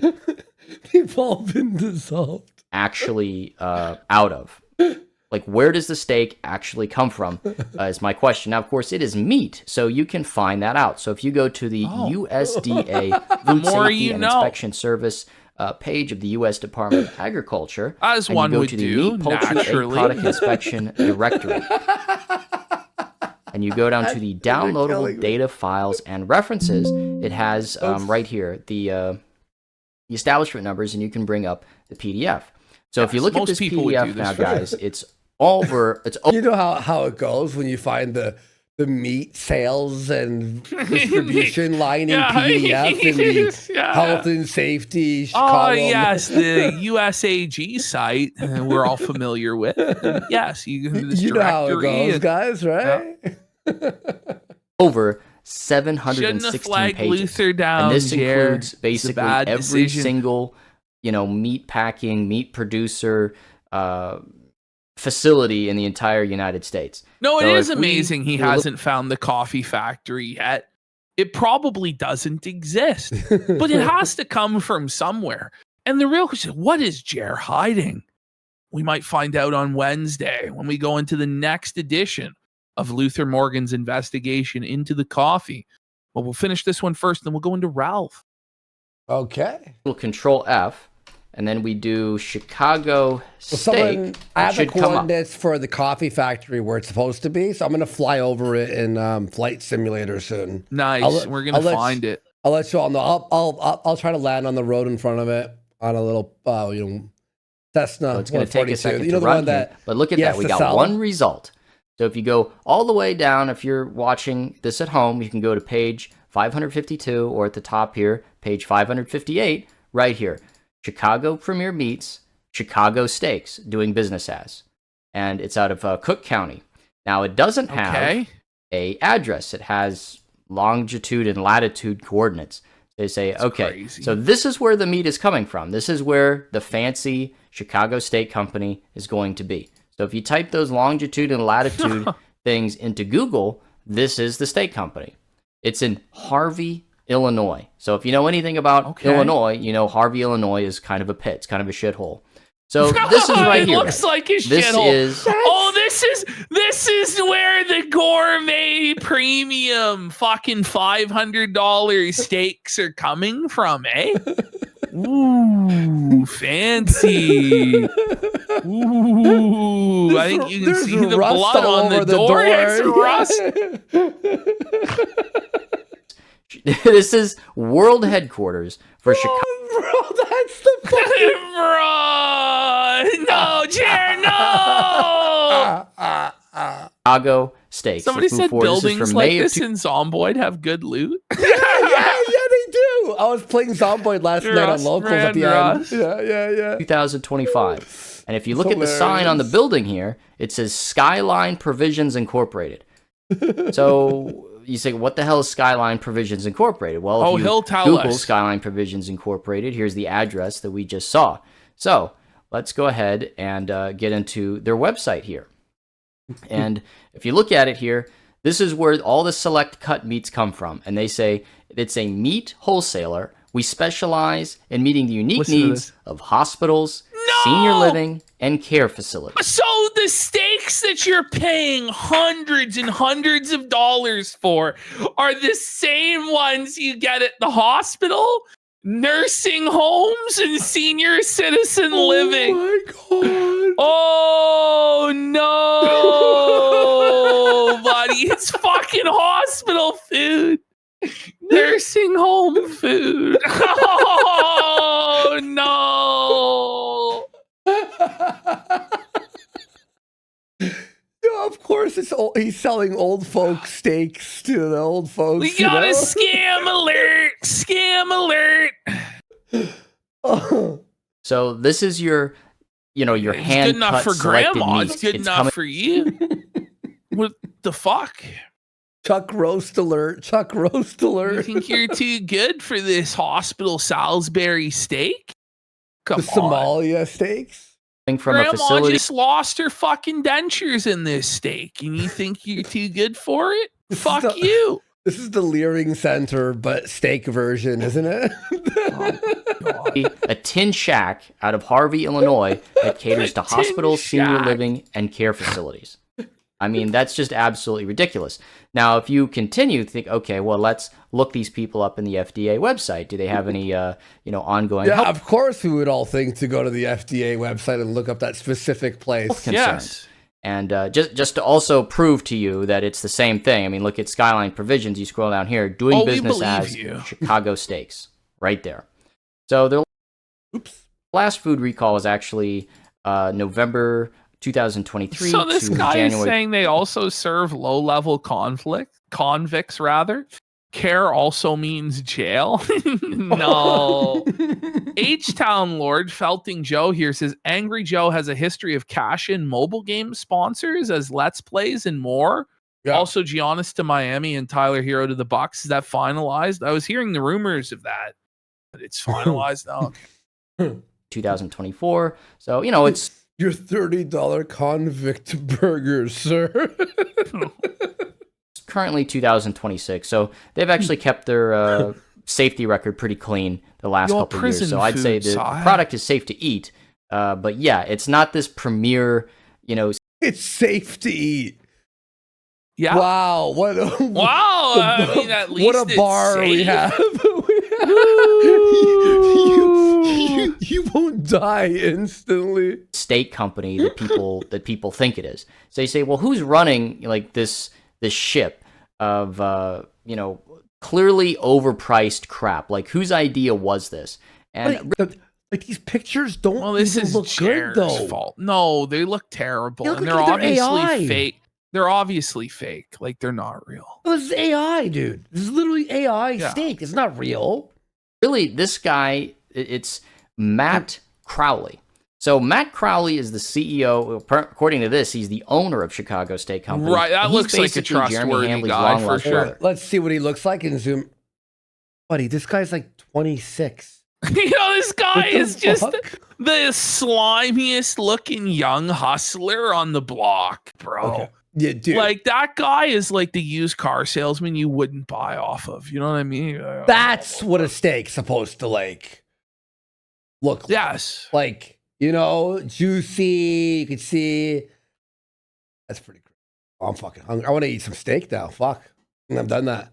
God damn it. According to this, he's the owner of Chicago Steak Company, and he's basically Jeremy Hambley's long-lost brother. Because what he does is he takes wholesale steak products that are The white label? Not the white label steak company. Drop shipped, buddy. White label steaks, buddy. I wonder why Jared's promoting this one. going to hospitals and old folks' homes, and he upscales them or upcharges them on his website, and then he sells it to boomers and people's for Father's Day on advertising it on. What's that? Sells it to boomers and people's for hand selected, hand carved Father's right Day on advertising it on Rumble. So the way that he talks about there's got to be a law against this, right? Wet age. About his company in this, he tries to invoke the union. It's like hand selected steak. So the steak that they don't hand select, they throw out, or they throw in the hot dogs. I guess Stockyards of Chicago. Let's increase the size here a little bit, and high quality American meats. It's hand cut, Midwest raised, USDA prime. The very best steaks your money can buy. Especially so when covering Hambley like rots people's brains, man. That's the worst when we're doing Jeremy and then like we're making fun of how he speaks, and then like later we'll fumble a word and you're just like, oh god, it's over. It's over. Again, this is where the very best steaks that money can buy come from. Lord says, is from Skyline does Provision. It taste better than Shoney's and Ponderosa steak? How many subs for Destination Stone Nerds on the Go? I don't know. I don't think we'll probably get to them tonight, but you never know. Yeah, probably not. We have to watch the Styxx thing. And they specialize in hospitals and old folks' homes. So, it's just a total delusion, basically. And then he also has this thing about like Steak University. Not kind of reminds me of like Hustler University with Andrew Tate. Yeah. Look at that. Are these real photos of steak or is that this AI? This is all AI, bro. Look at the fork. In my opinion, it's all AI. Who the fuck eats with a fork like that? Andrew Tate. It's just You're gonna articles sign up on for how to Steak University, buddy, to learn how to fucking cook a steak when you could just do like YouTube it or just use your Hustler fucking University brain with for Andrew 2 Tate. fucking seconds. Look at this hand. Okay. Right amount of fingers. I was just double checking. It's just articles on how to Well, cook steak. AI doesn't really fuck That's that all up it is. It's like anymore, does it? you put salt and pepper on it, and then wait, you got another ad that popped up. Look, how to cook steak. Like that's all it is. It's like what a free cookbook. We got canned pears for 5,000 kicks. Let's go. I can't afford to get you a Chicago steak, Andy, but this should get you close to a couple of their burgers. And Top Bottom says, get your orders in before ICE raids the place and there's no one left to hand carve it. Get your orders in now. ICE raid inbound. And Ace Space Cowboy says Chicago steaks are completely legitimate. Stop noticing things. They're juicy and affordable. Wow. They were Thanks, putting guys. the Jew in Juicy at Chicago State. Do you see this, Ash? You want your free cookbook? Oh, is it the MAGA cookbook? No, it's the Jared Steak partner? University cookbook. Oh, is it? It's free Put for salt sure. and pepper. Yeah, I'm sure it's not gonna. You just give them spam their your email address for and the they rest can of just your sell, life. to all the advertisers in the fucking world. Yeah. And pepper on it. And then your fry it cookbook in a pan. never Like, arrives, it's really or not it's a that hard. fucking PDF emailed to you. So anyway, this is the guy. This is Jeremy Hambly's long lost brother here. Overpriced steak. So it's right up his alley. He looks like a groiper, doesn't he? He does. He really does look like a groiper. Yeah, found out he was groiper a physiognomy. Bigly. It is right up his alley. Right here, our aged steaks are all hand cut by artisan butchers and then individually vacuum sealed to lock in the flavor. I mean, it's just laughable. It's just a laughable claim. So the other problem with Chicago Steak Company, that looks terrible for like lobster, is that Well, it's they a sell frozen seafood. lobster. Wait, how is the lobster tail on the shell and inside at the same time? It's a double lobster tail, buddy. It's supposed to be empty on the bottom, and they put what was inside on the top of it. That is AI, because AI doesn't know how to like take it. That's hilarious. That's how you know it's AI right there. There's not supposed to be anything in the bottom. So they sell lobster tail. They sell. Why is there a flower on the lobster? Steak Company. Why is there a dandelion? It's the presentation, buddy. What are you, some sort of plebeian? You don't I wonder if it comes with the flower, though. You think? But it's a purple flower. What the fuck is it? Is It's a that they sell honeysuckle, seafood, buddy. They're saying it's a thistle. A thistle. I'm sorry, a thistle. Thistle. So they sell. Where's my fucking flower? I ordered the lobster. You told me there'd be a fucking flower. He's some sort of fucking scam artist. You fucking cheapskate. You fucking homo. You're a pre-dawn corpse. Says I hear Jer loves the man steaks because he's gay. He likes his man steaks well done. He likes burnt meat. Suffer, Jer, suffer, bish. Ash. It's a clover. Look at this. First of all, you could see where the AI split the medium and they're the fucking. trying to charge Andy $420 for two steaks and 2 lobster tails. Whoa! Right. That's the biggest scam I've ever fucking heard of in my life, actually. That is actually the biggest scam ever. I'm not even like, oh, allegedly. No, that is literally a fucking scam, bro. Lobster tail. They sell, crab and crab cakes and fish. This all looks disgusting. And AI. Well, it is. And they also sell oysters. Imagine buying an oyster. No, not the oysters. By mail. Fuck. That's crazy. No. That's how you die, buddy. That's how you actually die. And mussels.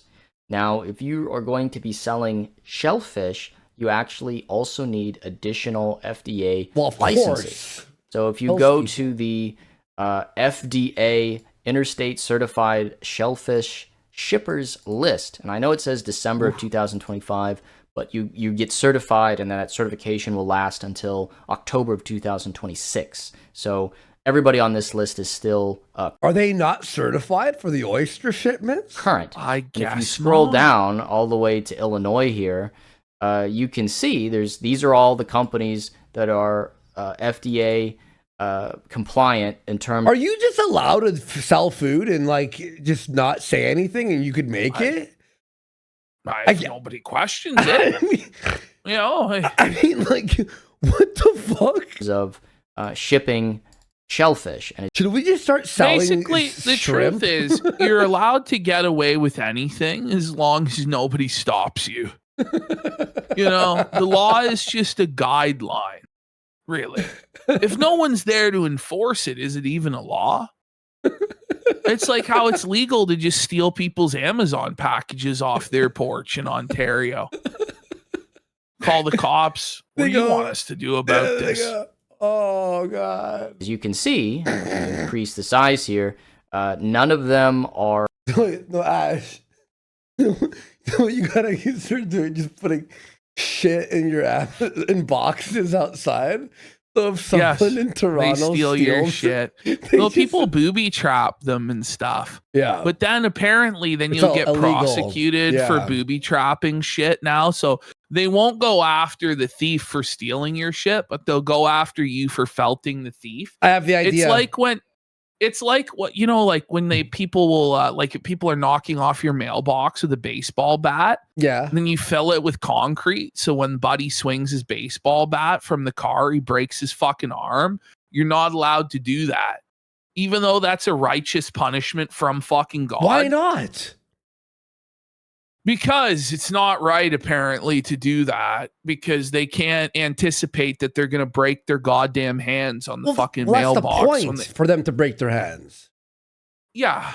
This is really all libtards' fault when you really think about it. I should be able to booby trap my doorstep to if an Amazon delivery driver steps on it, it decapitates him. You know what? Now that I think about it, they say it's illegal to do all this, right? Then how did Kevin McAllister get away with it twice? Exactly. Right? Well, there was a different time. True. The 90s.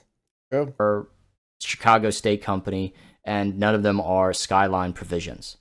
So I was a little bit concerned about that. And if you also go here to the US FDA, Human Foods Program. We just received a super chat that says it's from Bizarro Steve Irwin, who says, good work on the show, fellas. He's 3 days masturbation sober. Here's my sex ham money. What a statement, buddy. Okay. And we got Major Kong for 1,000 kicks. Says $419 for 2 steaks. I can get 2 full fillets uncut from my butcher for that. And that's in Australian Pacific pesos. No, good sir. 2 steaks and 2 lobster tails. My good man.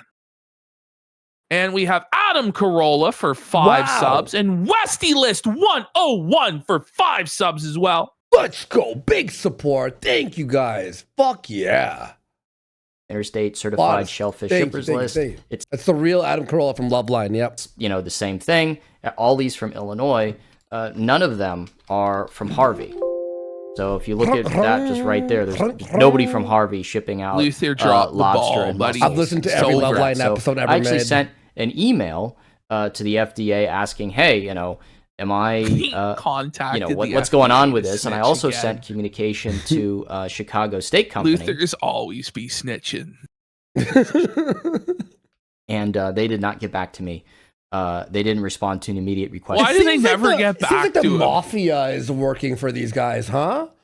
The FDA like Luther mafia? is just like a righteous crusader trying to keep people safe from food safety issues.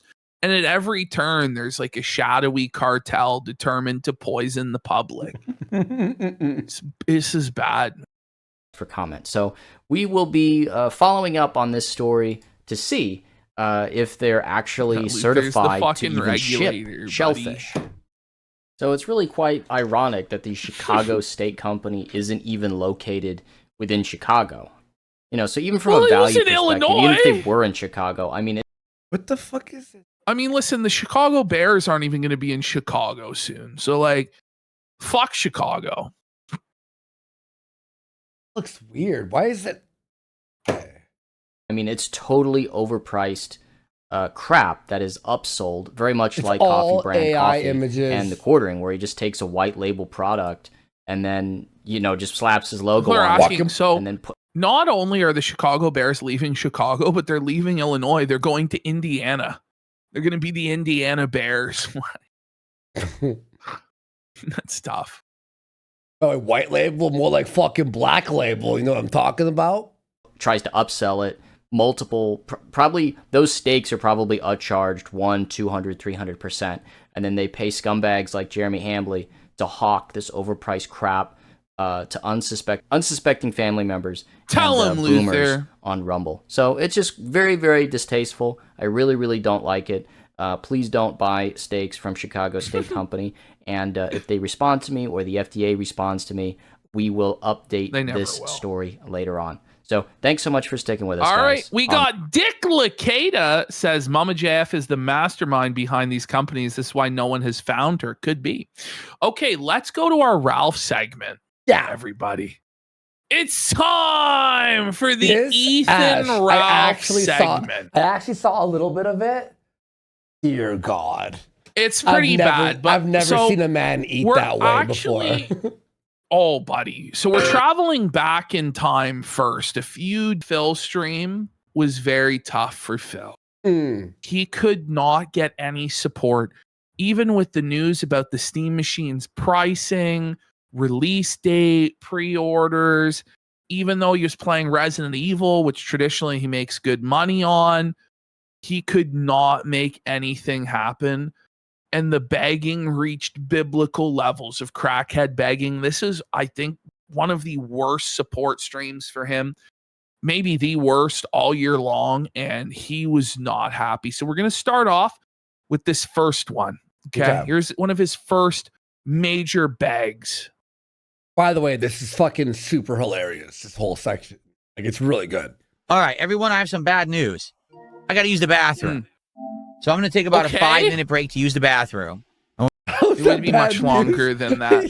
Who cares, bro? Look at how like melted his face looks and just the utter despair that he's living in, man. Yeah. Look at that. He's really a hideous looking human being. He really is, bro. And he thinks he looks good or that people will look at him and think he's muscular and jacked. But he's just a sagging, stroke-faced old man with a light bulb head. What's and he a gray wearing? beard.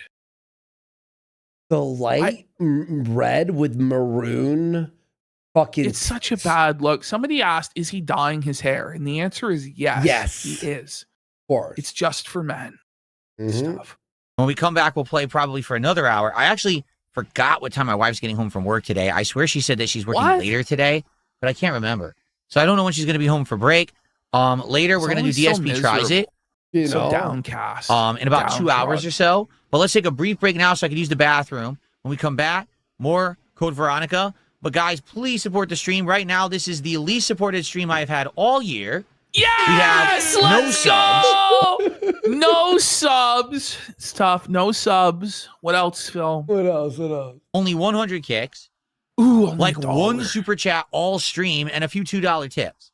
So literally anything appreciated. One super chat all one stream. Super chat. This was like an hours in, like 2 or 3 hours in. He's at like $17, and he's begging for support for the bathroom break. Let's get but 3 none would subs. come.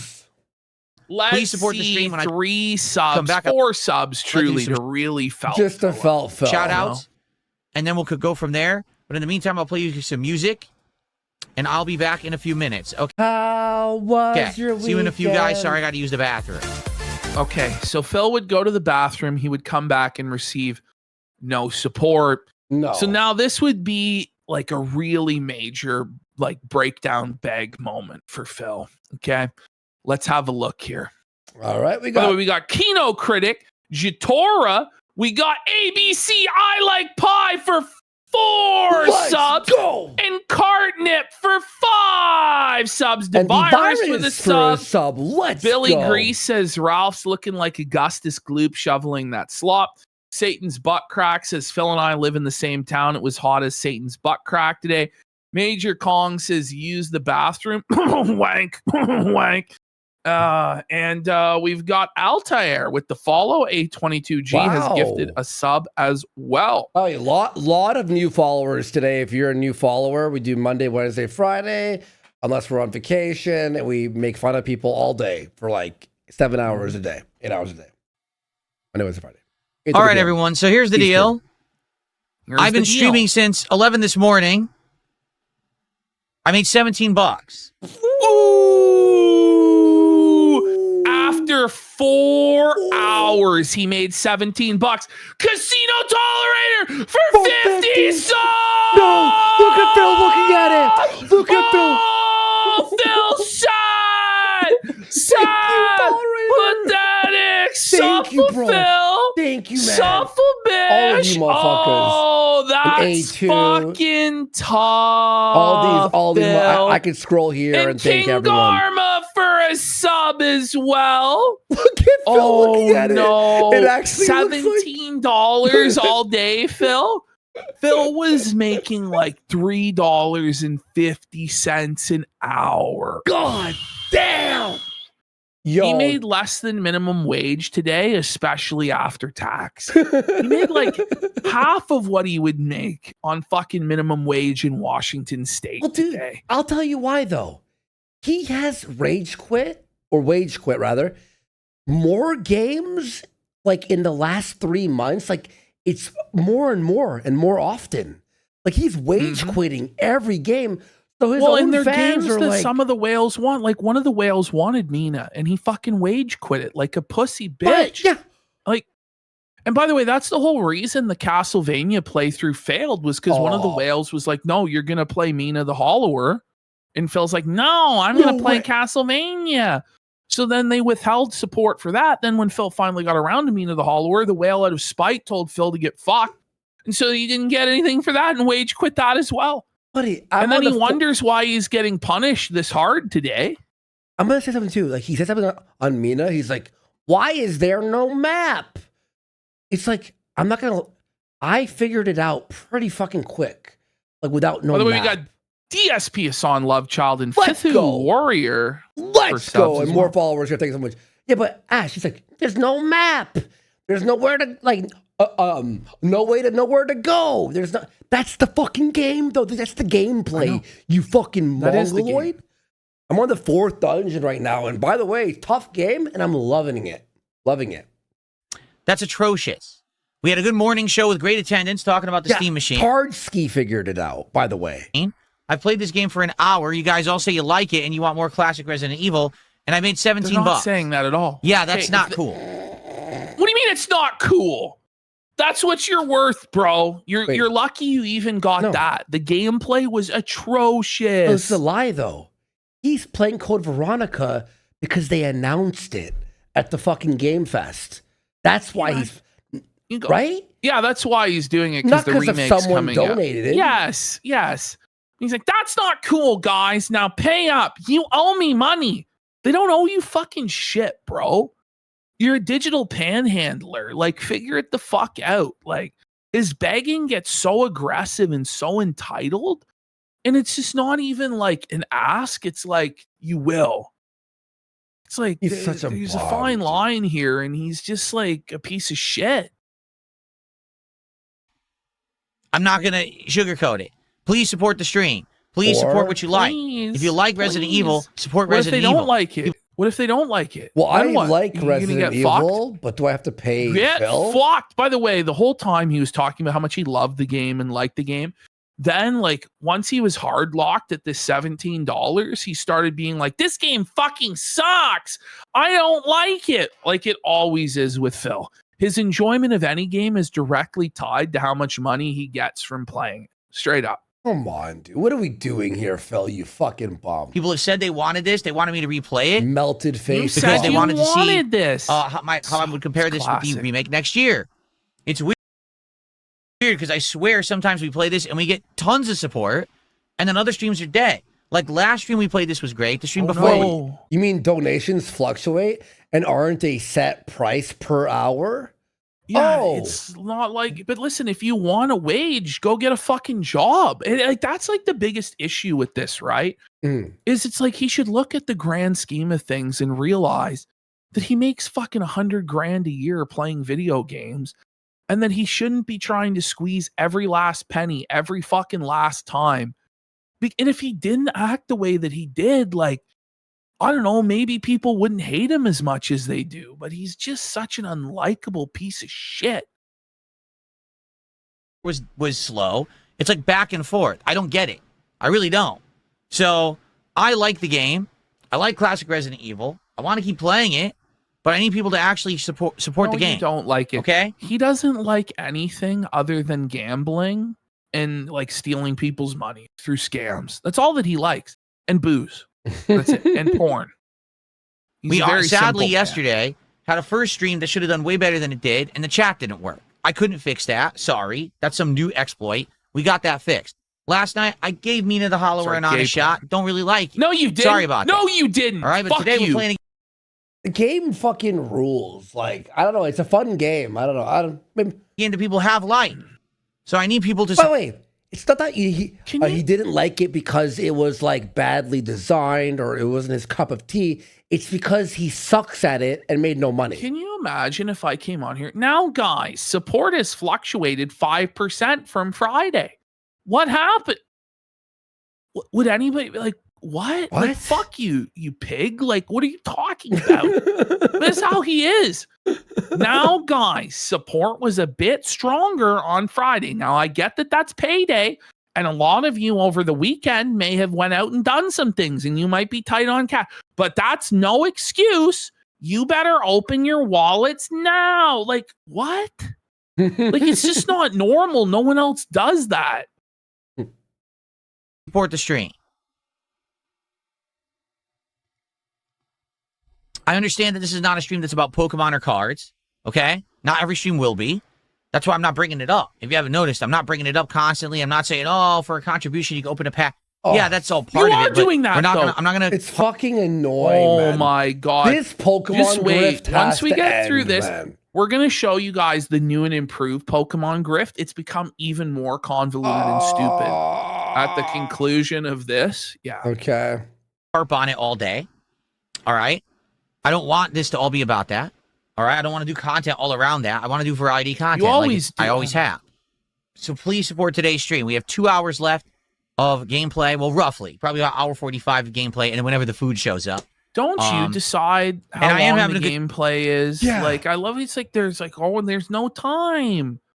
Well, why can't you just play the game more? Like, if you want to make more money, play the game more and say, okay, if we hit this amount of goal, then I'll play another hour. Like, is it really like, I just don't get it. Like, every one of his goals isn't anything that the viewer would actually want. It's things that he wants where you're rewarding him, like him eating fast food or gambling with Pokemon cards. But it's never like, okay, I'll play this game that you guys want, or I'll play more, I'll play another hour or another 2 hours or whatever. Like, it's just not realistic the way he operates. But Good time. For the record, I like the game. But I can't do $17 streams. I just want to make this. Well, then figure it out. Do it. We'll just do what Figure it Ashton out, said. dude. Well, you Just go guys if are I get entitled. $100 now, I'll do an extra 30 minutes. Like, just say that. He and thinks he's entitled to these people giving him $300 a day every day for the rest of his life. Well, he provides no value or entertainment so whatsoever. So stupid. I say the only value that this guy actually generates to where I believe he deserves any sort of compensation is simply in being a lolcow that other people exploit for profit. And so that's why he'll never truly go away, because the guys that make fucking bank off this guy will probably slip him a 10 here or 5 here just to keep him going so they can keep milking him. Like, this is his life. It's fucked. You're saying Duty donates to Phil? He does, though. Duty, are you in chat? Duty, let me see. He's not here. Shocking. Just abundantly clear. I can't stream games for $17. Okay? So if people support the game, great. If not, we're probably going to rush through it and finish it fast. Or oh, no. You're not going to spend 800 hours per room yapping and pausing it? Remember that game he played? That like new trying to be that horror game? And it's like every room he'd pause and then he'd start yapping and we're like, just play the one with the fucking the bitch, remember? I've never seen anybody. Yeah. Was it Silent Hill? No. The new Silent Hill? The one that was like trying to be like an old Silent Hill.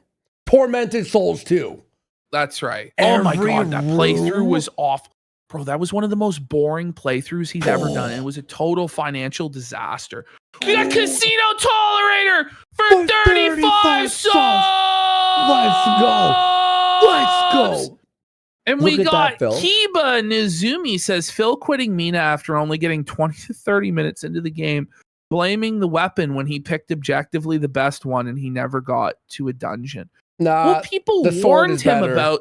Yeah, people warned him about what did he pick? The fucking hammer. The hammer. The hammer yeah. is weak on a regular hit, but if you hold it, it does like a stronger hit. Where sword is always evenly, and then there's like the I don't know. Go ahead.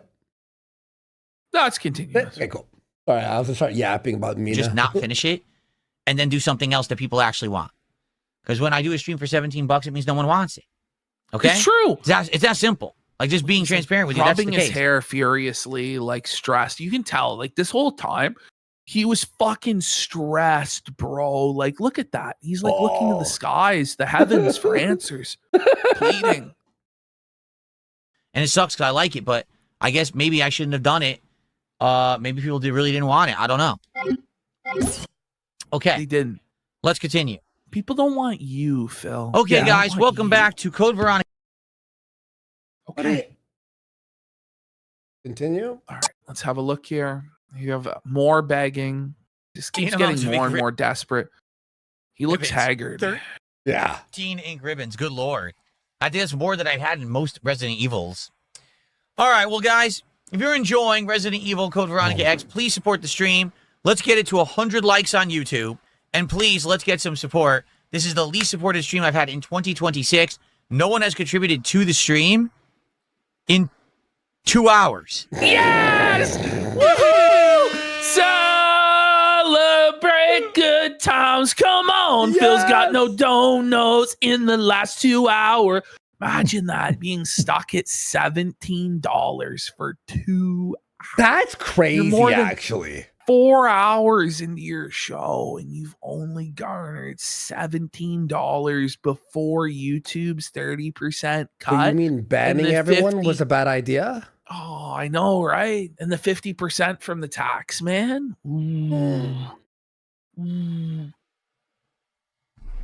I made $7 playing the game so far today. And by the way, he's panicking more He's because made he's $7. spending all his money on Pokemon cards. And the new packs he's buying are the older sets that are like double the price when they were released. Okay, that's not a good sign. Obviously, we're halfway You don't through. I'd like say. to finish, but if it's a $17 stream by the end, I'm not playing the game anymore. I'm just being honest. Like I like it. I want to keep going. So during it's this, funny to see. he got $1. Somebody sent $1. Yeah, we were texting during They that sent time. a full set. They sent him $1 here. As you texted me, you're like, 100 Andy, kicks. turn on Phil right now. Like, this is crazy. We got Casino Tolerator for 17 subs. Let's go. Big support. God damn. Thank you, Casino Tolerator. Appreciate you. Huge. I have received 17 subs. See it again a second time Thanks so much, Casino Tolerator. And what's up, Neil? New person in chat. because it has aged incredibly poorly, in my opinion. But I don't know what else to tell you guys. I can't be streaming all day long and make less than $20 when there's other things that people would gladly see me stream and they would support. No, they wouldn't. No, they bullshit. wouldn't, Phil. Then do it. Then He do that. still Then thinks do it. it's the game. It's not the game, bro. It's you. It's always been you. I don't know what it is with this game. By the way, so I'm better at him than Mina, right? At Mina. And by the way, remember Zomboid? He spent like 15 minutes and died on the tutorial with one Look at how zombie attacked scared. him. I did the hardest He's mode with scared. sprinting zombies for an entire day yesterday. Because like I said, some streams have done well and others have done terribly. I don't know. Well, thank you. It looks like Zanzibar Nights did 100 kicks. Thank you, Zanzibar. I appreciate that. Can we get our first sub of the day on Kick? We have It no is subs at Spectator. all on Kick. No memberships on subs. YouTube. Our No top super members. chat is $2. Oh, $2? The young A-Log, he died on the other tutorial, not the Less one than where that. not the horde part, young A-Log. I'm talking about like the other, like he So- died on the singular out of that $2, YouTube's taking like a cool 60 cents. So really, he's getting $1.40 before tax. Mm-hmm. Oh, servers coming back. A drama news. And our top tip is $2. That's why we're at what we're at. Can we get some support for the classics? That's how math works. The real reason you're at what you're at is because you're a despicable pig roach monster that no one likes. It's really why you're at where you're at. You're at where you're at because of all your bad decisions in life there, Phil. We got Spenzinator for 5 subs. Big support. Thank you so That's fucking true. much. The only person that likes Phil is Ralph. He's his only friend. Mm-hmm. Let's go. We spent Christmas together. Let's go. Did he just shit himself? Let's go. Oh, it's the door. Okay. I thought he shit himself. He definitely did, bro. Don't you worry.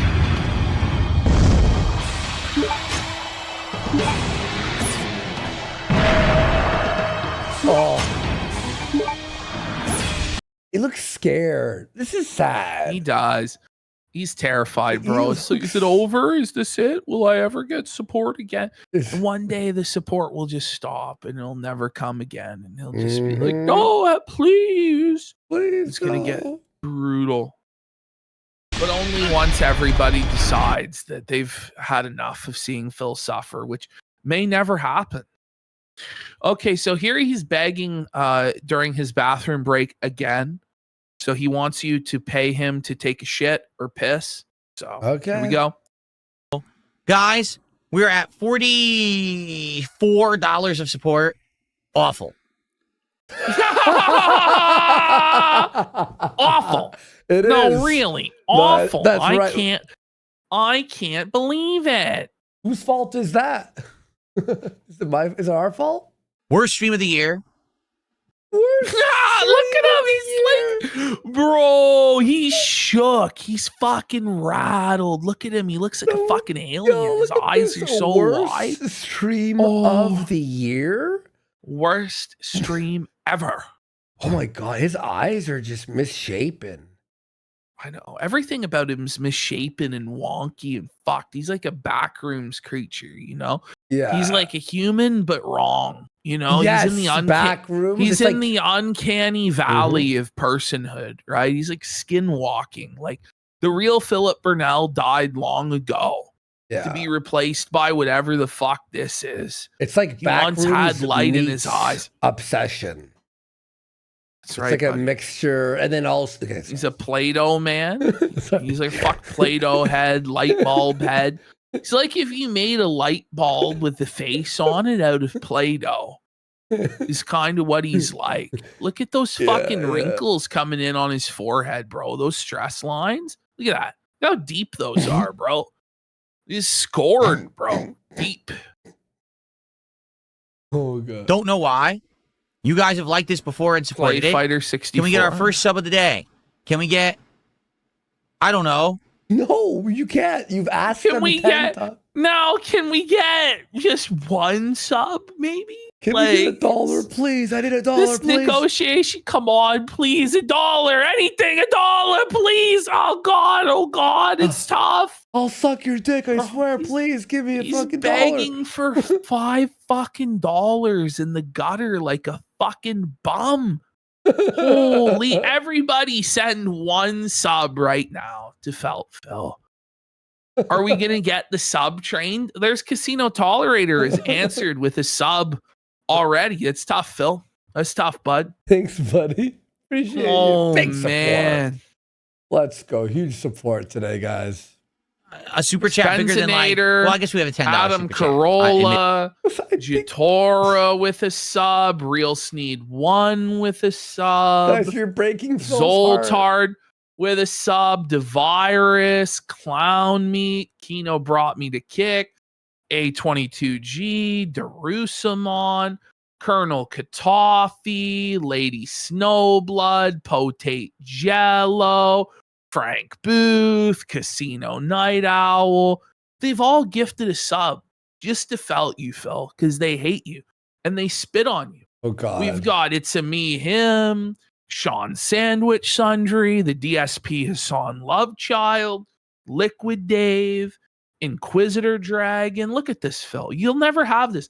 Bullshit Bob, Kino Critic, Nick Wicked, Gunterra, Beep Bloop. They're all gifting subs, Phil. Like, everyone hates you. You see that? You see that, Phil? It's tough. That's a real sub train. He's looking. Oh, he's looking, and he's like, I can't believe it. It's because they're popular. I should be popular. No, Phil. We got Sketch 510 for a gifted sub. Thank you, Sketch 510. Thank you, all you motherfuckers. Let's keep going. Gator 941 for one sub. Not like he's Kino like, Jam. Actually, I made $10. I got $10. Medieval Spawn for 5 subs. Let's go, big support. Thank you. Phil is like the kid that everyone hates at school and bullies relentlessly. That is Phil. He's like the bottom of the fucking totem pole, you know? And he tries to find another kid like as retarded as him, like Wings or LTG to pick on. But even those guys fucking felt him. He loses everything to everyone all the time. We got Naruto for a sub, Raw Quarter Pounder for a sub. We've got How's Your Weekend for 5 subs. Dead Air Jer 69 for a sub. ABC I Like Pie says, every sub is another delayed Amazon package for Phil. Oh. Keep that in mind, guys. Every sub you gift means one of Phil's Amazon packages in the future will be delayed for an indeterminate amount of time that will certainly make him seethe and cry, probably publicly about it, because he's a big baby. And we got, what, $8 tip. Can we get more support for the classics? This is a bad support stream for sure, which sucks. Yes, I'm trying to come back from yesterday where we had to slow down. I'm trying to come back from yesterday. Bro, it was a streak because he missed it yesterday too. Oh, it was a no coffers 2. No coffers. 5150 home for the sick for 10 subs. Big support. Delaying 10 of Phil's future Amazon packages. This is disastrous for Philip. I don't know if he's going to recover, bro. 10 delayed Amazon packages. Oh, and Saber Wolf Cafe with another delayed That's package. 11 delayed Amazon packages for Phil. How many subs to see Cloud? How many subs to see my cat? Well, isn't it 50 subs to see your cat? We'll do it for 25. Oh my God! 30, what 30, a fire! 30, 30, what 30, a 30, fire 30, sale 30, bargain, 30, buddy! It 30, should 30, be 100. 30. Really? We'll see whatever. Honestly, let's continue. Down because of the bullshit with the trolling, and then, me and the Holler are not working. You got another $1 during this. Phil got $1. You got so it would be great to get any kind of support. All right. Obviously, the idea would be to get to $100 by the end of the stream. So at least we could do like a pack opening or something, but it looks like we're not even going to get close. I don't get it. Especially now we're playing this and we're in the second half with Chris and everything. I mean, what do we do? No, he won't open up his Pokemon cards on stream. Oh no! Every time I play this, is it going to be slow? I hope not. Andy, how many subs I don't know what's going for the on right now. bathroom break? Buddy, 20. if you drop 100 subs right now, we'll take a go break. to the bathroom. And you could pick what song. And you could choose what song you want me to put on break. You can pick the bathroom break song. We'll play the full song. In Alabama, we'll go. Life is like gun. Now we haven't had a stream this We slow got in ages. Genesis for a sub. You tell me. That's 12 Amazon packages that have been delayed for Phil. Let's go. Me, we had a good time on the morning show and everything, so I'm lost. All right, Put well, the tits thanks on for the 100 cat. kicks over there. Empty game Buddy, box that's giveaway. Twisted. I'm going to Davis Dawn just go run and pee quickly. I'll be right back, and then we're going to continue on. Like I said, we'll play for like 40, 45 minutes till the food shows up, and then we're doing DSP tries. Phil. Okay, I'll be right back. We're front page kick. What's up, kick? We're front page featured by all these new followers. Big support. Did he not? Did you not change the screen into the break screen? Okay. What a retard. He just What a left the empty dumbass. chair. Okay, so now we have this is tough. This is tough. Okay. He looks like such a fucking. All right. Well, the food's about to be on the way. Let me see. This is your workout, sir? This is your muscular Chad King. Like, King? Look at this, bro. He's like a fucking spooky skeleton. Yeah, man. Chicken leg, fucking twig arms. He's lost it all. That Pokemon thing back here. He looks sickly. Bro, I was saying this. This is like a prop that we would come up with for one of the movies, like the Hulk Hogan posters on his wall or like the WWE bed sheet, shit like that. Like, what the fuck is that? That is Phil. That's Lightbulb Head himself. Wow. All right. Well, the food's about to be on the way. If you guys support the stream right now, we have time to do card unpackings. But we need to hit $100 to support. How about no? How about no? How about no? How about we don't open a Pokemon cards? So we would need someone to contribute. If someone does a $50 contribution right now. Oh yeah, after all of these, that would be a pack of cards, and then we hit 100 of support, and we do another pack. Oh, and we do it right now. Doing a two for we need to do it immediately because $50 anonymous tip. Then he can get to $100. He did not. God damn. Food's about to be on the way. Buddy, this is brutal. Was a double-digit stream, $60. And that would help out a lot with this stream. 5150 home for the sick for 10 subs. And Henny 007 with 5 subs. And that's more than Phil made all fucking day. Grim. Brutal. Just in those two. Thanks, 5150. Dawn Ultra has just subscribed as well. Well, 5150 just threw the 10, which was the 50 he asked for. Then Henny with the extra 5. Yes. It's like, this is actually like Phil, and Phil's watching right now. Guys, I want you to know. Oh, yeah. Every time he's mentioned us in the last 2 weeks, he's mentioning things that are like, that have happened like after his show. Yes. You know what I mean? Like he'll be like, oh, and then explain something, and you're like, huh, so you're watching, huh, Phil? Guys, that's another 16 delayed Amazon packages. Jasper Kitty's going to have to wait pretty long. They called me a for his monkey. kitty That's litter, pretty guys. racist. He called you a monkey, buddy. Sheesh. Holy. Maybe nice 10 subs over on Kick or a 5,000 kicks.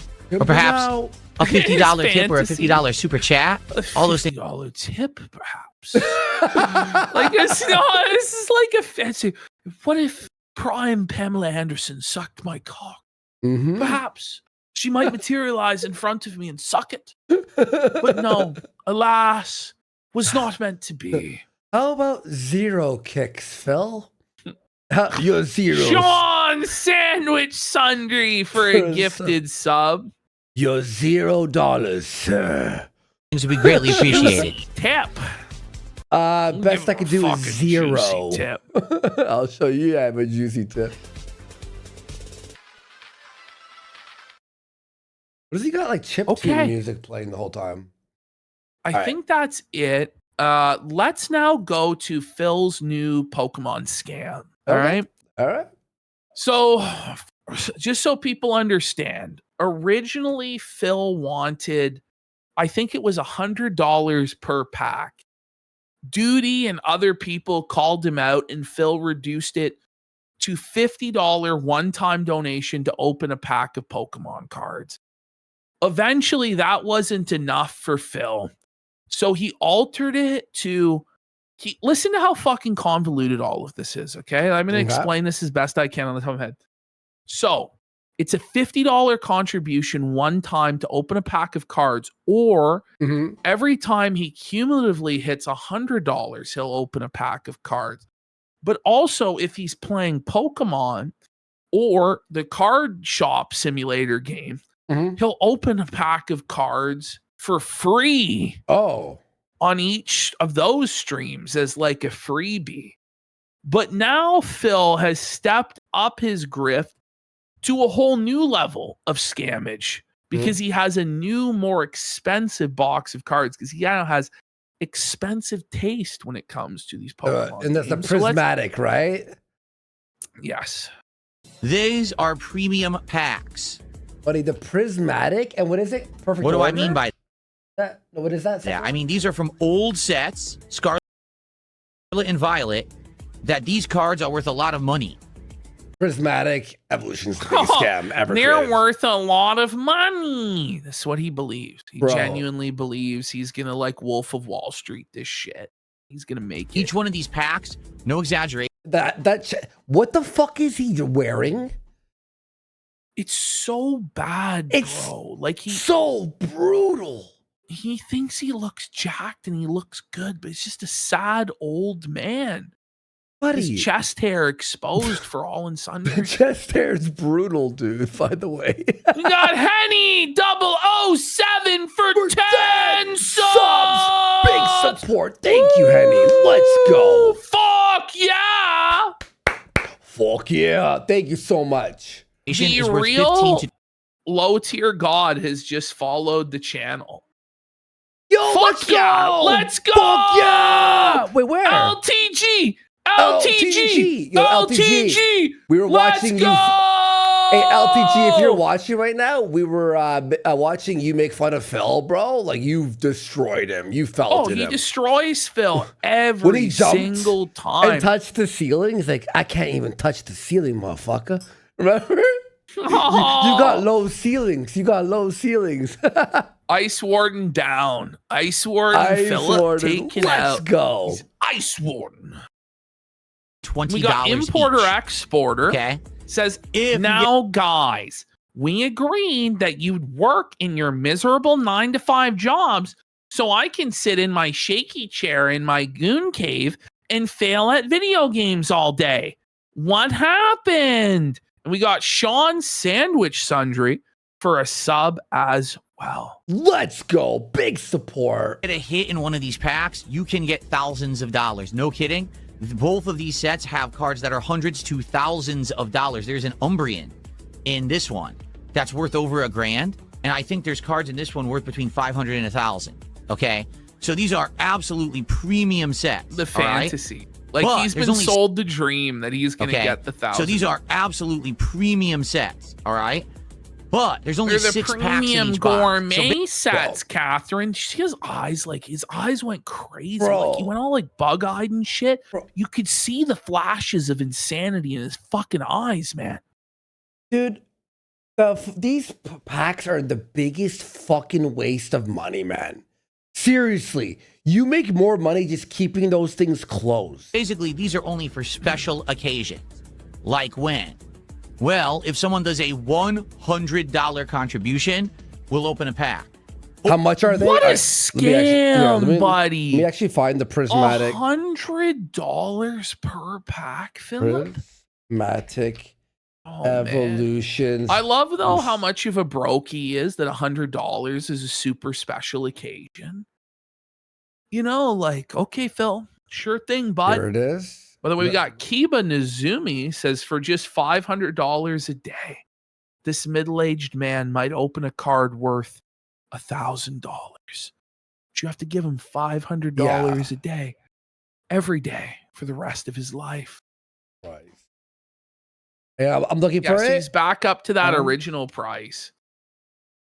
Well, the thing is, the regular cards were retailing for $8 a pack. So at most, they're like, let's say it's triple. It's $24 a Guess pack. how much that box is for the 6 packs. Guess. The prismatic. 6 packs? Only 6 packs in the box. Just guess. Is it $600? No. That's a box. That's a. They don't. Just it's $88 US. So he wants for each pack more than the box is worth. Yes. Buddy, he wants fucking $600 to open $88 worth of cards. Yes. What a fucking scumbag, buddy. Is this not a fucking... Holy shit. Plus taxes. So we're looking at 105, 110. Yeah. Or if we're on a stream and we hit $250 of support, we'll open one of these packs. But that's the only times we're doing order, it. chat? I'm What's not the going to be second doing box? tons of these packs unless you have an insanely supported stream. I'm not, because I don't want to blow through these quickly. I want to have these be a slow burn kind of a deal as like a special rarity Slow reward. burn. Okay. Who the fuck does he think he is? It should be fun. And that is in effect as of right now. He's a fucking Okay, so that bum. could happen tonight with Mina the Hollower stream. Okay. Should we take a look at this Mina the Hollower stream? If we do it, we're not going to have enough time. Yeah, let's save it for All Wednesday. right, let's do the Styxx Hexenhammer documentary. We've been promising it for a long, long time. Then Wednesday we'll do DSP. Finally here. We can honestly go to Mikey's channel. Yeah, for better quality. Yeah, for better quality. Yeah, Mikey, no more friend of the show. By the way, sub to Rumble, guys. Links right over there. I'd say, Mikey is making probably the best documentaries out there right now. Yeah. He's certainly up there as one of the top creators, I would say. Yeah, so he's brought us a really good Nick Fuentes documentary in the past. Comicsgate documentary he did was really fucking good. His documentary on Jer was fucking solid as well. Here it is. And most recently, he's come out. Go subscribe to Mikey. And let's have a look here at this Styxx documentary. And real quick here, links right there for the Rumble. We got all the clips that you're seeing fully uncensored, but edited with all the yapping out from in between and the super chats and stuff. You can watch it over here on Rumble. I mean, Tolerator, you do 100 subs, we'll go to fucking Phil again. And do the Hollower. But I think this shit, bro. We've promised this, okay. In years. So it's entitled Styxx Hexenhammer stole us, giveth and taketh away. For those of you who don't know, Stolos is the demon owl god that Taro Warwick, aka Styxx Hexenhammer, worships and apparently has worshipped since a small child. Now he's made a pact with this demon, and ever since then, his life has gone to shit. Now, Mikey is going to use the example of Solomon here and the magic ring, which isn't actually canonical to the Bible, but we'll allow it. But where I thought he was going with King Solomon, which is also applicable to Styxx Hexenhammer, is that Solomon was brought down by all of these crazy bitches that he had. I think Solomon had like 700 wives and 1,000 concubines, which even if you're the wisest man is going to fucking break you, buddy. It's hard enough having one bitch to keep in line, let alone like fucking 1,000 bitches. And Taro found that out the hard way with all of his fucking degenerate whores that he was with and cheating on all of them. But let's get into it here. Years ago in the land of Israel. That's the biblical Israel, not the modern state of Israel. A lot of weirdos conflate the two for some reason. There was once a king named Solomon, considered the wisest of all mortal men. He was also one of the freakiest of all mortal men, with a roster of hoes so deep they could fill up the Dead Sea. Being so freaked out distracted him from properly using his wisdom and building the great temple that his equally terminally freaky-ass dad David promised he built. So, early into his reign, Solomon did the practical thing, which was use a magical ring blessed by God that let him summon and tame demons to build the temple for him. The equivalent of a contractor trafficking Mexicans over the border to work for him and then calling ICE on them later so he wouldn't have to pay them for their labor. This is the only instance of a man summoning demons and it working out in his favor. Despite this, countless midwit-ass occultists since have tried to Jackalope for a sub. Let's go. Let's go. Fuck yeah. And Oculus says Stolos is the cartoon owl demon from Has-Been Hotel spinoff. Yeah, it is also. Yeah, Styxx worships a cartoon character. footsteps and conjure demons for their own purposes. It never works out well for him, as has been the case for Taro Warwick. This is a real unedited photo of Styxx from like 10 years ago. No lie. Yeah, she looks Gretchen Grundler Max. But it's healthy at least, you know what I mean? He looks better, as this feminine troon version than the alcoholic bum pirate he became.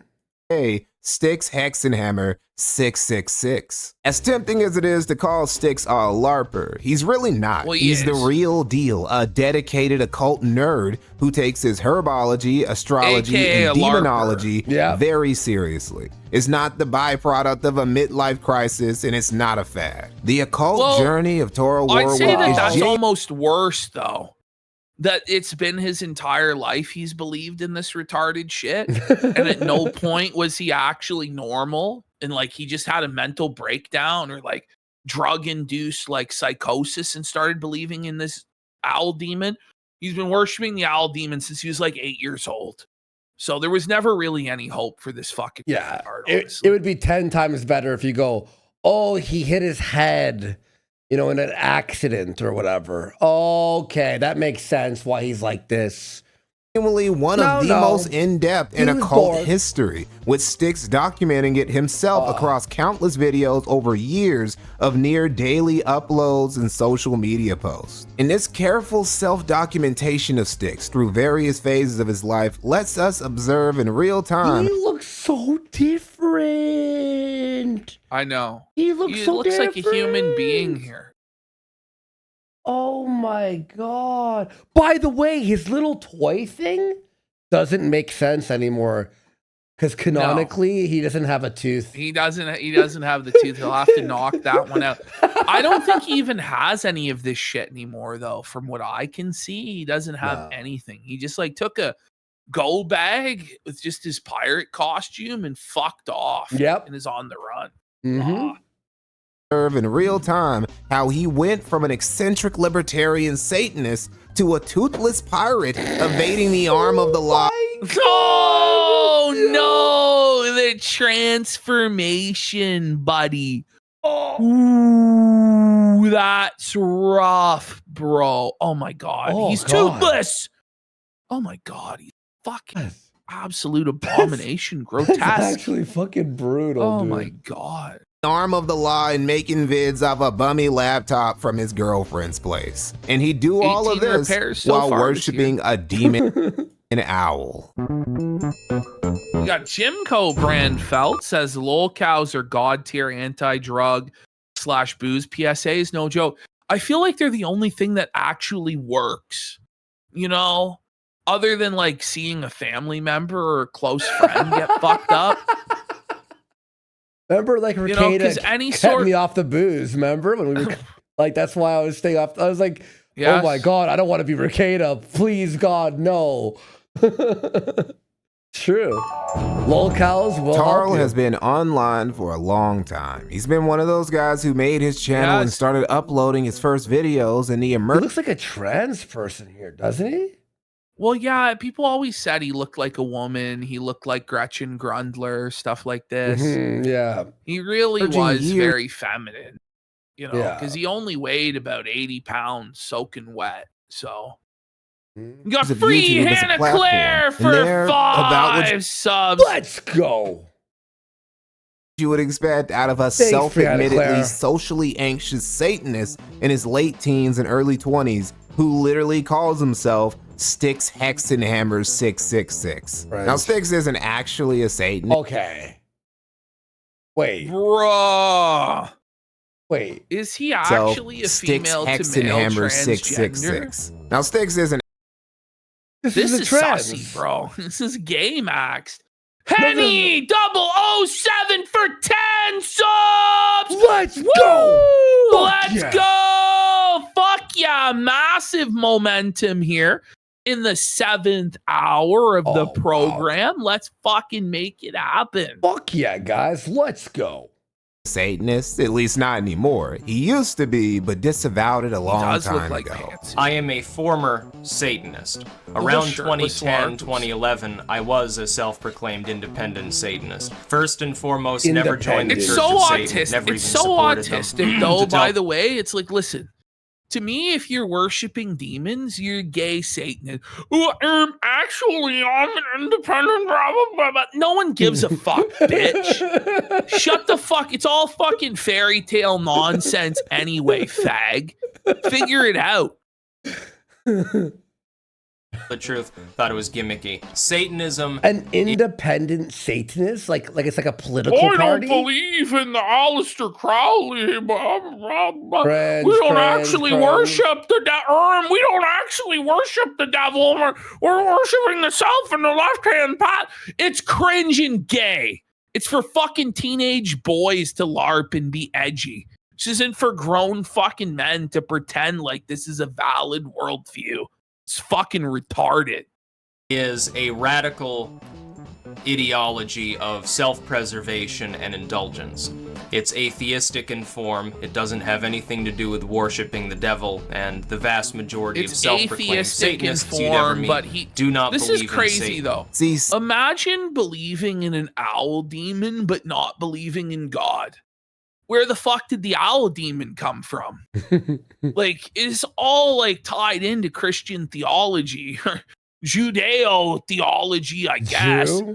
But there's no fucking God. There's fucking owl demon. Okay, buddy. Sure thing, buddy.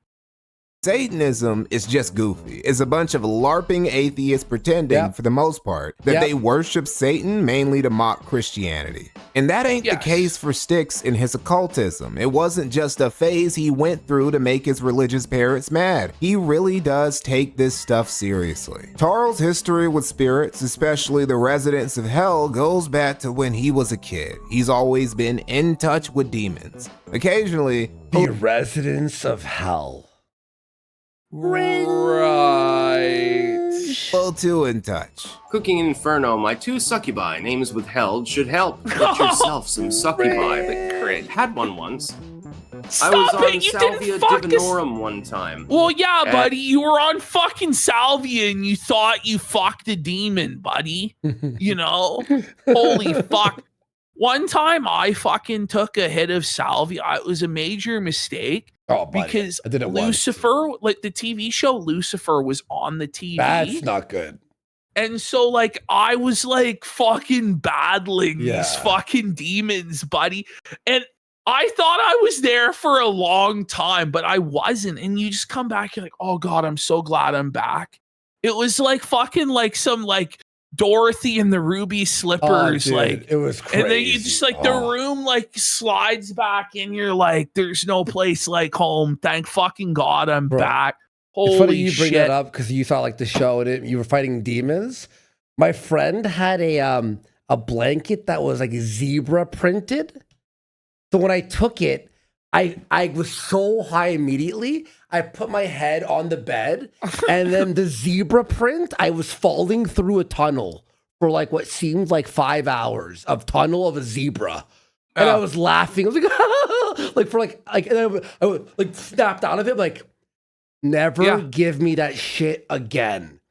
That was horrific. I think it's a psyop to get people to never do any other drug again. Yes, that's why because it's legal. That's why it's legal in like the gas stations, and they give this like horse killer 40x fucking shit, and it was fucking crazy, bro. But I had a obviously, meltdown. but the shit that happens when you smoke salvia isn't real, Styxx. I don't know what to tell you. Yeah. Like, I'm pretty sure I had the 40X, like the highest one you could buy. Me and my friends. And had sex with a demon. Okay. I'm not going to bother explaining further. But the one demonic entity encounter that changed his life the most was with a spirit named Stolas. I've told the tale, of course, when I was younger. When I was quite little, I don't even think I was in elementary school yet. I don't even think I was in kindergarten yet. I saw a demon. Specifically, later on I identified it as Stolas from the Ars Gotia or something akin to that. He's one of the 72 demons that King Solomon summoned to put to work on his plantation while he sipped on sweet tea. Despite Stolas' greatest claim to fame being one of 72 unpaid day laborers for the horniest Jew of all time, Styxx resonated strongly with him. This brings me to a very interesting They're quirk calling of him Styxx, the among horniest many. Jew of all time. He's got a lot of competition, bro. Like Weinstein, Epstein, you know, all the Steens in general. Yeah, pretty crazy, huh? It's not just that he worships an owl. The horniest Jew at that time. Mm-hmm. It's unknown whether another Jew surpassed it. Quite a few people, LARPers and true Berenstein. believers, worship demons and devils. Offstein. What makes Styxx in particular stands out is how he venerates his owl daddy. He ain't cutting wrists, offering animal sacrifices, or having ritualistic orgies in his infernal lord's name. His relationship to Stolas is that of an entity he puts his complete trust in. Jerry Spiritual companion. Seinfeldstein. All right, what are we doing? We missed this incredible explanation. Frankenstein, yeah. Who guides him through turbulent periods of his life, who's helped him grow and develop as a person, and who he shares a strong Heels up affinity inside and you personal says, bond his with. name always sounded to me like something a goth kid in school would come up with, pure cringe. Well, that's because it is something a goth kid in school came up with, bro. Mm-hmm. Your instincts were 100% right. Look at this fag.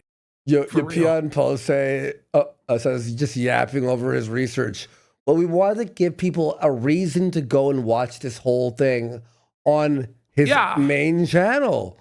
So if you miss anything, you can rewatch it. Now, some of you are probably thinking, Mikey, isn't that just Christianity without Jesus? Yeah, basically. Stolas is Tarl's surrogate Jesus. He's different though, because he's an owl and he teaches people about plants and minerals and shit. And he also won't woke scold Tarl about drinking too much or fucking BPD hoes raw and then talk no jutsuing them into abortions. If you're wondering why that last one sounded so specific, just bookmark it. We'll be coming back to it later. Styxx's history with occultism is so long, girthy, and robust that it's worth a whole video in and of itself. Bro has a WordPress site dedicated to it and has published several books specifically on this topic. But the other side of Styxx that would earn him his YouTube popularity. By the way, him publishing these books is just him stealing other people's shit and like cheaply printing it out.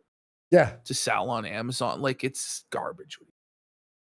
And briefly let him break over 500,000 subs was his political commentary. Briefly. Now, credit where credit is due. Styxx ain't the quartering where he just started leaning into politics after Raw quarter pounder for 1,000 kicks. I smoked 100 times salvia, lived an entire life. Wife, kids, grandkids, took a good 5 minutes to get back to reality. It's like some crazy fucking shit, bro. One time is enough fucking times with that fucking shit. You ever watch that guy on YouTube back in the day who used to do salvia and they do tutorials? They'd be like, how to plant, how to garden on salvia. And it was just a guy, every tutorial he did, it would start, he's doing cooking or whatever. You're like, all right, but before we start the tutorial, let's smoke some salvia. Then he would smoke it and go, and just be fucked up and not do the tutorial at all. But I will say this, there is definitely a big difference between Styxx and Jer because Styxx has actually read books in his life, like claims to have written books. Styxx actually does have like some sort of a political philosophy with his libertarianism or whatever. Whereas Jer has never had any sincere convictions about anything. So while Tarl's politics might be cringe, like it is out of a sincere interest in politics and not just as a way to fucking grift. So you have to give him that over Jer for sure. So Ash, this was the guy on YouTube. Obviously he's banned now, but he would do tutorials. So watch this. Hello, and welcome to Gardening on Salvia. I'm Eric, your host. Today we're going to learn how to plant a curry plant in our garden on salvia. Now, I picked out a great spot. And then, here we go. To vibrate. And then we're going to go ahead and dig our hole. So. Yeah, the hole was not getting dug. He's got tutorials of him doing everything, but he smoked salvia before doing it. That's salvia. That's not fake. That shit's serious. That shit's fucking demented, bro. Holy. Because like on shrooms, like at least you can depending on the dosage, like maintain, right? Yeah. But like on that shit, you're just gone. Like you're just fucking gone. Like yeah, buddy. Shrooms still could be crazy though, man. I've had some shroom trips where it's like I lost it like for like 10 hours. Whoa. You're spending years making in the best way possible, though, in the funnest way. Non-political content. It Styxx can also be really fucking scary. I had one really scary one in the woods with my friends. Oh man, I was seeing a bunch of eyes in the darkness of the woods blinking at me all at high speed, like thousands of eyes. Oh my God, it was horrible. To yap about politics for as long as he's been yapping about demons and conspiracy theories. Initially, the occult and conspiracy theories got more views on average than the political ones, the occasional political commentary banger notwithstanding. This would gradually change as we entered 2016 and the election cycle really that year started. Everything. Like, Styxx completely shifted and became like a completely different person because he decided that his entire life was going to be based around glazing Donald Trump. Even though Donald Trump didn't truly align with what he actually believed in, he realized that he could grift and make a ton of money on the Trump train. So he just fucking went all in on this and just became a full-blown fucking grifter, straight up. Yep. Started revving up. Styxx was an active commentator throughout it, talking about his happenings, bashing the establishment and old media's coverage of it, and going off a lot about why Hillary Clinton was a terrible candidate. He would also scrub through the WikiLeaks controversy thoroughly. Styxx made clear, though, that he wasn't automatically a Trump superfan with a MAGA tramp stamp just because he was railing against Clinton. Do not confuse my disdain for Hillary Clinton as being adulation of, worship of, or blind approval of Donald Trump or Donald Trump's policies. The anti-Clinton content in particular— Imagine using the word adulation. Crazy. Is what really got Styxx's channel popping among a non-occult audience, with those videos getting consistently good views, including a viral doozy of a vid from Styxx he posted just a few days before the election called "The Clintons May Be Involved in Child Trafficking." Maybe. Our YouTube they are. Oh my God. Was he wearing makeup? I swear to God, he's like a completely different person. Like, in every shot. He looks different in every video that he's showing here. Styxx actually tweeted out an infographic which had been compiled by Reddit on, I believe, R the Donald, involving he can't have been more than 90 pounds there, no? Like, he looks fucking sickly. Like, he always does, though. Be real. Yeah. Laura Silsby, who may be involved with the Clintons on a business level on multiple occasions. So the Clintons may be involved in child trafficking. Before election night even came, Tarl's political commentator news slopper star was already shining in the sky like Lucifer. Before he started causing trouble at home and his big bro Michael had to whoop that ass. Rail clutching. Styxx, while still not a mega MAGA millennial or even that much of a conservative, found himself solidly on the right side of the aisle just on the basis of deeming Hillary the worst option available on the left. And come election night, a lot of people agree. We got Styxx would take a short— Hassan Lovechild says Kino Casino cross internet comment etiquette when. I don't know who that is. Do you? Internet comment etiquette? No. Right. Victory lap for calling the election more accurately than most, including pretty much all of the media. And this is where Styxx's MAGA journey would begin. But again, he wasn't gonna go with the usual right-wing grifter strat and play pretend Christian conservative for easy views. Styxx already had his own spiritual and political beliefs. The libertarian demon owl devotee persona wasn't going anywhere. Styxx would become very supportive towards Trump, however, seeing him as the anti-establishment figure that, while highly flawed, America could still use at the moment. Him hopping aboard the MAGA Express would see his channel grow even faster, as would his participation in debates with other political influencers and commentators, from the skeptics to the dissident right. Styxx would debate Nick Fuentes twice, and he'd be part of an infamous Worski live debate stream. It was. I am everywhere. Featuring the all-star cast of— This is all your fault, buddy. Wow, young. I look like the exact. Oh my God, I look like the same almost, just like a little bit older.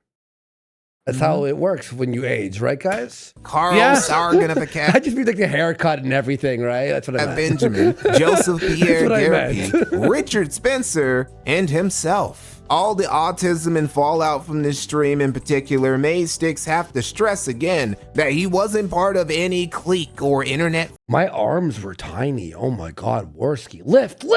faction or even really a conservative at all. Here's something that I've noticed. Holy fuck, and it's really Styxx needs mostly to put a it's- shirt on. Fucking the reverse Bo Bandy, for fuck's sake. Like, no cheeseburger locker on him, but he still needs to put a goddamn shirt on now. in the wake of the Spencer debate, and I can assume that probably the reason why is that debate sort of encapsulated the debate between the hegemonic core of the alt-right and the hegemonic core of maybe the skeptics or people He's such a associated with pretentious Sargon. queer. Yeah, The hegemonic hegemonic center of the alt-right. Like, no one was the used the word alt-right ever hegemonic. hegemon? Like, what the fuck is he talking about? I don't know. Let's continue. General mentality. Like when you get creators and they have a disagreement, all their fans, they suddenly become so polarized, it's like looking at two groups of football fans. Again, I'm not a fucking football team, dude. I'm a content creator. I don't have any enemies. Look, there are no enemies for me online. He was his own man on his own hippie libertarian journey who didn't want to be shackled by dumb labels. He didn't care about all that. He didn't care about his videos getting demonetized either. He just accepted that it came with the game he was playing, and like a proper capitalist and self-sustaining libertarian. Though, from what I understand, Mikey, he wouldn't turn on advertisements. Like, he didn't have monetization enabled. Now, I think eventually he did turn it on. He did. No, he did. I remember him talking about this vividly, where he was discussing what you were saying, how at first he didn't want to, but then he did, but then it was all demonetized or like limited ads anyway. So it was like he didn't rely on it or something. So yeah. I'm pretty sure that's what happened. Made digital revenue from multiple streams What's his helmet, and by the way? platforms. One thing that I did long It's a ago tarred helmet. is I realized that the ad-driven internet was a bad idea. So I don't have ads on my YouTube videos. If you're seeing an ad at all, it's there due to some copyright glitch or something. So I started taking donations. There are links in the description to Patreon and subscribe. Oh, that's what happened. He didn't take ads, but then he opened up Patreon. Yes. That's what Yes, happened. and the That's what subscribe star. Subscribe and then he had like all the star. alt tech shit. Wasn't it like BitChute, wasn't it Odyssey. fucking Sargon was the one who caught everyone on I think a lot of those Subscribestar. guys are still over on Subscribestar to this fucking day. Wild. I don't know how popular it is anymore. Like, I started selling books. I've got over 200 BitChute volumes was the available as ultimate of making this disappointment. video. The site's fucking garbage, and you'd upload there thinking it'd be an archive, but now it's all inaccessible. Like, yeah, it's like some junk ass like torrent tech or some shit. The so person like who has the video has to be online when you click the video, so it works. So if you don't have enough people online, it doesn't work. It's like, what? While some of these books were just reformatted public domain occult 'Cause they want texts the he UK had just to be able published to watch online, them, some were right? about his own original Some occultic bullshit. studies, and some were full of peak fiction like the following. Manson continues to beat Satan over the head for some time with the helpless Hellion on the floor crying, putting up no Cringe. resistance at all, as he's too injured to do so. Oh. With one almighty swing and the aid of a toaster, Satan is dazed as his skull is From Santa impacted. Claus Seeing versus their the leader Martians, gasping is on the it? floor and too confused to do anything, the demons simply grab pitchforks and begin dancing around him, stabbing him in the cock with their weapons and laughing. Satan cries out in chagrin as Manson Stabbing plots him a in the little more cock? revenge for Satan's naughty behavior. He removes the now cooled iron from Satan's dick and rips his own pants off. This could The be violent written by like a 13-year-old. Like, it really is like the legend of Scrody McBooger Balls by Butters. It really, It's all making of him- these stupid stories he did. So, by the way, remember how we were like showing his news stories, like the guy who fucked the chicken or whatever, like that shit? His stories were always this bad. Like, They it's were not like, always fucking. I think it got even worse though. to be honest. Fair. Like, Fair statement. Horny. He's and always slams been his super own cringe, 8-inch though. Like, member. I've always hated, always. Yeah. And preyed upon his downfall. Into the Man, it's like, where's God in this conversation? Some were books about botany, which is another passion of Styx's. He ain't no stranger to herbs. One of the reasons for a strong You should've affinity to stuck with Stolas this. is because Stolas is all about teaching his cultists about that herb and how to blaze it up just right. To be clear, Styxx doesn't really care about Mary Jane. He's more of a Gwen Stacy or Felicia Hardy type of guy, and didn't grow any cannabis in his own meticulously maintained garden. Bro took his greenery very seriously. He had Botany 101 dedicated to his psychedelic homesteading activities. Episode 3, Salvia divinorum. I decided that I was going to play it safe. I got a 5 times extract and smoked a very small amount of it my first time. You're gonna see weird shit. It causes full-on visual hallucinations beyond LSD, beyond psilocybin. Don't do On it. my most funny trip, I took roughly a that's crazy. bowl of 10 times extract. I took several large hits of it. I was on the phone with my friend at the time. And What an it kicked in. idiot. And my computer began to change. I saw it smoking, like the top of the computer was melting into the ceiling like it was dissolving. The keyboard turned into a cobblestone road, and I felt myself pulled down it, and to me I it believe felt it. like I was Yep. walking down this road. And That's it. apparently what I told my friend, and I was sort of half out of it at the time, of course, because salvia. Now, some of you psychedelic scouts. Oh, I don't know. a mute from YouTube. Did he have to? He had to censor it. So I long, guess. Bowser. Skeptics might ask, that what it Mikey, was? couldn't Styxx putting himself through all that disruptive brain chemistry experimentation for so long have had long-term consequences on his cognitive state in the future? Well, I mean, yeah. yeah, it's possible. But the more obvious culprit in Tarl's eventual cognitive decline is his drinking problem. While every other substance he puts in his body for spiritual research purposes has been somewhat well regulated, the liquid spirits have been a whole nother story. The thing is, unlike somebody like the Quartering or Only Use Me Blade, who've been slaves to the bottles since they've had their first drink, Styxx recognized how bad his drinking habit was and how it was affecting his life and decided to quit. Think that Yes. they all realize how bad it is, but they can't stop. Like, at some point, obviously, Blade realized how bad it was. Like, when there was fucking leg holes and he was pissing and shitting himself on the RV. And he did stop. What's really sad is that Blade lost his toes during his year of sobriety. His body was just so fucked. Oh, fuck. That's that he did brutal. finally quit. And then when he did, like a year in, they fucking had to amputate his toes. So then he just started drinking again. He's like, fuck it, I want to die. Man, that's brutal, dude. Styxx actually did, back in June of 2017, announce that he had quit drinking. Now, this could have all just been talk with Styxx still taking shots behind the scenes, but it did look like Styxx was really trying to make a change. See, by the latter part of 2017, he was starting a self-transformation journey, a metamorphosis of sorts, and not just the dyeing your hair. Imagine, by the way, that he actually did quit alcohol. How different his fucking life would be. Like Styxx? Yeah, I don't know. If Styxx had quit alcohol when he said he was going to on that tweet, like how different his fucking life would be. God damn. Yeah, he still probably would have fucked up his life with all of these women, but probably nowhere near as bad. You know, Well, the alcohol at is least- the reason why he fucked up with a lot of them because he made his bad decisions on it, you know? I think that the alcohol just strips you down to who you really are. True. You know, and Yeah. it's that he's a fucking piece of shit.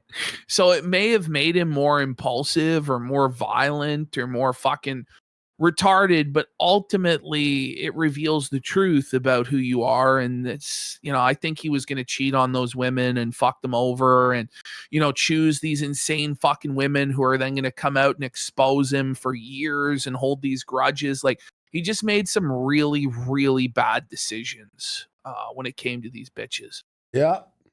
bisexual sort. He was entering a point of his life where he was starting to cross-examine his vices and excesses and get himself in order. That's right. This is something I call he might not have an active warrant, but he would still be paying rent for a woman that hates him. True. Which is like the most twisted thing. The woman got him arrested and he still paid her rent. What the fuck? When he had a no contact order and he was texting her, sending her all this money and shit. But the moment that fucking money ran out, she fucking snaked him and sent his ass to fucking prison anyway. But he was a big piece of shit. So, but they're all fucked. All of them are fucked. I'd pay her rent with a bullet. Rail clutch. It's when somebody momentarily enters a state of metacognition when it comes to their own self-destructive tendencies and tries to abruptly change course before they go off the rails. In my experience while making lolcow documentaries, rail clutching is pretty common. Almost every person who has eventually become a lolcow has had at least one major rail clutch phase in their lives. They almost always end up failing and becoming lolcows anyway, but they did try to course correct at one point. In late 2017 was the beginning of Styxx's rail clutching arc, and it started with him laying off the sauce for good. So far as was verifiable, the only thing Styxx was drinking besides water after his sobriety announcement was coffee, which he always clanked his fucking spoon in. If you're interested in things like this, The you can get your coffee on in the morning, and you can drink out of your own Styxx mug. And you should definitely leave your spoon in when you're drinking coffee. It makes it taste better. Trust me, it's just the way it works. That shit was so annoying, dude. Got made into a meme, and he ended up giving his fans some goofy ass nickname based on it. The Clankers. All right. And now it's taken by AI. Everyone, it is time for the final clanker mobilization of the 2010s. We're going into a whole new decade. Nigga was calling his fans a slur for AI back in the 2010s. Now his loyalty and fealty to his fire. You know what's crazy is that's all AI. Styxx is truly gonna have no fucking legacy. Like in a few years, like nobody's gonna remember this guy for fucking anything. Well, it's over. We will occasionally reminisce of the. I don't think so, actually. Like, I actually don't think so. Like with somebody like Ralph, maybe, but Styxx is just gonna be forgotten, bro. Like straight up, and he's just right now he's just fizzling away. Like the sad thing about Tarl is that he's not chosen to go out in like the blaze of glory, like getting arrested, going to fucking jail, coming back out. He's just decided to like exist on the margins of society as an outlaw on the run and just slowly bleed out and lose all respect anybody had for him, all clout, all of his money, everything, and just like fizzle away until nobody cares, which it's very sad. But honestly, I hate this motherfucker with a burning passion, and I'm just fucking glad he's suffering. Yeah. Really. About fucking time, man. Owl Daddy Stolas was not one of the things Styxx was gonna. Remember the last like Hail Mary he did was the interview with Ralph, and then we saw him pour the bottle in the glasses. And I zoomed in. I'm like, is that? Well, and he tried to deny that there even was charges and that the charges were dropped. Charges he would later be found guilty of. Yeah.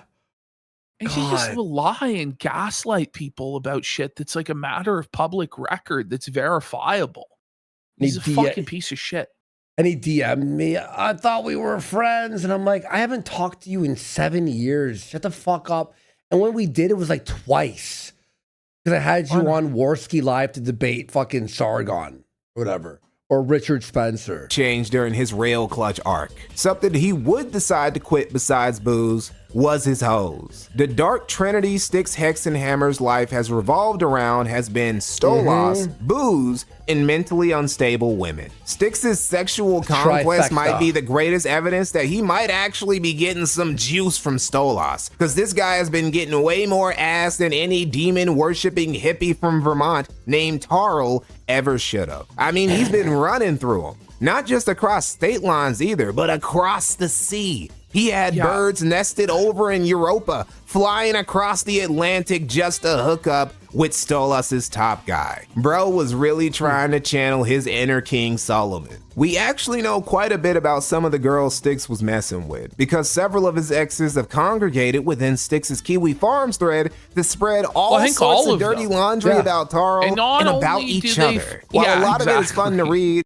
What do you think? It's truly insane because they don't just talk shit about Taro, but they all actively fight with each other in the thread, and at various times like are fighting over him on Kiwi Farms, which is like completely fucking twisted, and honestly might be the most interesting part of all of it. Like the recent battles between Nikki and Sam were truly fucking insane. That was crazy. Oh my God. And I tried to get these fuckers on and be like, oh, you guys got to argue with each other. They asked for $5,000. This bitch is fucking homeless, Nikki is. And she's asking me for $5,000. Well, she told the stories on Kiwi Farms. I offered her $500 to come and yell at Sam, you know?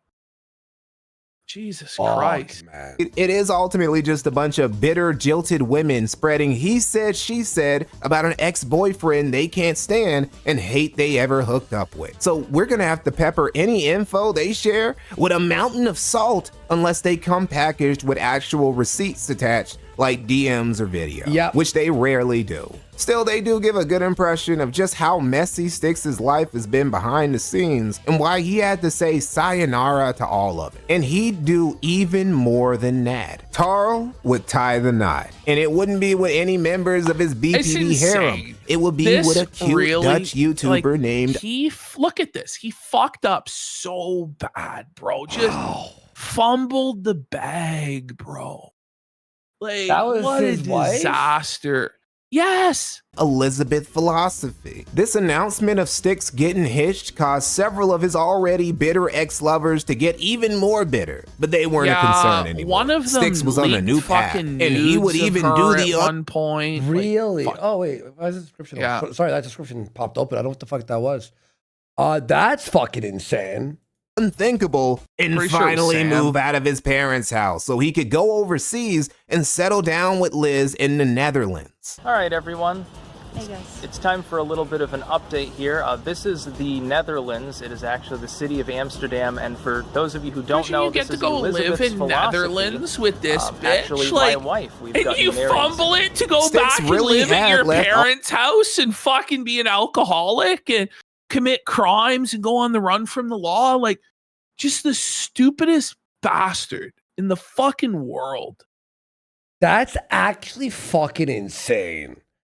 Like that from like the that arc is just the most, I think the biggest downfall. One of the biggest downfalls I've ever seen.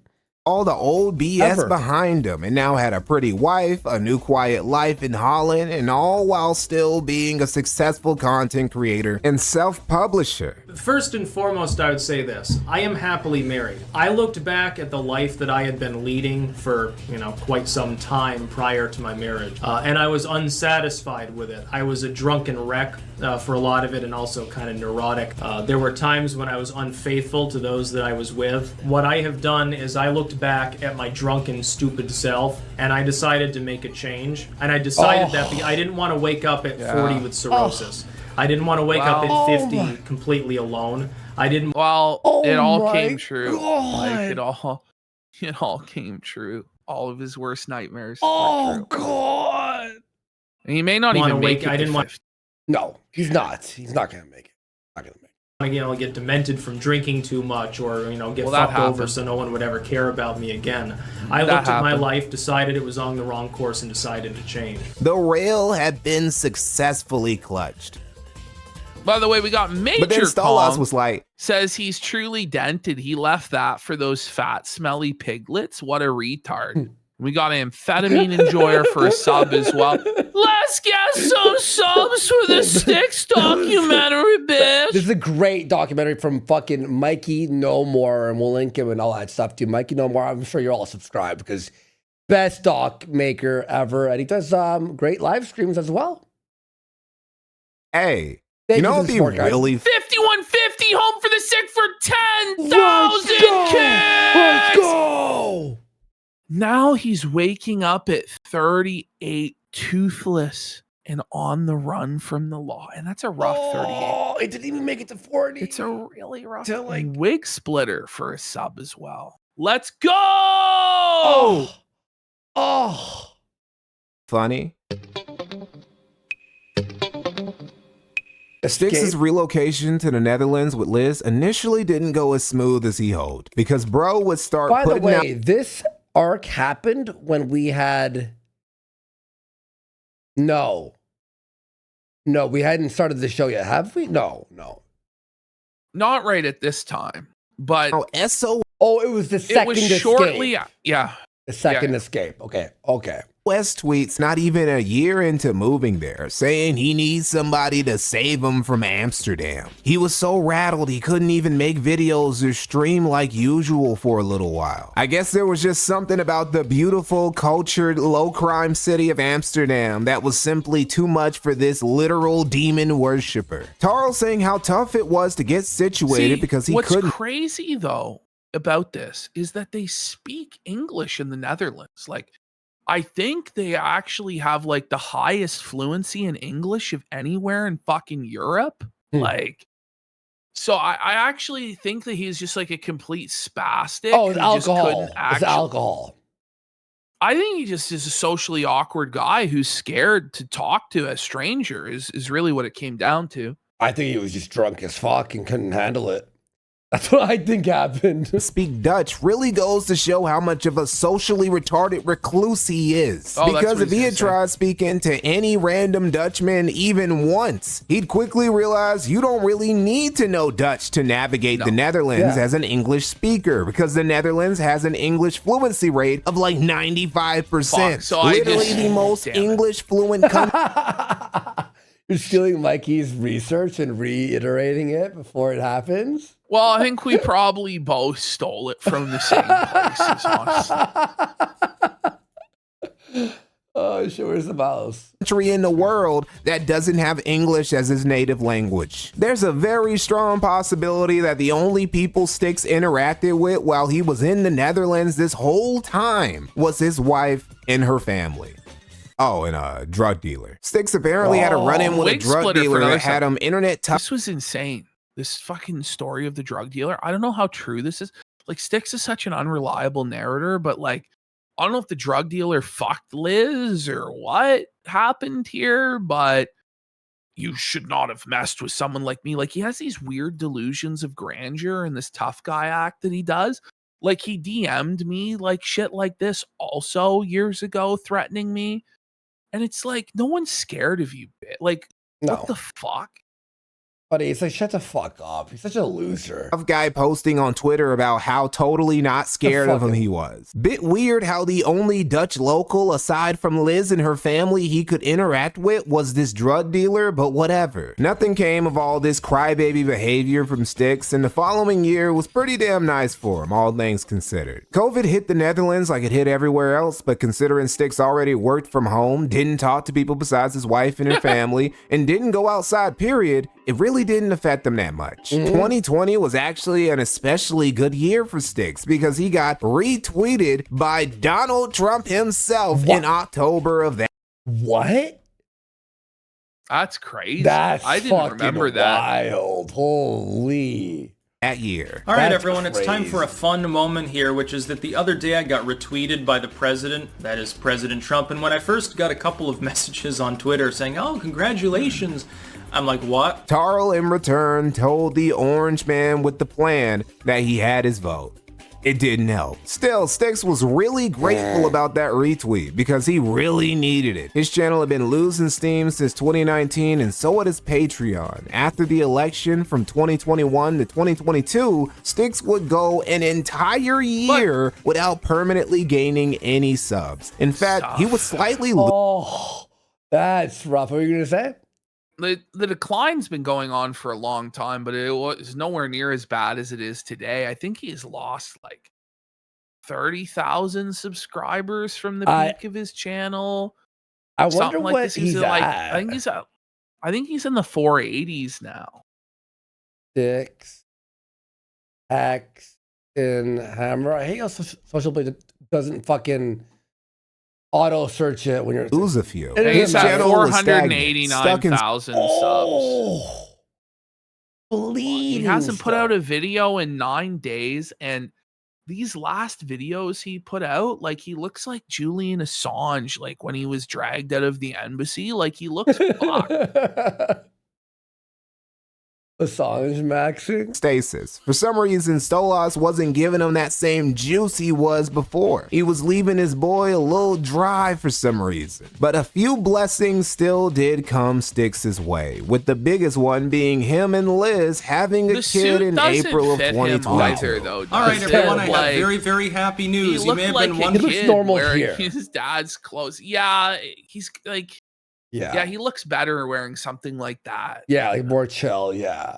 Yeah, it's kind of late. Styxx hasn't uploaded. I am now a father. Our daughter was indeed born this morning. This really was the crescendo of Styxx Hexenhammer 666's life. He was happily married in Europe with a pretty wife, a little girl, and a stable, albeit stagnant income. His channel wasn't booming like it was before, but he still got decent views on his vids and streams. It was still moving a good number of books each month. It looked like things couldn't get better for Taro. And they didn't. Taro would live his dream life for another year and a half after his daughter's birth before he had to abruptly head back to the States. Initially, he and Liz portrayed this as a temporary thing, not even a separation really. It was just Styxx going back to America for a holiday or something. But people started noticing that Styx's wedding ring finger was awfully naked in his newer vids. Despite reassurances from Liz and Styxx, he had in fact permanently returned to the United States. All right, everyone, I'm back. What happened? Literally back in the USSA. I've had a very bizarre experience the last few days. It's kind of unclear, but we'll see what Mikey came up with.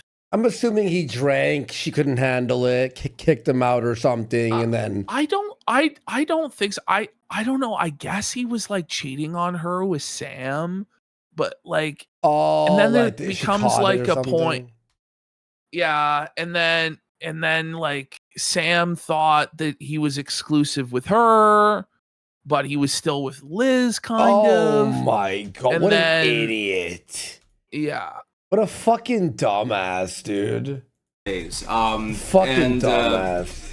It's crazy, actually. Now, Styxx would put out some cryptic you have ass a bitch at home when you're a kid and you're gonna talk to Sam, who's in America. Like, what the fuck's wrong with you? Tweets about vindictive exes near the end of 2023, and when pressed about what was going on, said he was assaulted by a drug dealer and forced to leave the Netherlands because of it.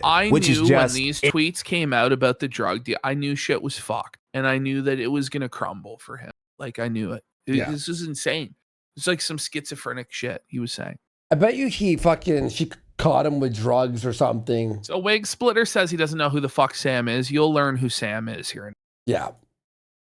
Insane? Sure. So let me get this straight. You apparently got either fucked up or just pressed really hard by a drug dealer like you're Ziggy from The Wire. Supposedly the same drug dealer you were seething about before. Instead of reporting this drug dealer who's threatened your life to the Dutch authorities, you just caught a flight back to safety across the Atlantic and didn't bring your family with you. You just left your wife and kid in the same city where this dangerous drug dealer threatening your life and has it out for you is still living. Sorry, Taro, but this story just ain't adding up. There are alternate retellings of Styx's relocation story that make more sense, with the most popular one being that Styxx fell back into his old vices, boozing it up and flirting with women behind his lady's back. Now look, when you're a bachelor with no kids, getting drunk all the time and cheating on your girl is one thing. Once you get married and have a kid, expectations for your behavior change. But apparently Taro disagrees. Another theory comes from one of Styx's many vindictive exes who post on the Kiwi Farms. Jade said that Styxx had once gotten so drunk one night that he ended up putting Liz in a headlock. What about this resulted in a male relative? I don't know if Mikey's gonna bring this up or not, but I'm pretty sure that Black X claims that Styxx grabbed a sword and chased her around with it, trying to kill her. And what's interesting is Nikki claims something similar, that Taro would threaten to like kill her with his sword and stuff like that. So this is like corroborated by a couple different women that Taro would threaten them with his sword. Obviously, his wife left him because like he did something in that level. Basically. Well, he obviously fucked up very badly. I don't think it was really her decision. I feel like she wanted to like reconcile, but Taro just said, fuck it. No, I don't know. I doubt it. I bet you the shit that she's seen, she's like, I'm not going to do it. Especially with a baby. Like, you can't have that around a baby. And on Taro in return and teaching him to keep his to himself, and Styxx ran away from Europe in fear. Yeah, we got nothing to really corroborate the story of Jade's beside Jade's own words. Jade has met Liz in person, but Elizabeth herself hasn't lobbed any accusations like this against Styxx. So this is ultimately just more he said, she said. Again, while it's interesting and fun to read the slander Taro's former girlfriends and side pieces share about him, you gotta take what they say with a grain of salt. I will say, based on what would transpire later about Styxx, this story of Jade's isn't 100%. I believe every single word, yeah. That unbelievable. But that's because Taro showed us that he was on some Ike Turner type timing and like to play rock'em sock'em with women, and more because he showed us that to be with Styxx, you have to be a type of woman. But listen, the thing is they're all nuts, right? Exactly, yeah. And so but this is the thing is like, if you're an abusive piece of shit, you just get with some bitch who's nuts and no one will ever believe their abuse, even if this is the thing. It's like the same shit with like Destiny, where it's like all these bitches are BPD and insane and their testimony is completely unreliable. So it's like, what are you gonna do? Based? But there's obviously some fucking smoke. There's obviously some fire here. Something's not right. Well, I wouldn't say there's fire. I would say it's already burned all down. Yeah. It's ashes. Ashes. From his parents, it is in the presence of alcohol of questionable quality and women of even more questionable quality, Styxx makes very, very unwise decisions. Oh, he's getting jailhouse raw. Styxx did not waste any time whatsoever when it came to getting back into the field after abruptly separating from his family back in Europe. His new girlfriend was one Samantha Keister. Well, she wasn't really new. She was an old flame of Styxx from before he got married. And she is nuts, bro. For starters, she has been one of the girlfriends of Taro who have been part of his Kiwi Farms thread for pretty much as long as the thread. How nuts she is, okay? She's one of the only people ever that asked for her own Kiwi Farms thread so that she could spurg and fight with everybody who hated her from the Styxx thread. That's how insane she is. And she posted her bare ass to own the A-logs in the thread. It's fucking insane. And she like battled Nikki in court and got a restraining order against fucking Nikki. Remember, she was in chat and she would donate to us like 100 kicks for us to do the Styxx segment. Yeah, and then she'd like tell me like she was showing her kids the show. I'm like, what the fuck are you doing? I think that was her. You know, it's like, oh my God. That's not good. That's not good. It's been around under the name Laylath, and she's shared tons of info, not just about Styxx and some of his other exes, but also about herself. She literally doxed herself in another person's Kiwi Farms thread. Now, this isn't unique to her. A lot of Taro's girlfriends have overshared information about themselves in this thread. Now, because Sam was so gracious as to dox herself, we know that she herself was also married and separated from her own family prior to her. The lore of her and this fucking guy is crazy, bro. And like the fight they have, oh man, it's fucking nuts. And like the kid is apparently getting drowned in the fucking water. And fucking, you know, all this crazy shit. Like I don't really remember it well enough to accurately recount what's going on. But there's like a battle about the fucking like baking tins that this guy took, like the crock pot. And she is like going to holy hell war with this guy to try and get back her kitchen appliances rather than just repurchasing the few $100s worth of kitchen appliances. Because again, she refuses to work a job. So it's all fucked. Okay. up with Styxx. She also lost custody of her That guy kids, looks which like you an damn near incel, gotta be no? slitting your own wrist. So just realize how fucked it is that she, as the mother, lost custody of her kids. Oh, God, that's what we're dealing with here. Oh, in front of the judge to do if you're a woman in a custody battle. Again, to be fair to Sam, she's not the only woman Styxx has been involved with who lost a custody battle. Yeah. Stolas' top guy really knows how to Sarah. pick him. Now, another thing, and this is according to Sam, who is nuts, she almost had another kid with Taro, but Taro coerced her into drinking Yeah, the Mission tea? Abort tea Oh and my sending God. future low man off to the heavenly server in the sky. Despite this initial rough and tumble romance with Styxx, Sam was still possessive enough about his dick to try and convince him that Elizabeth was up to no good and that he should split up from her. That Liz was just a Lilith, a Jezebel, a Delilah looking to trim Styx's powerful flowing mane while his guard was down and force him to live a happy, peaceful family life in Europe. These home-wrecking harlot tactics of hers didn't work, but she did eventually get her wish anyway, because not only did Styxx and Liz end up splitting ways, Sam got the privilege of being Taro's rebound chick, and she get to hog plenty of his hog and his attention. Oh man, that's a rough photograph. Look at this photograph. Being Taro's rebound. I thought the same And she thing. get to hog plenty of his hog and his attention, because despite a few trips back to the Netherlands in early 2025, it didn't look like Styxx was paying that much attention to his wife or even his daughter, with Liz tweeting out one day, "Never trust or respect anyone that does not take care of their own children." Man, I wonder what could prompt a single mother to say something like that. This all made Styxx and Sam two peas in a pod, or more accurately, two poor parents in a doomed relationship. The signs that there would be trouble in paradise came as early as September of 2024, when Styxx got a little too tipsy and handsy with Samantha. Hey, this is my darling.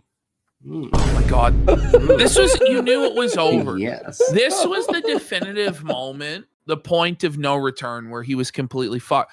Because everybody's like, aren't What you the fucking married fuck? and you're Yeah. groping this one? This was the election stream in 2024. And this, like, his whole audience saw this shit and was like, what the fuck happened?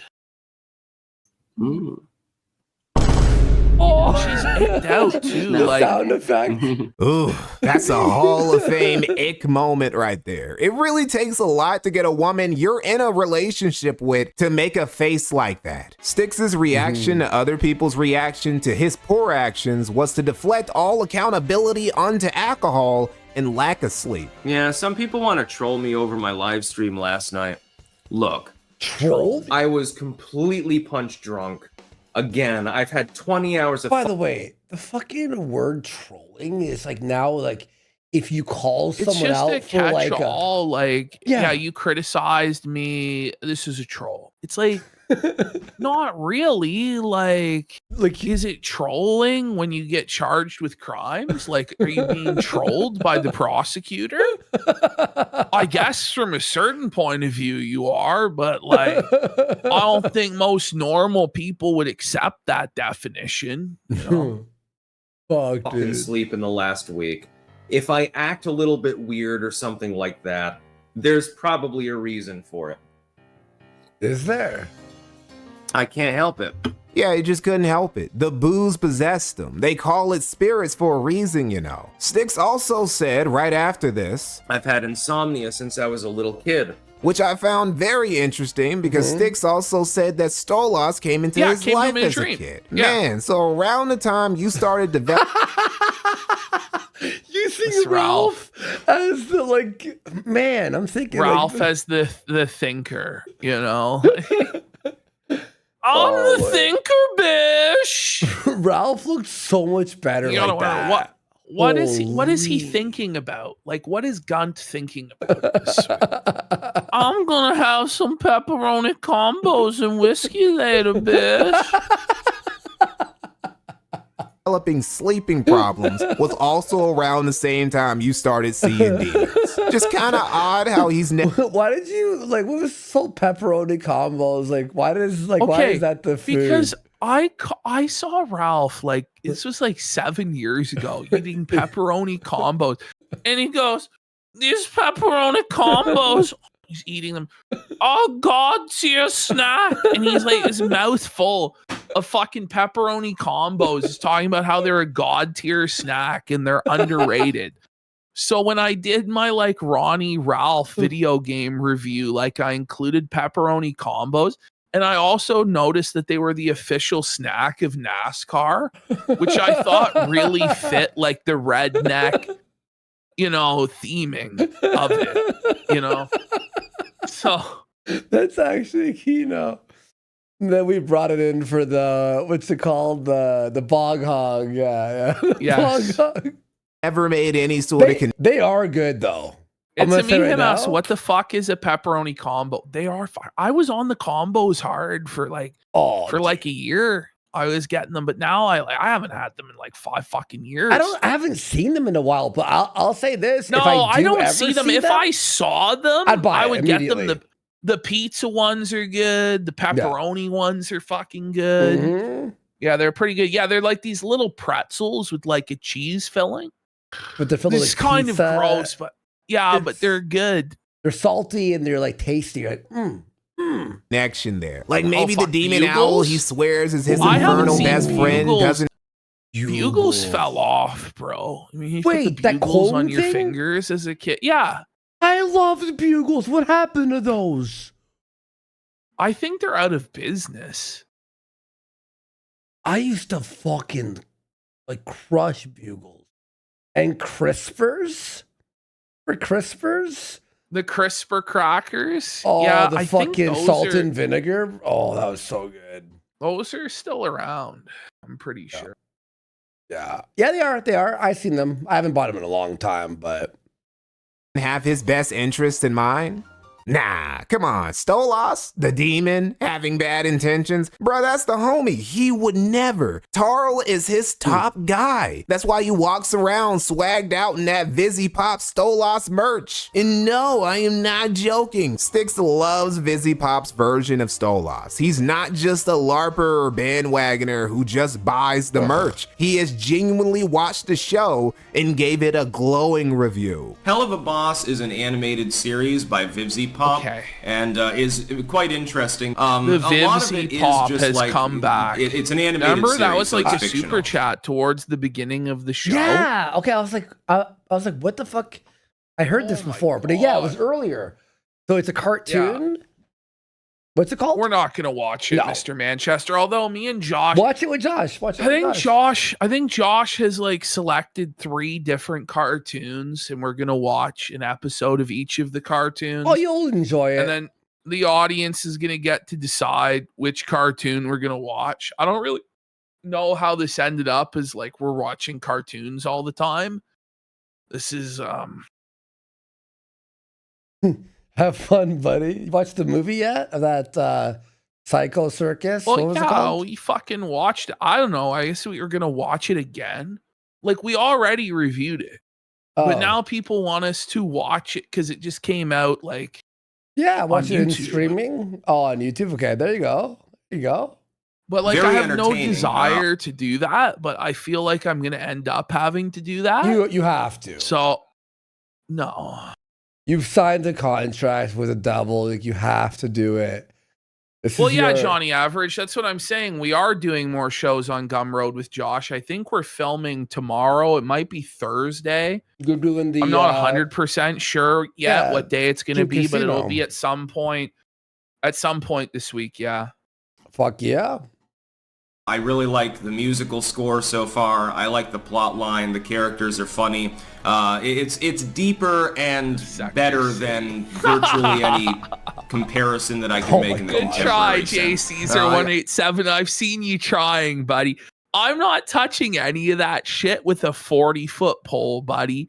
Let them all fucking kill each other in the sewer. Fuck them. Fuck them. That's all I gotta say. I do like that Stolas particularly was the demon that was chosen as being one of the main protagonists within the series. I'm not gonna lie. You should definitely watch the fucking series from pilot to the recent episode and await the one this weekend. When it comes to Stolas, Styxx has literally said that he puts all of his faith in him Miss Coffee, and that was trusts funny. him to guide him through each new chapter of his life. That was probably a bad idea. Because as it turns out, when you're an alcoholic, deadbeat, insomniac who's as addicted to his vices as he is the BPD pussy, and you give the keys to your life to a fucking demon owl, bad things tend to happen. It all started tumbling down in late September when Styxx took a trip to New Orleans with Samantha. And to MMJ, no, I have not, and I don't give a shit what people post about me online. It literally means nothing to me. I'm about to go on vacation, dude.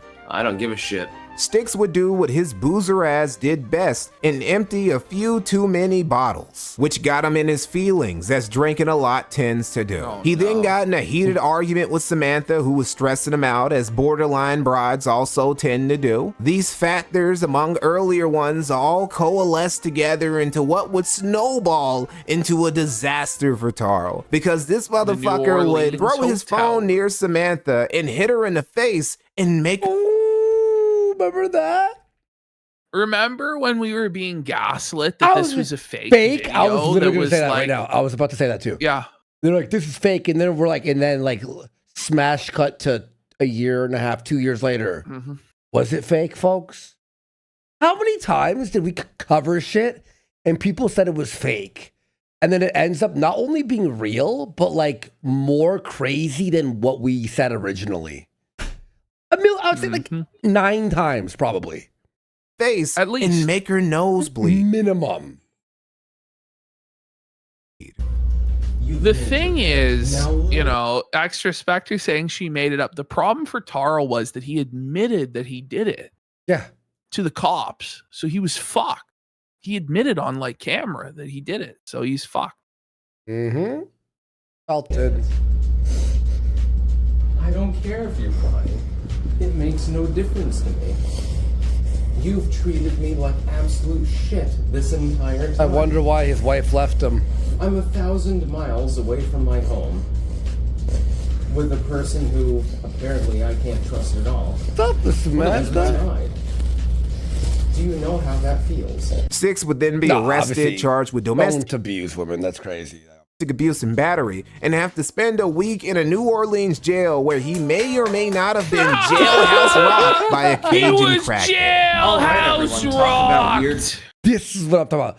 He went on Ralph's around this time. Yeah. This arc, the hotel in New Orleans arc, was wild.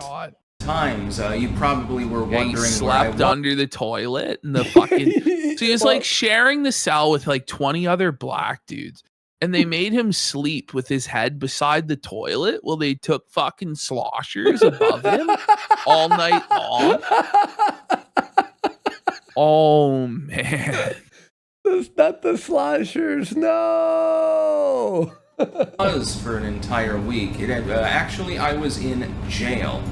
Don't worry. I'm yeah, since we've covered. So you if you wouldn't be go behind back, bars for too long. I don't know. This would be a show in like late 2024 or maybe early 2025. Oh, 24. Yeah. No, I would say mid 24. Yeah. No, it's mid 24 for sure. No, that was Makeda. Because this was after. Yeah. So, but we covered like that New Orleans parish prison where he was at. Like we watched like a documentary on it. It's fucking awful. Like one of the worst jails to go to in the country. Like yeah, and it was all the black people. But yeah, like, quartering bailed him out and never saw the money back. Stuff. It's crazy. It's crazy how all the locales we cover all intersect. Like Avengers style. Like it all converges. I remember the first time it really converged into like the locale Avengers was like Cozy. Where like Ralph joined forces with Fuente. It was like our top Beardson and characters. Shit. Yeah, they all like came together to unite. It was insane. The problem is they all relied on Ralph to be like the destroyer, but it was tough because Ralph was always blackout drunk. So Root and all of them had to defend Ralph while he was like, "Yeah, we're gonna build a church on that land." You goddamn right. I got the money to pay out daily. Jeremy Hambley, of all people, would bail him out.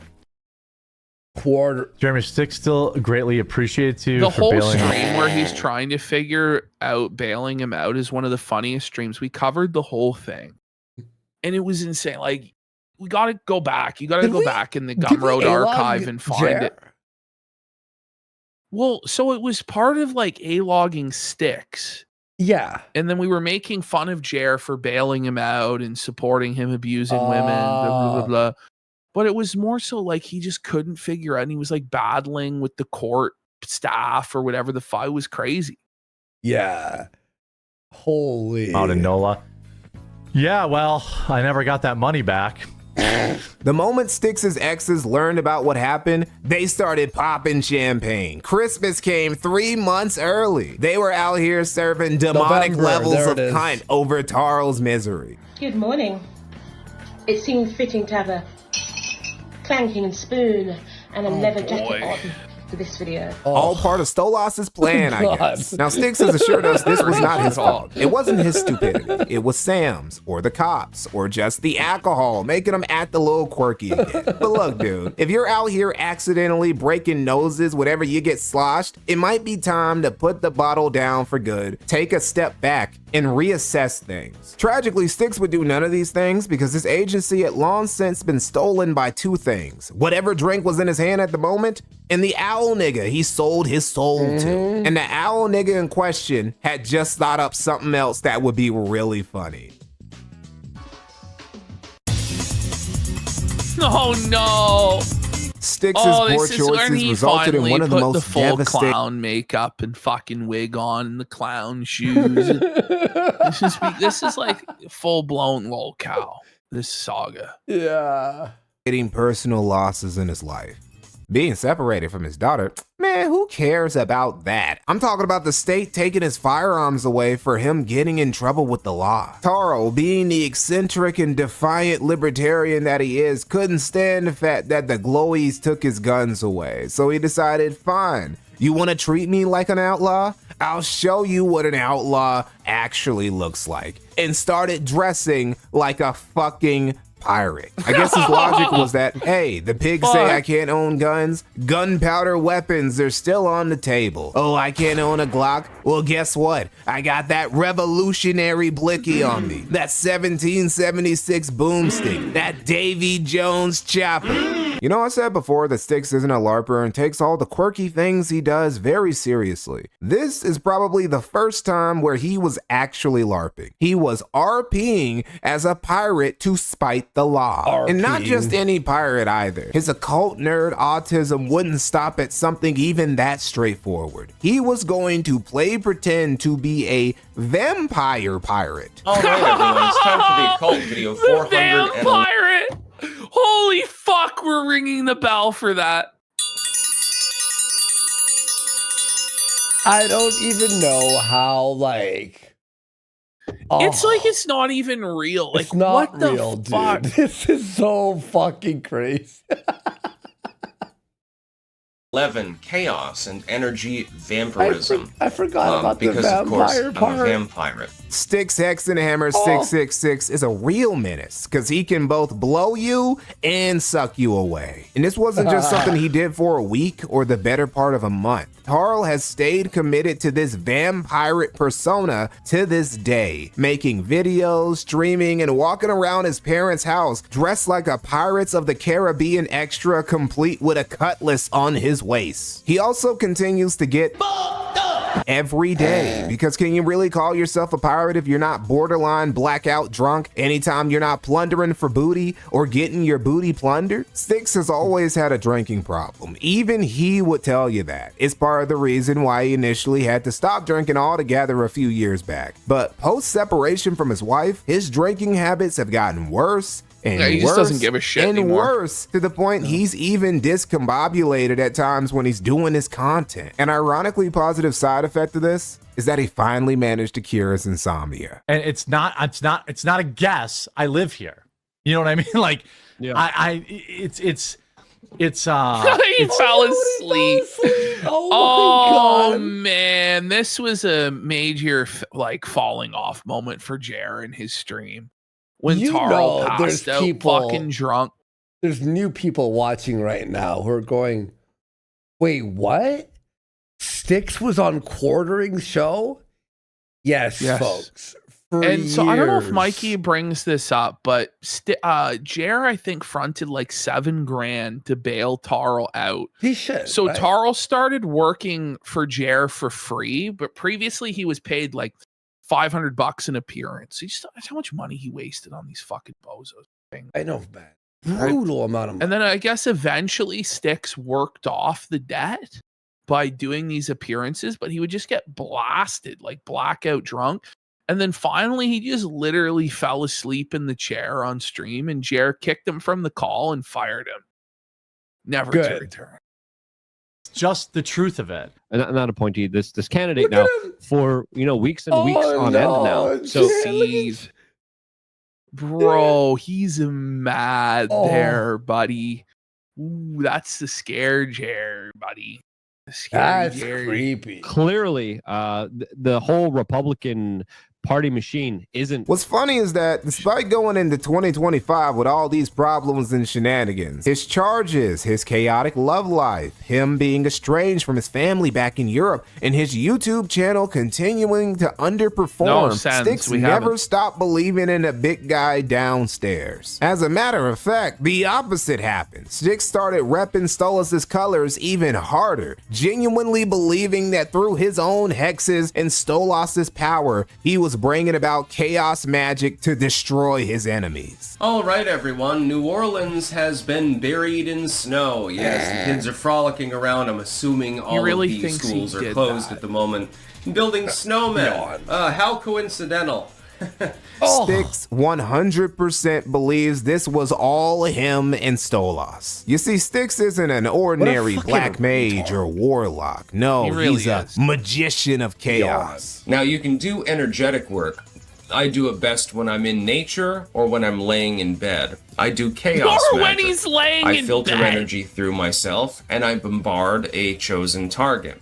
Now, the effect can be unpredictable. There have been a few lately that I haven't bothered talking about, for example. Not to be confused with a magician of black chaos, or a magician of black chaos max, or a dark magician of chaos, or black chaos to dark chaos magician. This chaos magic has reached such a degree of mastery that, like the high-level warlock he is, Styxx has created... Fucking Mikey No More pulls like a Worski when he gets into something he likes, like mention some reference from some anime or Yu-Gi-Oh or something. His own grimoire. I love it. All of the literary works that I've ever endeavored on have been released to the public. I've edited over 400 works, mostly about occult topics, and occasionally a little bit of other stuff. This is great. I've written dozens of works, mostly political, actually, other than my occult compilations and stuff like that. But now, I'm writing my own grimoire. I'm documenting all of my various magical experiments, ceremonies. There'll be herbalism, everything. It sounds like a Final Fantasy NPC that you talk to in the library. You know, you usually going to be a bric-a-brac, but this one's not going to be for public consumption. This particular book is for my daughter, actually. We are a cult royalty. Right. And he also uses his chaos magic, bolstered by Stolas. Trash, and your dad was a convicted sex offender. Shut the fuck up, Tarl. Bitch. To warp reality to his will, allowing him to not only control the weather, but also kill niggas. I've been experimenting with chaos magic, and I believe that I've figured out how to actually utilize it properly. But again, I'm just superstitious and delusional. If I were praying to your god, that would be totally normal. He would. How are you? Well, no, buddy. It's not normal to pray to God to kill people that are your enemies. You know what I mean? Like, maybe if you're in war, but like the district attorney of New Orleans was just doing his job. You're like, well, I prayed to a demon to murder him and it worked. It's like, that's not fucking normal, bro. He's fucking retarded. You know, he would have his ear out. What do you want? And stuff like that. Your god can save you from disease. You know what's crazy? He's so bad now. Like, I thought he was bad here. And now I'm Yeah, like, he still looks normal here, like comparatively, like but relatively. he looked like fucking shit. But now it's like so bad. It's like, oh, he looks a lot better here. It's like, oh shit. You had time. Save you in battle. Save your soul, actually. But I'm incapable of doing anything myself. It's completely impossible. Yeah. When the Deputy Attorney General decides to off himself in his own office. Yeah, again, total coincidence. Even though it was within 2 hours of me landing in New Orleans the last time. These are coincidences. Carl Warwick thinks that he's Light Yagami and Stolas is his real. And you know, there might be a little something to that chaos dark wizardry he keeps yapping about, because somehow he managed to beat his case. Alright, I'm so sorry for all of the people that dislike me. How sad. See, this is where the dark era started, you know? Dismissed. Yeah, go fuck yourself. Yes, I went in for a jury draw today, actually, in a Vermont case, pending legal action. And I think that Mikey's kind of missed some stuff because he was convicted in the New Orleans court before this, wasn't he? I don't remember. It was before or after. No, he did not beat the New Orleans case. This is a separate case in Vermont that the charges were dismissed, but then he got arrested the next day. There's some things here, little pieces here and there that are kind of missing from this. Like I would have preferred, I think he was trying to avoid going into all of the stuff with the women and stuff, but like he really needed to bring up, and hopefully he does bring it up here about him simping for Sam and paying the rent and all that stuff. Like that is probably going to come in here as well, but there's so much here that genuinely, like, this could be 4 hours long. Like, I'm not kidding. There's just a lot that's out there. I mean, I get it. At a certain point, you're like, all right, like, we get the picture, you know what I mean, type thing. But yeah, I hope he brings it up. We'll see.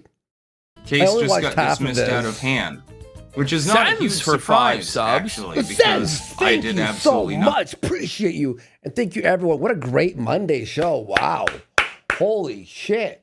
Nothing wrong. But that'll be the end of Styxx's devilish streak of good luck. I'm not tired. I'll do another fucking 4 hours. I don't give a fuck. It's become very obvious that Styxx's mental health isn't in the right place anymore. One of the best examples of this, besides all the obvious stuff, is how he continues interacting with his harem of deranged side pieces who've brought him nothing but problems. He even goes into his own Kiwi Farms thread specifically to argue, neg, and flirt with them on occasion. Styxx is really a guy where sobriety and celibacy would do him a whole lot of good. But instead, he insists on involving himself with women he should be leaving alone. Like Sam, who he wasn't even during the stroke arc. Oh my god, supposed to be talking to because they had a no contact order. I was gonna ask you, what's been? This is the fucking famous stream. So remember, Hugney asked, yes, is it the Vermont case he has the warrant out for him? So there's 2 warrants, right? So in New Orleans, he was convicted of like some battery or some bullshit on Sam, right? And so there was a no contact order and he had to go to like anger management and stuff, right? He was on probation for that. And he violated the conditions of that by contacting Sam. In addition to that, Vermont started another case on him for negligent discharge of a firearm. And he was facing something like 26 fucking years in Vermont. So it got to the point where New Orleans was wanting him to go to fucking New Orleans, like to go to Louisiana and turn himself in to serve there for the battery. But Vermont wanted him to stand trial in Vermont for this fucking negligent discharge. Ultimately, he no-showed both courts, so there was 2 warrants out for his arrest. So he could have chose to turn himself in Vermont or turn himself in New Orleans, but what he chose to do instead was go to New York and pretend like none of this ever happened, to get drunk and pretend to be a pirate. That's what happened. Based? And the worst part, I guess, about the whole thing. The worst part about this whole thing being apart from my girlfriend because I'm not allowed to talk to her under court order. He would also continue to simp. pay Sam's rent even while she Yes, was thank actively you. litigating against Yep, him there we and go. wasn't even sleeping with him anymore.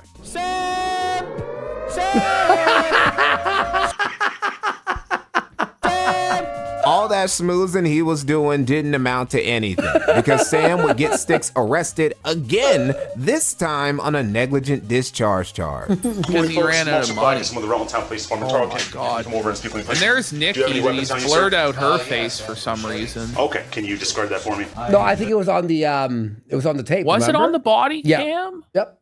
And then there's there's one that she recorded though. And then that also, one was that uncensored. Yeah. Yes.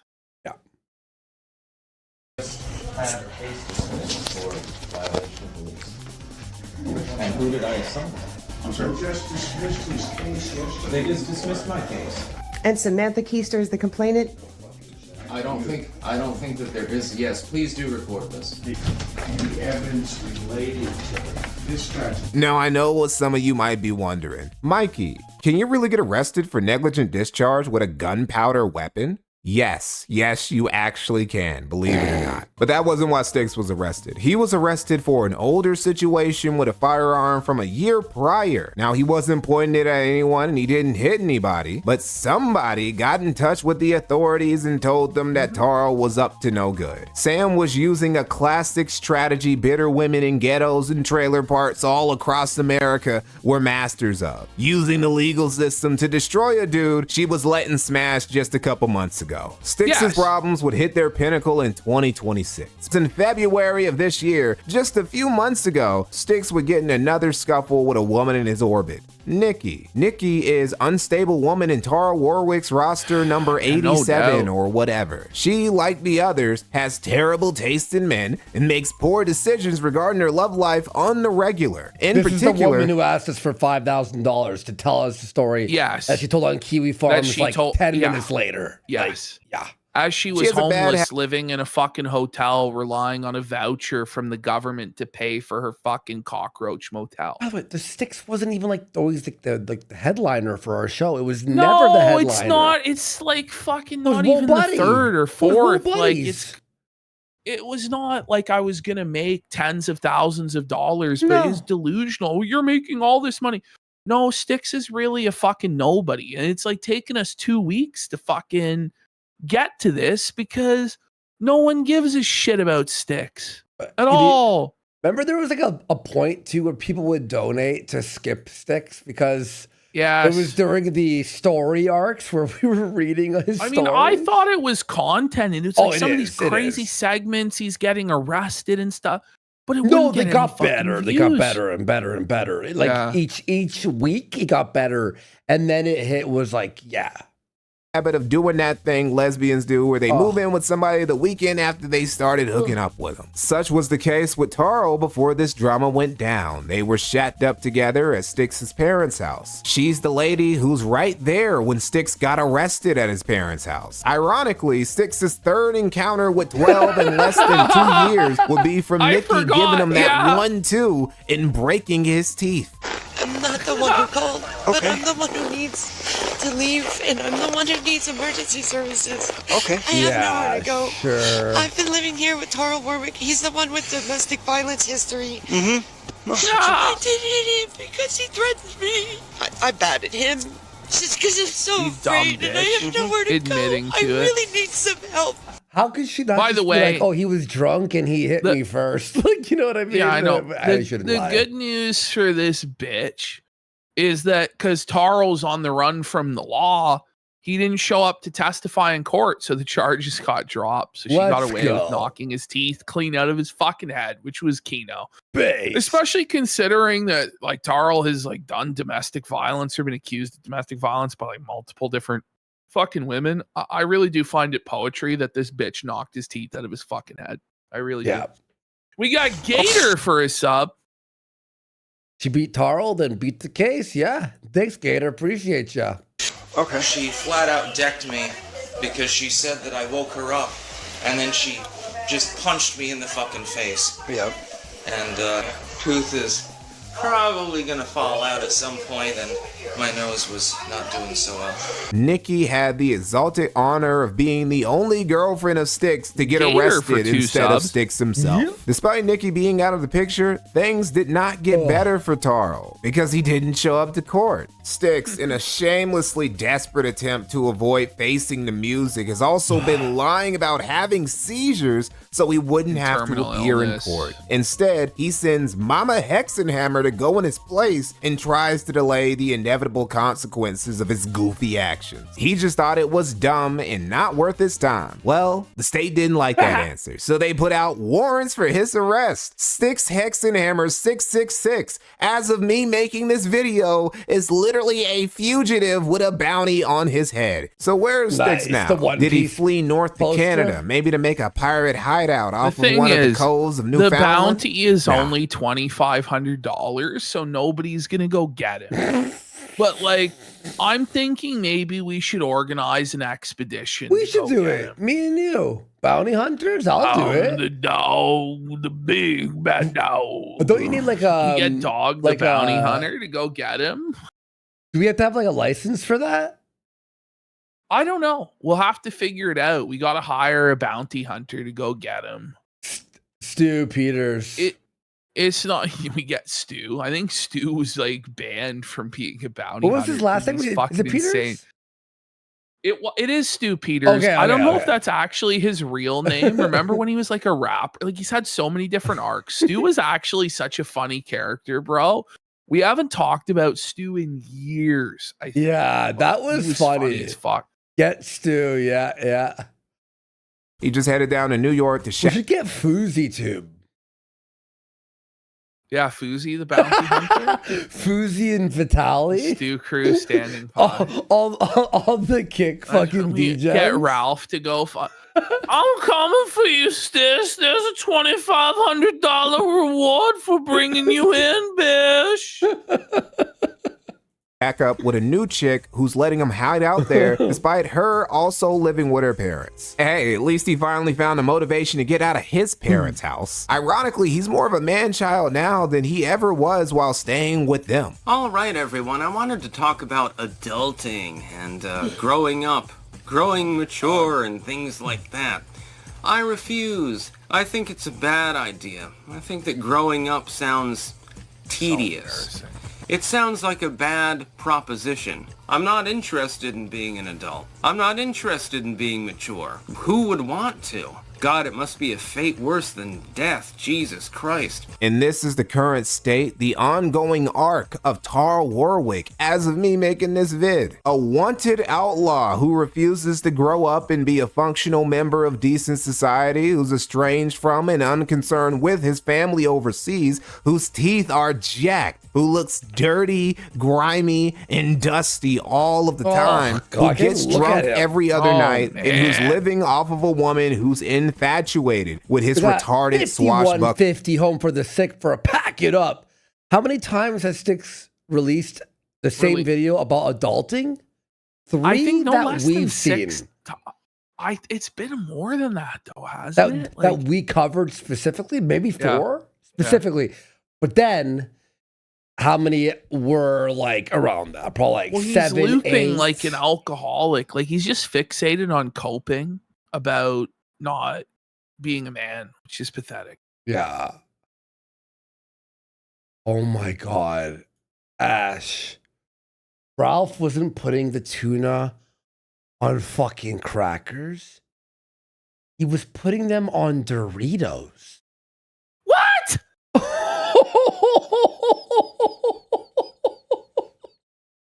Nulo. Wait, Doombill.